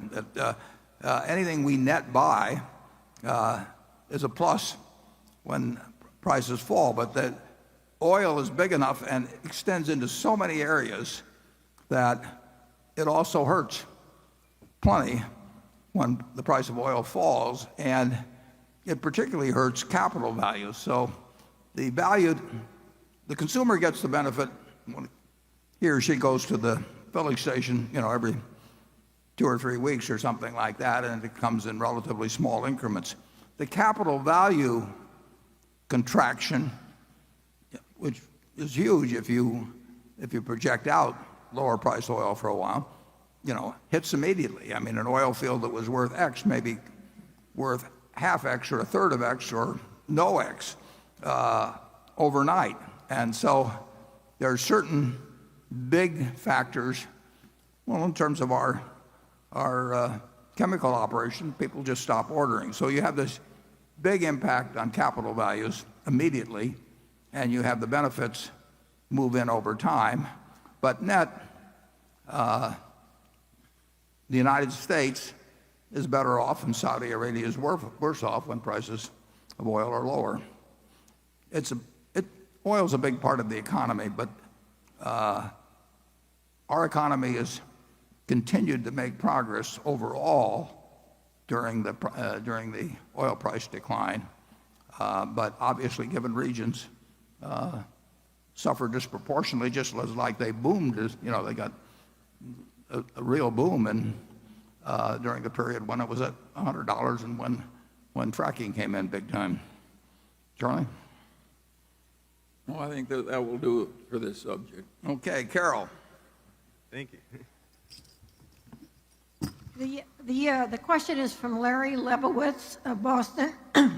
The year-end balance sheet for our manufacturing, service, and retailing operations shows total current assets of $28.6 billion, of which cash and equivalents are $6.8 billion. Meanwhile, total current liabilities are $12.7 billion, implying net working capital of $15.9 billion. It has become increasingly common for companies like Apple and Dell to finance their business via their suppliers, in some cases with negative working capital. Why is it necessary for these Berkshire businesses to have so much working capital, particularly so much cash? More generally, how do you think about efficiently managing the working capital of a business segment so large, sprawling, and decentralized as this one? Yeah, well, we have excess cash every place at Berkshire. So we don't, at present, it really doesn't make any difference whether we have it at certain subsidiaries or other subsidiaries. So we have excess cash. As I've pointed out in the past, we'll never go below $20 billion of cash, and we'll actually stay comfortably above it. But allowing for the preferred that's going to, of Kraft Heinz, will be, again, over $60 billion of consolidated cash. We don't really worry much about what pocket it's in. It's not making anything anyway at these levels. Now, if rates move higher, we've actually got the mechanics in process to do sweep accounts and that sort of thing, which And so I would pay no attention to the particular cash that's being held in that category there. The cash in Berkshire Hathaway Energy, the cash in the railroad, we have independent levels that we don't guarantee their debt, and they run with ample cash, and we would not look at sweeping that down to a minimum. But if you talk about 40 or 50 of our miscellaneous subsidiaries, we will go to a sweep account when rates get where it really makes any difference to do it. But right now, when you're getting zero, it doesn't really make much difference where you get zero. So I think the fellow's overanalyzed it a little bit, but I understand why he did it. Warren, one of his ideas is, why don't we imitate some of these other people and pay our suppliers a lot more slowly so we have more working capital? Yeah, well, that's a big thing in business now. And last year, Walmart, for example, went to almost all of their suppliers, as I understand, and certainly the companies that we supply, and they basically had a list of half a dozen things that they wanted present suppliers to agree to, and one of those things was more extended terms. And each of our companies made their own decisions, but my guess is they got more extended terms from most of their suppliers, maybe a very high percentage of their suppliers, and they may have gone from, I don't remember the exact requests, but whether they went from 30 to 60 days or what it was, but they got a meaningful extension. So you will, in a couple years or a year, it takes time to implement, you'll see higher payables relative to sales at Walmart than you saw a year or two ago. And they are under a lot of pressure competing with Amazon and others, and that's one of the ways they expressed it. And I've seen it done other places, and it's conceivable that one of our subsidiaries might deem it wise to do it, but I don't think they will. I mean, I think that the pressure for cash at Berkshire is not that high, and I think that the pressure or the desire for great relations with suppliers would probably overcome, in most of our managers' minds, any desire to start extending terms. Yeah, I think it's hard to do that brutally when you're rich and your supplier isn't, and think that your supplier is going to love you. And so I think there's something to be said for leaning over backward to have a win-win relationship with both suppliers and customers, always. It's never been pushed. You can argue we got a pretty good thing going in float anyway, so. Yeah, and we don't need it. Let somebody else set the record on that one. Okay, Johnny. Most American corporations separate out supposedly one-time restructuring costs, whereas Berkshire doesn't. Berkshire's reported operating earnings are therefore, in my opinion, of higher quality. Have you ever calculated how much higher operating earnings on average would be if Berkshire separated out plant closing costs, product line exits, severance pay, and similar items? Is it a material number, or does Berkshire not incur much in the way of these types of costs typically because most of your acquisitions are standalone? Let me take that one. That's a question like asking, why don't you kill your mother to get the insurance money? We don't do it. We're not interested in manipulating those numbers, and we haven't had a restructuring charge ever, and I don't think we're about to start. Yeah, I would say this too, Johnny. We don't do that. The numbers would not be huge. There could be a year, I suppose, when they might be for some reason, but they are more conservatively stated than most companies, and I think they're of higher quality. And but I pointed out also that I think that our depreciation expense at the railroad, which is standard and which all the other railroads use, is inadequate as a measure of true operating earnings. But that's... And you're talking about We like to advertise our defects. Not all of them. There's no question that I think we will have more amortization of certain intangibles which reduce earnings and reported earnings, but which in reality are not expenses. We'll have more of that than some companies, and I pointed that out. I never want to report one of these things where I have the whole adjusted earnings set out and say this is what you're supposed to pay attention to, because every one of those I've seen virtually results in some inflation of figures, and things are good enough at Berkshire. We don't need to inflate the figures. Okay, station 5. This is Martin calling from Germany. I'm a fixed income manager. We launched with Hendrik Leber a fund, and you have my sympathy. Yeah. The volume is about 650 million. We are 4.1% ahead this year. Obviously, my question is about fixed income. If I look in your annual report, it's about the volume of 25 billion. And if I add, let's say, the CDS, you were selling the CDS, and it's about a volume of 7 or 8 billion. So my concrete question is, the premium on your CDS is about 31 basis points at the end of the year. So mark to market, it's probably at the high teens or 20s. So would you consider to unwind this position? Are you allowed to do it? In the annual report you say no, but probably you can make exactly the contrary trade on it. That means you are buying protection. Is that a philosophy which you stand behind? Could you do that from the ethic point of view when the premium are extremely low, which is the case that the spreads are, as I said, between 15 and 20 basis points? Can you get a Charlie, that sounds like it was designed for you. I think he was referring to, we have one position left over from 6 or 7 years ago or thereabouts that involves us selling protection on zero coupon municipal bonds with a nominal value, maturity value, which is, since they're zero coupons, is far off and not present value at all of, I think, 7.7 billion or something like that. And we're just sitting with that position because we like the position.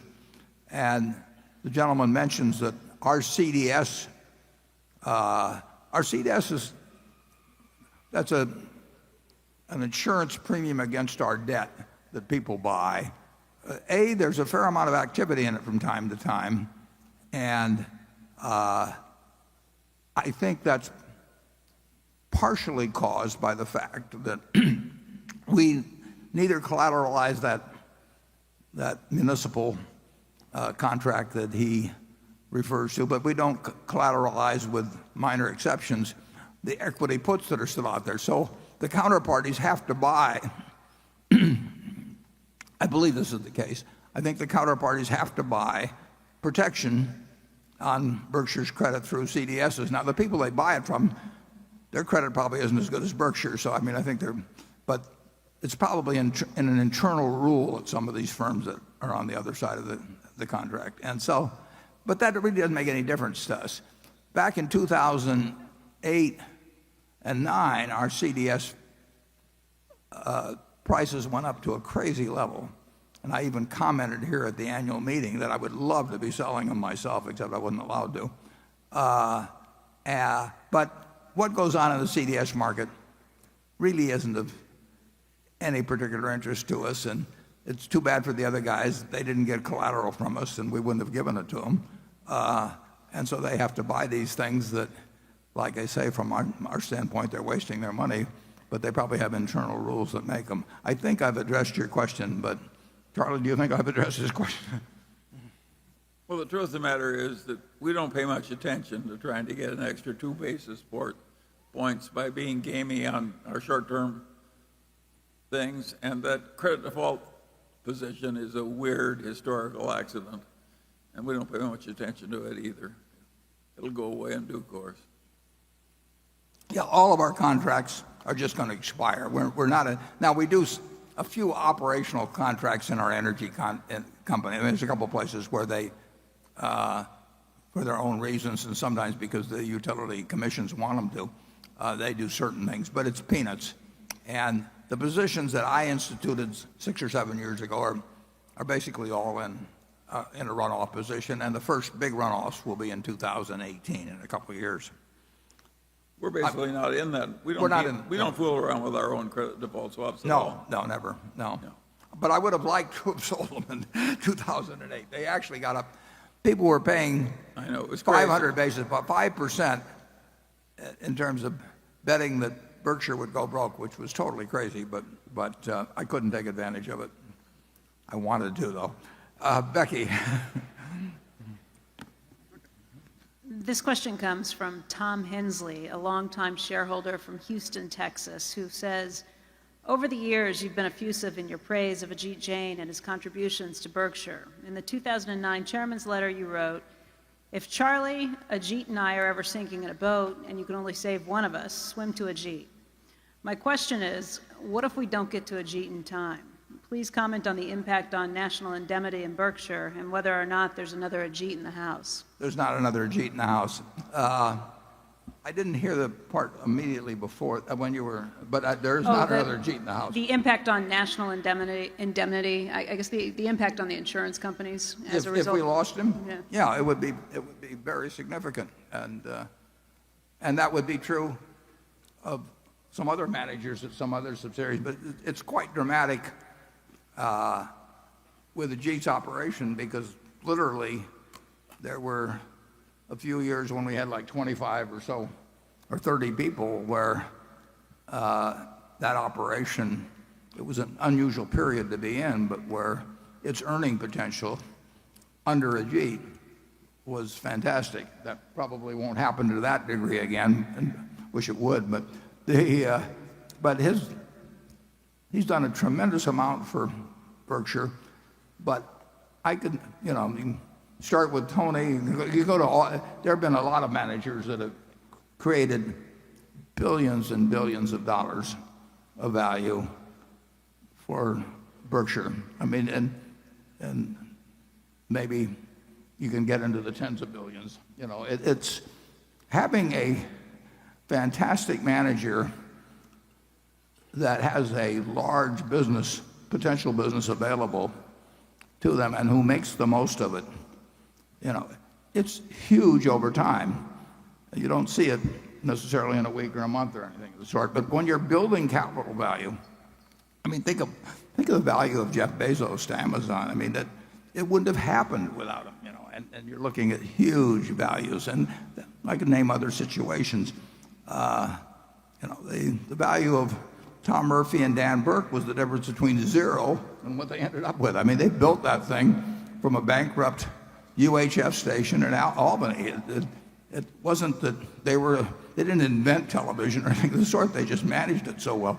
So really outstanding managers, they're invaluable, and we want to align. Charlie and I can't do it ourselves, but we want to align ourselves with them, and then have them feel about Berkshire the way we feel about it. And if we do that, we have an enormous asset, and we do have in Ajit and a number of the other managers. Charlie?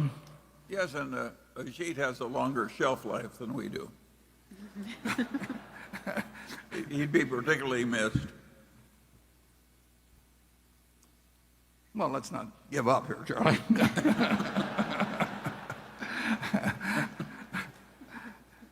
I reject such defeatism. Cliff. Thank you. Low to negative interest rates is something that's been discussed a few times today, and you've mentioned its implications for return on float. I was wondering, how should shareholders value the 25% of the float that's been created by retrocessional reinsurance, where the business is booked at an underwriting loss and at times has adversely developed? Yeah. Cliff brings up some of our business in the insurance business. We take with either the probability of some underwriting loss in order to get to use the money for a very long period of time, and it would look under today's interest rates, like we can't do much with that. There's two answers to that. We don't think it'll, for the duration of the kind of contracts we have, we don't expect these rates, but we could be wrong. But the second one also is that we do think that occasionally we will get chances, even in periods of low interest rates, to do things that will produce quite a bit, very reasonable returns.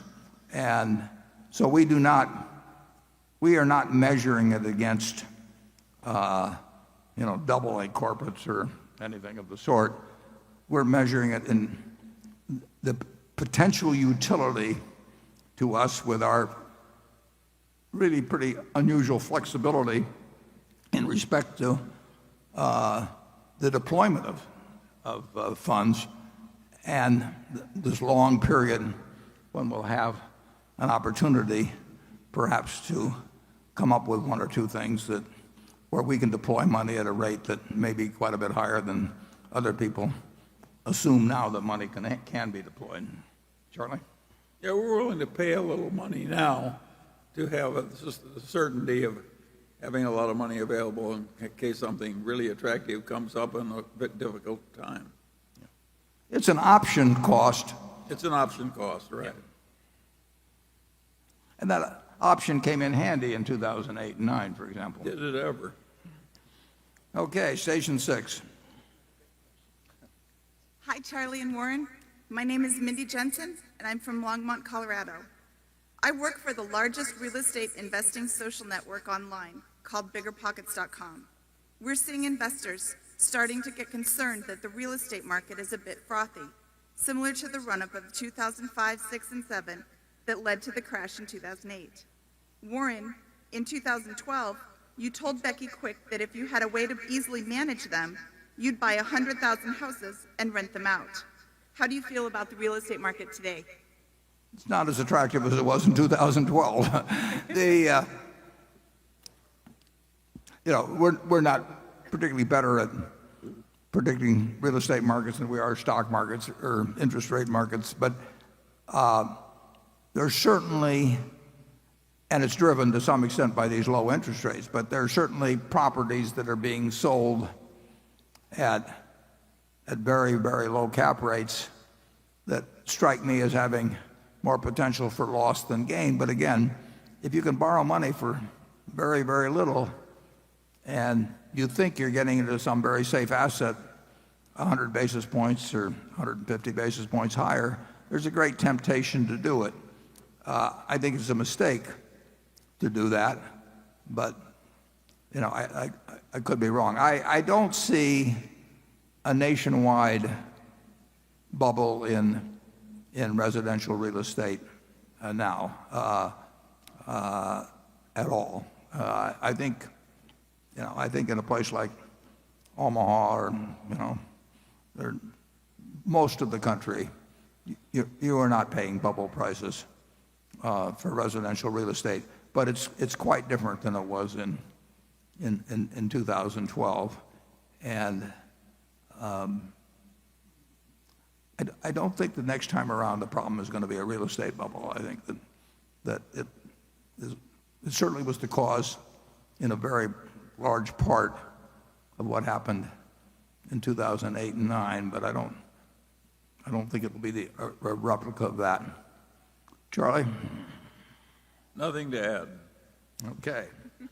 Andrew? Warren, Todd and Ted now have been at Berkshire for several years. What have been their biggest hits and failures, specifically? And what have they learned from Charlie and Warren? And what are the biggest differences between you and them? Well, I'll answer the last part, the easiest. I am trying to think of very big deals that we can do something in investments or in business, preferably just in operating businesses.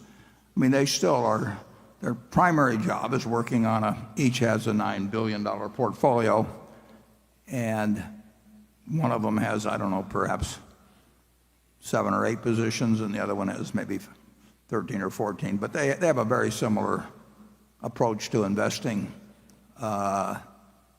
They've both been enormously helpful in doing several things, including important things for which they don't get paid a dime and which they're just as happy working on the things as they are when they're working on things that do pay off for them financially.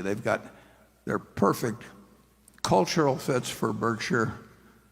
They're smart at what they do, and they're a big addition to Berkshire. Charlie? Again, I've got nothing to add. And did I cover the whole thing, Andrew, or was there a part I missed there? Did I? Biggest hits and failures. I think they specifically wanted to know in terms of investments and trying to understand the way you think, perhaps. I think the question was more focused. I think the implication was the way they think and the way you think. Are there differences? Yeah, I would say they have a bigger universe to work with because they can look at ideas in which they can put $500 million, and I'm trying to think of ways to put, not sums into billions. And they they certainly have a more extensive knowledge of certain industries and activities in business that have developed in the last 10 or 15 years. They'd be smarter on that than I am. But their approach to investing, they're looking for businesses that they understand and that are going to, and through the stocks of those businesses, that they can buy at a sensible price and that they think will be earning significantly more money 5 or 10 years from now. So it's very similar to what I'm thinking about, except I probably add another zero to it. And we don't want to talk about specific hits and failures. No. Okay, Greg? Yeah, we will never get into disclosing. We file reports every 90 days that show what Berkshire does in marketable securities, but we don't identify. I may identify whether it's mine or theirs, but we don't get into identifying what they do individually.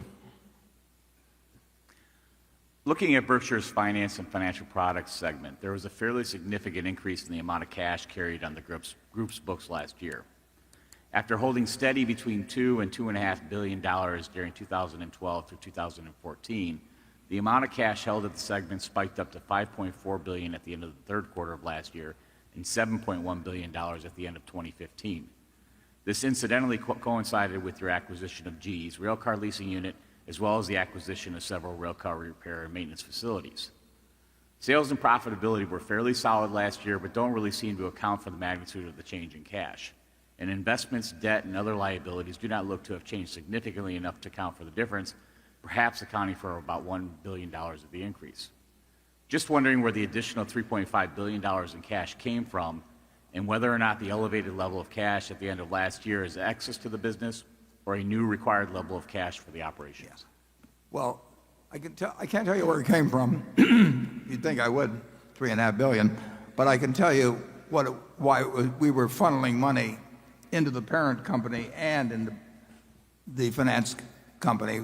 That money was basically dedicated to making the $22 billion portion of the precision cash parts purchase that was accounted for by cash. We actually borrowed $12 billion, but $10 billion was what was of the borrowing was there. And we pushed money from various sources, depending on who owned what and that sort of thing.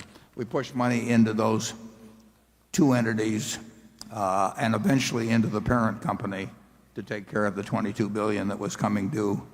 It turned out to be at the end of January when the precision cash parts closed. There's really no significance to it other than that. Okay, station 7. Good afternoon, Mr. Buffett and Mr. Munger. My name is Jeffrey Eastup from Cranford, New Jersey. I just have a simple question for you. How would you explain IBM's moat? I'm not sure that's a simple question. No, I'm not either.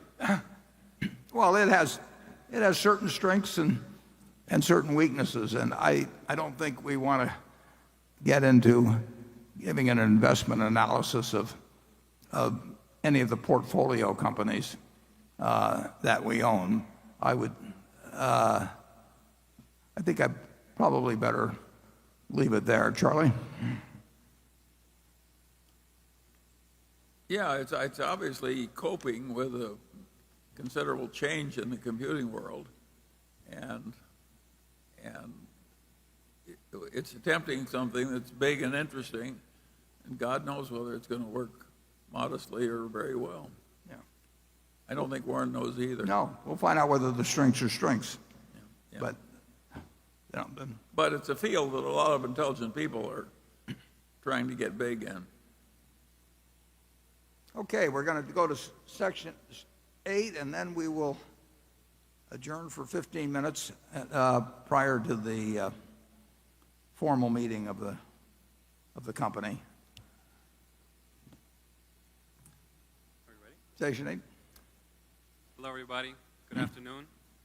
My name is Christian Campos. I'm from New York City. I'm a senior accounting major at Baruch College, part of the City University of New York.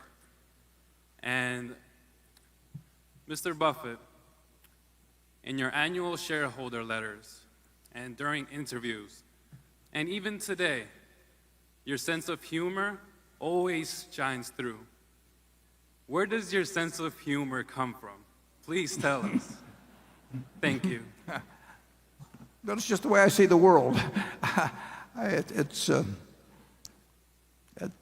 very interesting and in times very humorous place. And actually, I think Charlie has a better sense of humor than I have, so I'll let him answer where he got his.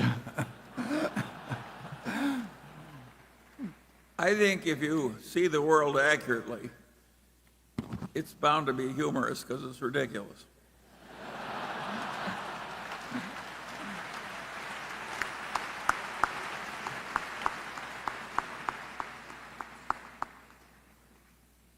Well, I think that's a good note to close on.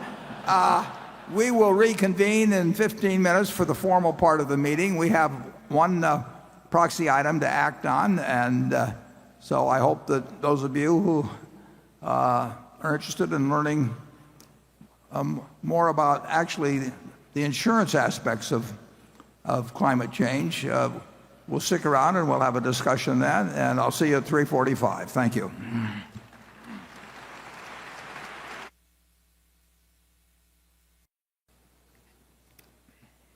Okay, if everybody will please settle down, we'll proceed with the meeting. Meeting will now come to order. I'm Warren Buffett, Chairman of the Board of Directors of the company. I welcome you to this 2016 annual meeting of shareholders. This morning I introduced the Berkshire Hathaway directors that are present. Also with us today are our auditors. They're available to respond to appropriate questions you might have concerning their firm's audit of the accounts of Berkshire. Sharon Heck is Secretary of Berkshire Hathaway, and she will make a written record of the proceedings. Becky Amick has been appointed Inspector of Elections at this meeting. She will certify to the count of votes cast in the election for directors and the motion be voted upon at this meeting. The named proxy holders for this meeting are Walter Scott and Mark Hamburg. Does the Secretary have a report of the number of Berkshire shares outstanding? Turned off the lights on me. Entitled to vote and represented at the meeting? Yes, I do. As indicated in the proxy statement that accompanied the notice of this meeting that was sent to all shareholders of record on March 2nd, 2016, the record date for this meeting, there were 807,242 shares of Class A Berkshire 807,242 shares of Class A Berkshire Hathaway common stock outstanding, with each share entitled to one vote on motions considered at the meeting, and 1,254,393,030 shares of Class B Berkshire Hathaway common stock outstanding, with each share entitled to 1/10,000th of one vote on motions considered at the meeting. Of that number, 575,608 Class A shares and 772,724,950 Class B shares are represented at this meeting by proxies returned through Thursday evening, April 28th. Thank you. That number represents a quorum, and we will therefore directly proceed with the meeting. The first order of business will be a reading of the minutes of the last meeting of shareholders. I recognize Mr. Walter Scott, who will place a motion before the meeting. I move that the reading of the minutes of the last meeting of shareholders be dispensed with and the minutes be approved. Do I hear a second? I second the motion. The motion has been moved and seconded. We will vote on the motion by voice vote. All those in favor say aye. Opposed? The motion is carried. The next item of business is to elect directors. If a shareholder is present who did not send in a proxy or wishes to withdraw a proxy previously sent in, you may vote in person on the election of directors and other matters to be considered at this meeting. Please identify yourself to one of the meeting officials in the aisle so that you can... Buffett, Stephen Burke, Susan Decker, William Gates, Buffett, Stephen Burke, Susan Decker, William Gates, David Gottesman, Charlotte Guyman, Thomas Murphy, Ron Olson, Walter Scott, and Merrill Whitmer be elected as directors. There a second? I second the motion. It has been moved and seconded that Warren Buffett, Charles Munger, Howard Buffett, Stephen Burke, Susan Decker, William Gates, David Gottesman, Charlotte Guyman, Thomas Murphy, Ronald Wilson, Walter Scott, and Merrill Whitmer be elected as directors. Are there any other nominations or any discussion? The nominations are ready to be acted upon. If there are any shareholders voting in person, they should now mark their ballot on the election of directors and deliver their ballot to one of the meeting officials in the aisles. Ms. Amick, when you are ready, you may give your report. My report is ready. The ballot of the proxy holders, in response to proxies that were received through last Thursday evening, cast not less than 643,789 votes for each nominee. That number far exceeds a majority, 789 votes for each nominee. That number far exceeds a majority of the number of the total votes of all Class A and Class B shares outstanding. The certification required by Delaware law of the precise count of the votes will be given to the Secretary to be placed with the minutes of this meeting. Thank you, Ms. Amick. Warren Buffett, Charles Munger, Howard Buffett, Stephen Burke, Susan Decker, William Gates, David Gottesman, Charlotte Guyman, Thomas Murphy, Ronald Olson, Walter Scott, and Merrill Whitmer have been elected as directors. The next item of business is a motion put forth by the Nebraska Peace Foundation. The motion is set forth in the proxy statement, and will the projectionist please put up number 9. Here we are. The motion requests that our insurance business issue a report describing their response to the risks posed by climate change, including specific initiatives and goals relating to each risk issue identified. The directors have recommended that the shareholders vote against the proposal. I will now recognize, and I think it'll be up in Area 1, I will now recognize Dr. James Hansen to present the motion, but I believe maybe the gentleman from the Nebraska Peace Foundation may be introducing it, and he may introduce Dr. Hansen. To allow all interested shareholders to present their views, I asked the initial speaker to limit his remarks to 5 minutes, and then the microphone at Zone 1 is available for those wishing to speak for or against the motion. Subsequently, Zone 1 is the only microphone station in operation. For the benefit of those present, I ask that each speaker for or against the motion limit themselves, with the exception of the initial speaker, to 2 minutes, and confine your remarks solely to the motion. And the motion should be left up on the, let's see, is that up there or not? Yeah, okay, the motion should be left up there. In a sense, incidentally, it asks us to present a report about the risks to the insurance division by climate change, and I did address this subject in the annual report. That would be a report, and it was a report that was concurred in with by Ajit Jain, who is our #1 expert on insurance risks. So that does represent the view of our insurance division and myself as the chief risk officer. But the subject now is open, and we welcome the initial speaker's comments. And if you're just going to introduce Dr. Hansen, I can't see who's who up there, then I presume he will have the 5 minutes, and then subsequent speakers will have 2 minutes. So go to it. You're on. Thank you. My name is Mark Vecina. I'm the treasurer of the Nebraska Peace Foundation, the owner of 1A share of Berkshire Hathaway. We are the sponsor of the shareholder resolution, which Mr. Buffett has described.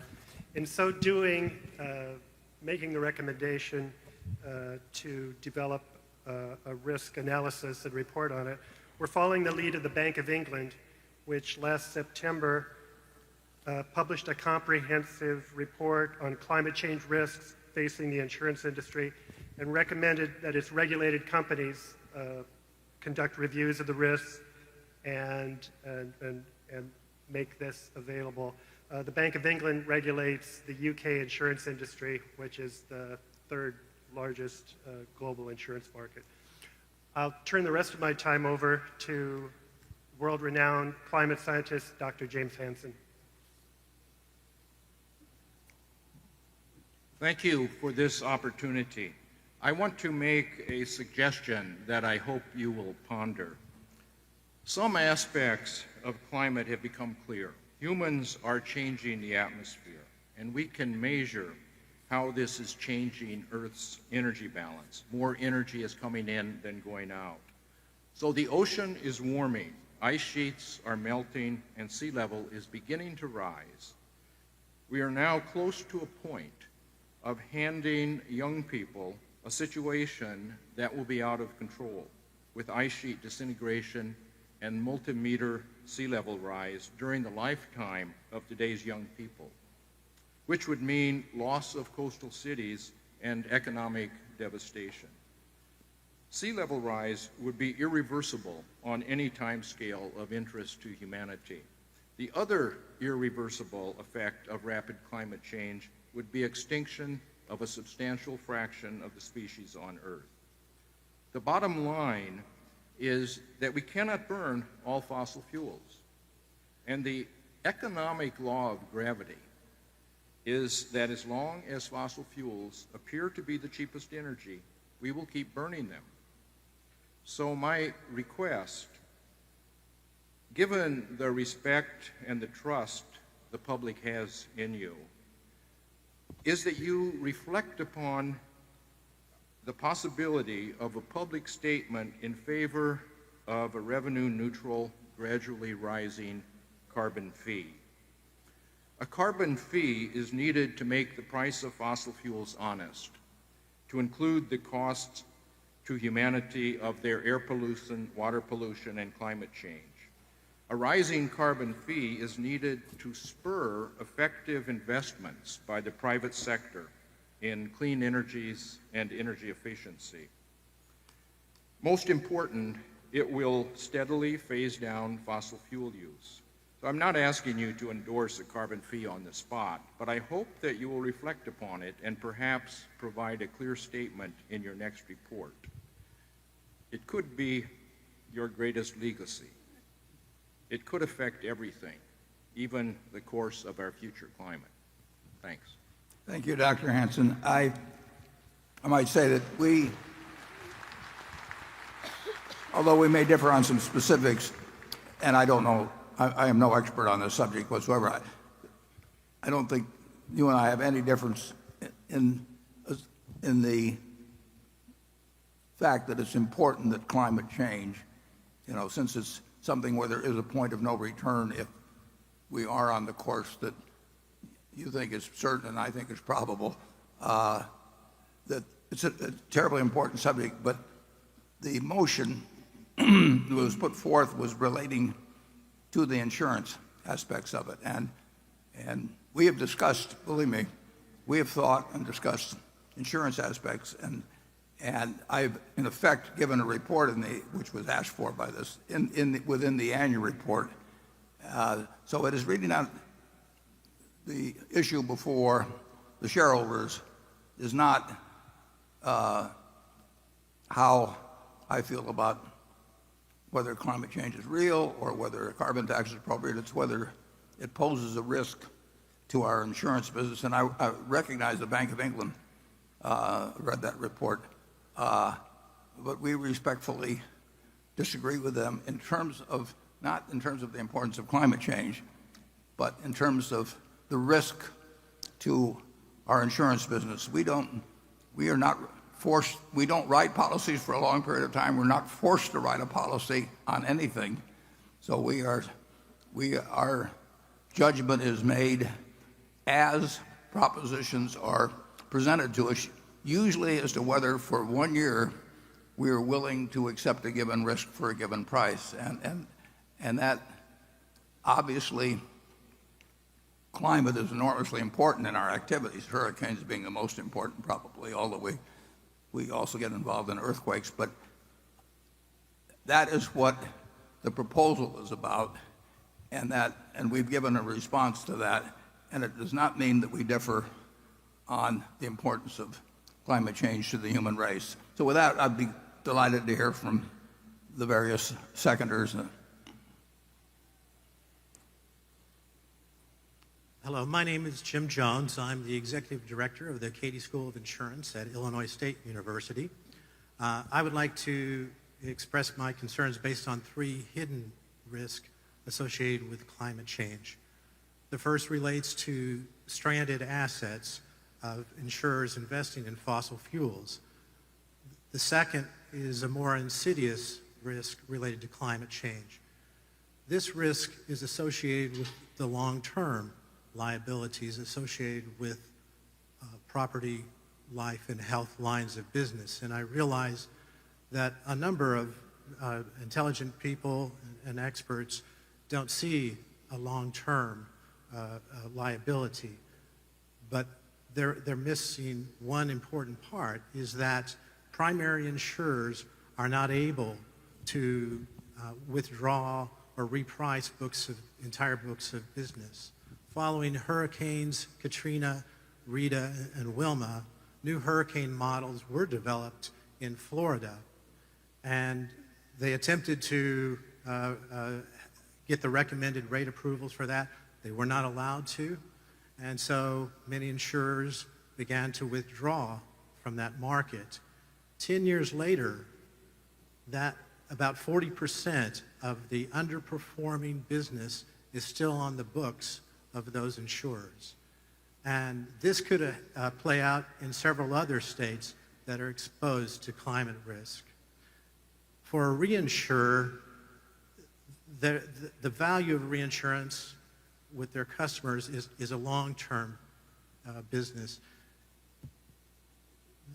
The reason why this is so important is because, according to my count, 156 of your reinsurance customers have filed climate change disclosures. And these customers are looking for long-term interest being protected by their reinsurer. And if not, there's a potential for a relationship default risk that could occur if they perceive your reinsurance as just being one-year contracts that can be repriced or withdrawn. And you enter into that world of the expanding market competition of alternative reinsurance, which just last year was $72 billion. And earlier this quarter, we set a record of $2.2 billion in cat bonds. Thank you. I would point out that we have not been asked ever, to my knowledge, to write long-term contracts. Our primary insurers know that we look at it 1 year at a time, and we will not write business that we think has a major negative probability. and they don't expect us to. It's way less a relational business than in the past. It's much more a transactional business, but we will not write. If we lose a customer because they want us to do something stupid, we lose the customer. And there is not in our business, I'm not speaking for other reinsurers, but in our business, and I believe with most other reinsurers, they are not going to do something that they think is terribly disadvantageous to them just to maintain a relationship. That's not really a relationship and be a subsidy. So that does not strike me, frankly, as a factor at all of any negative consequence at Berkshire. We, in terms of what happened after Katrina, rates went up, and actually the hurricane experience in Florida has been better than any period since before 1850 that we have any records on. That's been a surprise to us, incidentally, but we have not written business, catastrophe business in Florida during that period because we didn't think the rates were adequate. They were adequate. We just were wrong about it. And incidentally, that is not the fact that we walked away from cat business in Florida that we thought was mispriced does not hurt us in the business. It's really it's much more of a transactional business, and there may have been a time when relationships were very big in reinsurance, but with so many entrants in it is very much a transactional business, and no one expects you to do something that's very stupid. If they do that, that's the wrong kind of a relationship. I'm glad to hear the next speaker. Hello, Mr. Buffett. My name is Jane Klebb. I run a group called Bold, Nebraska, which was part of an unlikely alliance who beat Keystone XL to protect the aquifer in our state as well as property rights. And I met you several years ago at Senator Nelson's home, and I had pulled you aside and asked how could we get health care reform passed. And you told me two things. You said the polling numbers matter and that we have to keep on applying public pressure. And we feel the same way about climate change and climate action. The most recent Yale study said that even 47% of conservatives believe in climate change and want to start seeing corporate and government action. And your response to this resolution struck me because one of the sentences said that if you live in a low-lying area, you should probably move. Well, we work with Native brothers and sisters who live in coastal communities, and one of those tribes is now the first United States climate refugees. They didn't have the option to move, they were forced to move. And so we're turning to you and we're turning to ourselves to continue to apply public pressure and hope that both you and Charlie stand with us. And maybe it's not this year, and maybe it's not the year after, but we really look forward to you doing full climate risk analysis, as well as divesting from all the fossil fuels that you own. And lastly, it takes both small and mighty, as well as big and powerful, to solve this problem of climate change. So you blocking small solar in Nevada is the wrong road to go down. Thank you. Okay.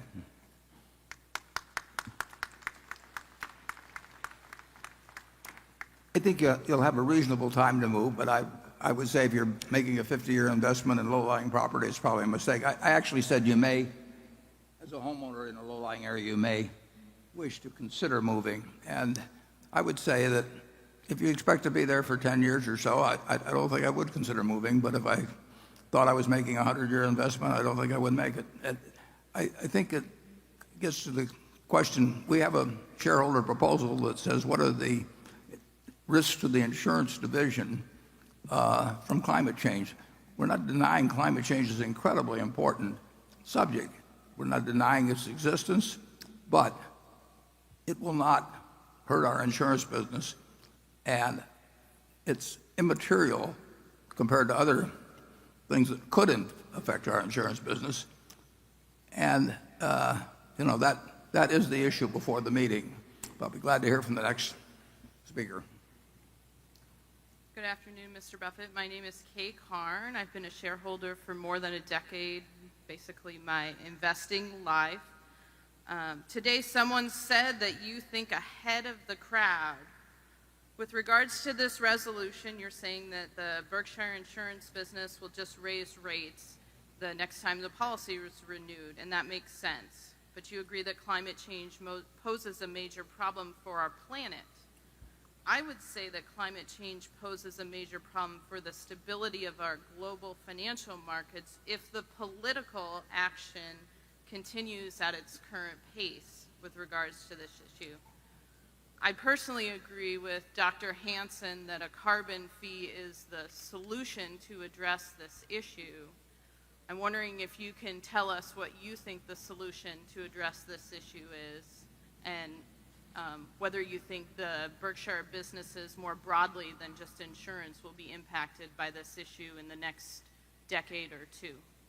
Yeah, I would doubt if it's affected in the next decade or two, but I won't argue with you at all that it's likely, not certain, that unless various techniques are designed for reducing, for sequestration, different things of that sort, that plenty of people will be working on, or unless the emissions, greenhouse gas emissions are reduced significantly, that it's a terribly important problem for civilization. And there have been other, there's certainly going to be some very smart people working on ways to change the balance in some way, either through less being released into the atmosphere or by various techniques that might diminish the impact. But no one here will deny that it's important. I don't think it will impact. I don't think it will impact in a serious way the climate or insurance, for that matter, in the next decade or two. But as I pointed out in the report, if you're dealing with something where you pass a point of no return, the time to do something isn't to wait till you get 10 minutes away from the point of no return. So that there are policies which we subscribe to very strongly in terms of renewables and that sort of thing. But I think there's also possibilities that within the scientific community that there will be solutions that are beyond my limited knowledge of physics to conjure up myself. But there are a whole lot of people out there that are a lot smarter, and I think that a basic problem on the reduction, if those things don't come to pass, is the fact that it's a planetary problem, and it requires cooperation by very important countries. And I think President Obama has made a good start in working with leaders of other countries, but it can't be solved by the United States alone, as you know better than I. But be glad to hear from the next speaker. Hello, my name is Nancy Meyer, and I've been a shareholder for 15 years with my husband. We have great faith in Berkshire Hathaway. That's why we invested. So I'm just here to say that as a shareholder, I'd like to ask my fellow shareholders to consider the economic costs of climate change and urge Berkshire Hathaway to adopt this resolution to show leadership in the insurance industry. Thank you. Thank you. And I appreciate the fact you've been a shareholder, but I do think, for reasons I've laid out, I don't really think that I think the resolution is in a sense inapplicable to our insurance business. Insurance, global climate is not a risk to our insurance business. It may be a risk to the planet over time, but that's a different thing. We can adopt all kinds of resolutions about saying that obviously nuclear proliferation is a threat to the planet, and you can say, well, then it's a threat to Berkshire. But in terms of being Berkshire specific, you can read the resolution, and like I say, our answer with the Jane probably the smartest person I know in insurance, and I have 99% of my net worth in Berkshire that's all destined to go to philanthropic institutions, and I'm not eager to see that disappear. And I do regard myself as the chief risk officer of Berkshire, and I worry about things that can hurt Berkshire, and I do not see it in our insurance division in relation to climate change. But thank you. Good afternoon, Mr. Buffett. I am Richard Miller in the Creighton Theology Department here in Omaha, and I study and teach climate change and its social effects. I just wanted to make you aware that Berkshire is operating within a larger economy, and that the most important climate analysis, economic analysis from Nicholas Stern indicates that on our current path, by the end of this century, 30% loss in global GDP is possible. The other issue is when we talk about doing something about climate change, doing something means to avoid major sea level rise. We need to reduce emissions globally, starting today, 7% per year. Starting today, 7% per year. The only time we've ever reduced emissions over a 10-year period in a growing economy was in the 1990s in England, and we reduced them 1% per year. So we're talking about a completely different thing than President Obama's gradual move, and we need to do something. No, we need to do massive transformation immediately. And with your large global holdings, you are a world significant figure on this, not just about this particular shareholder resolution. Thank you for your time. Thank you.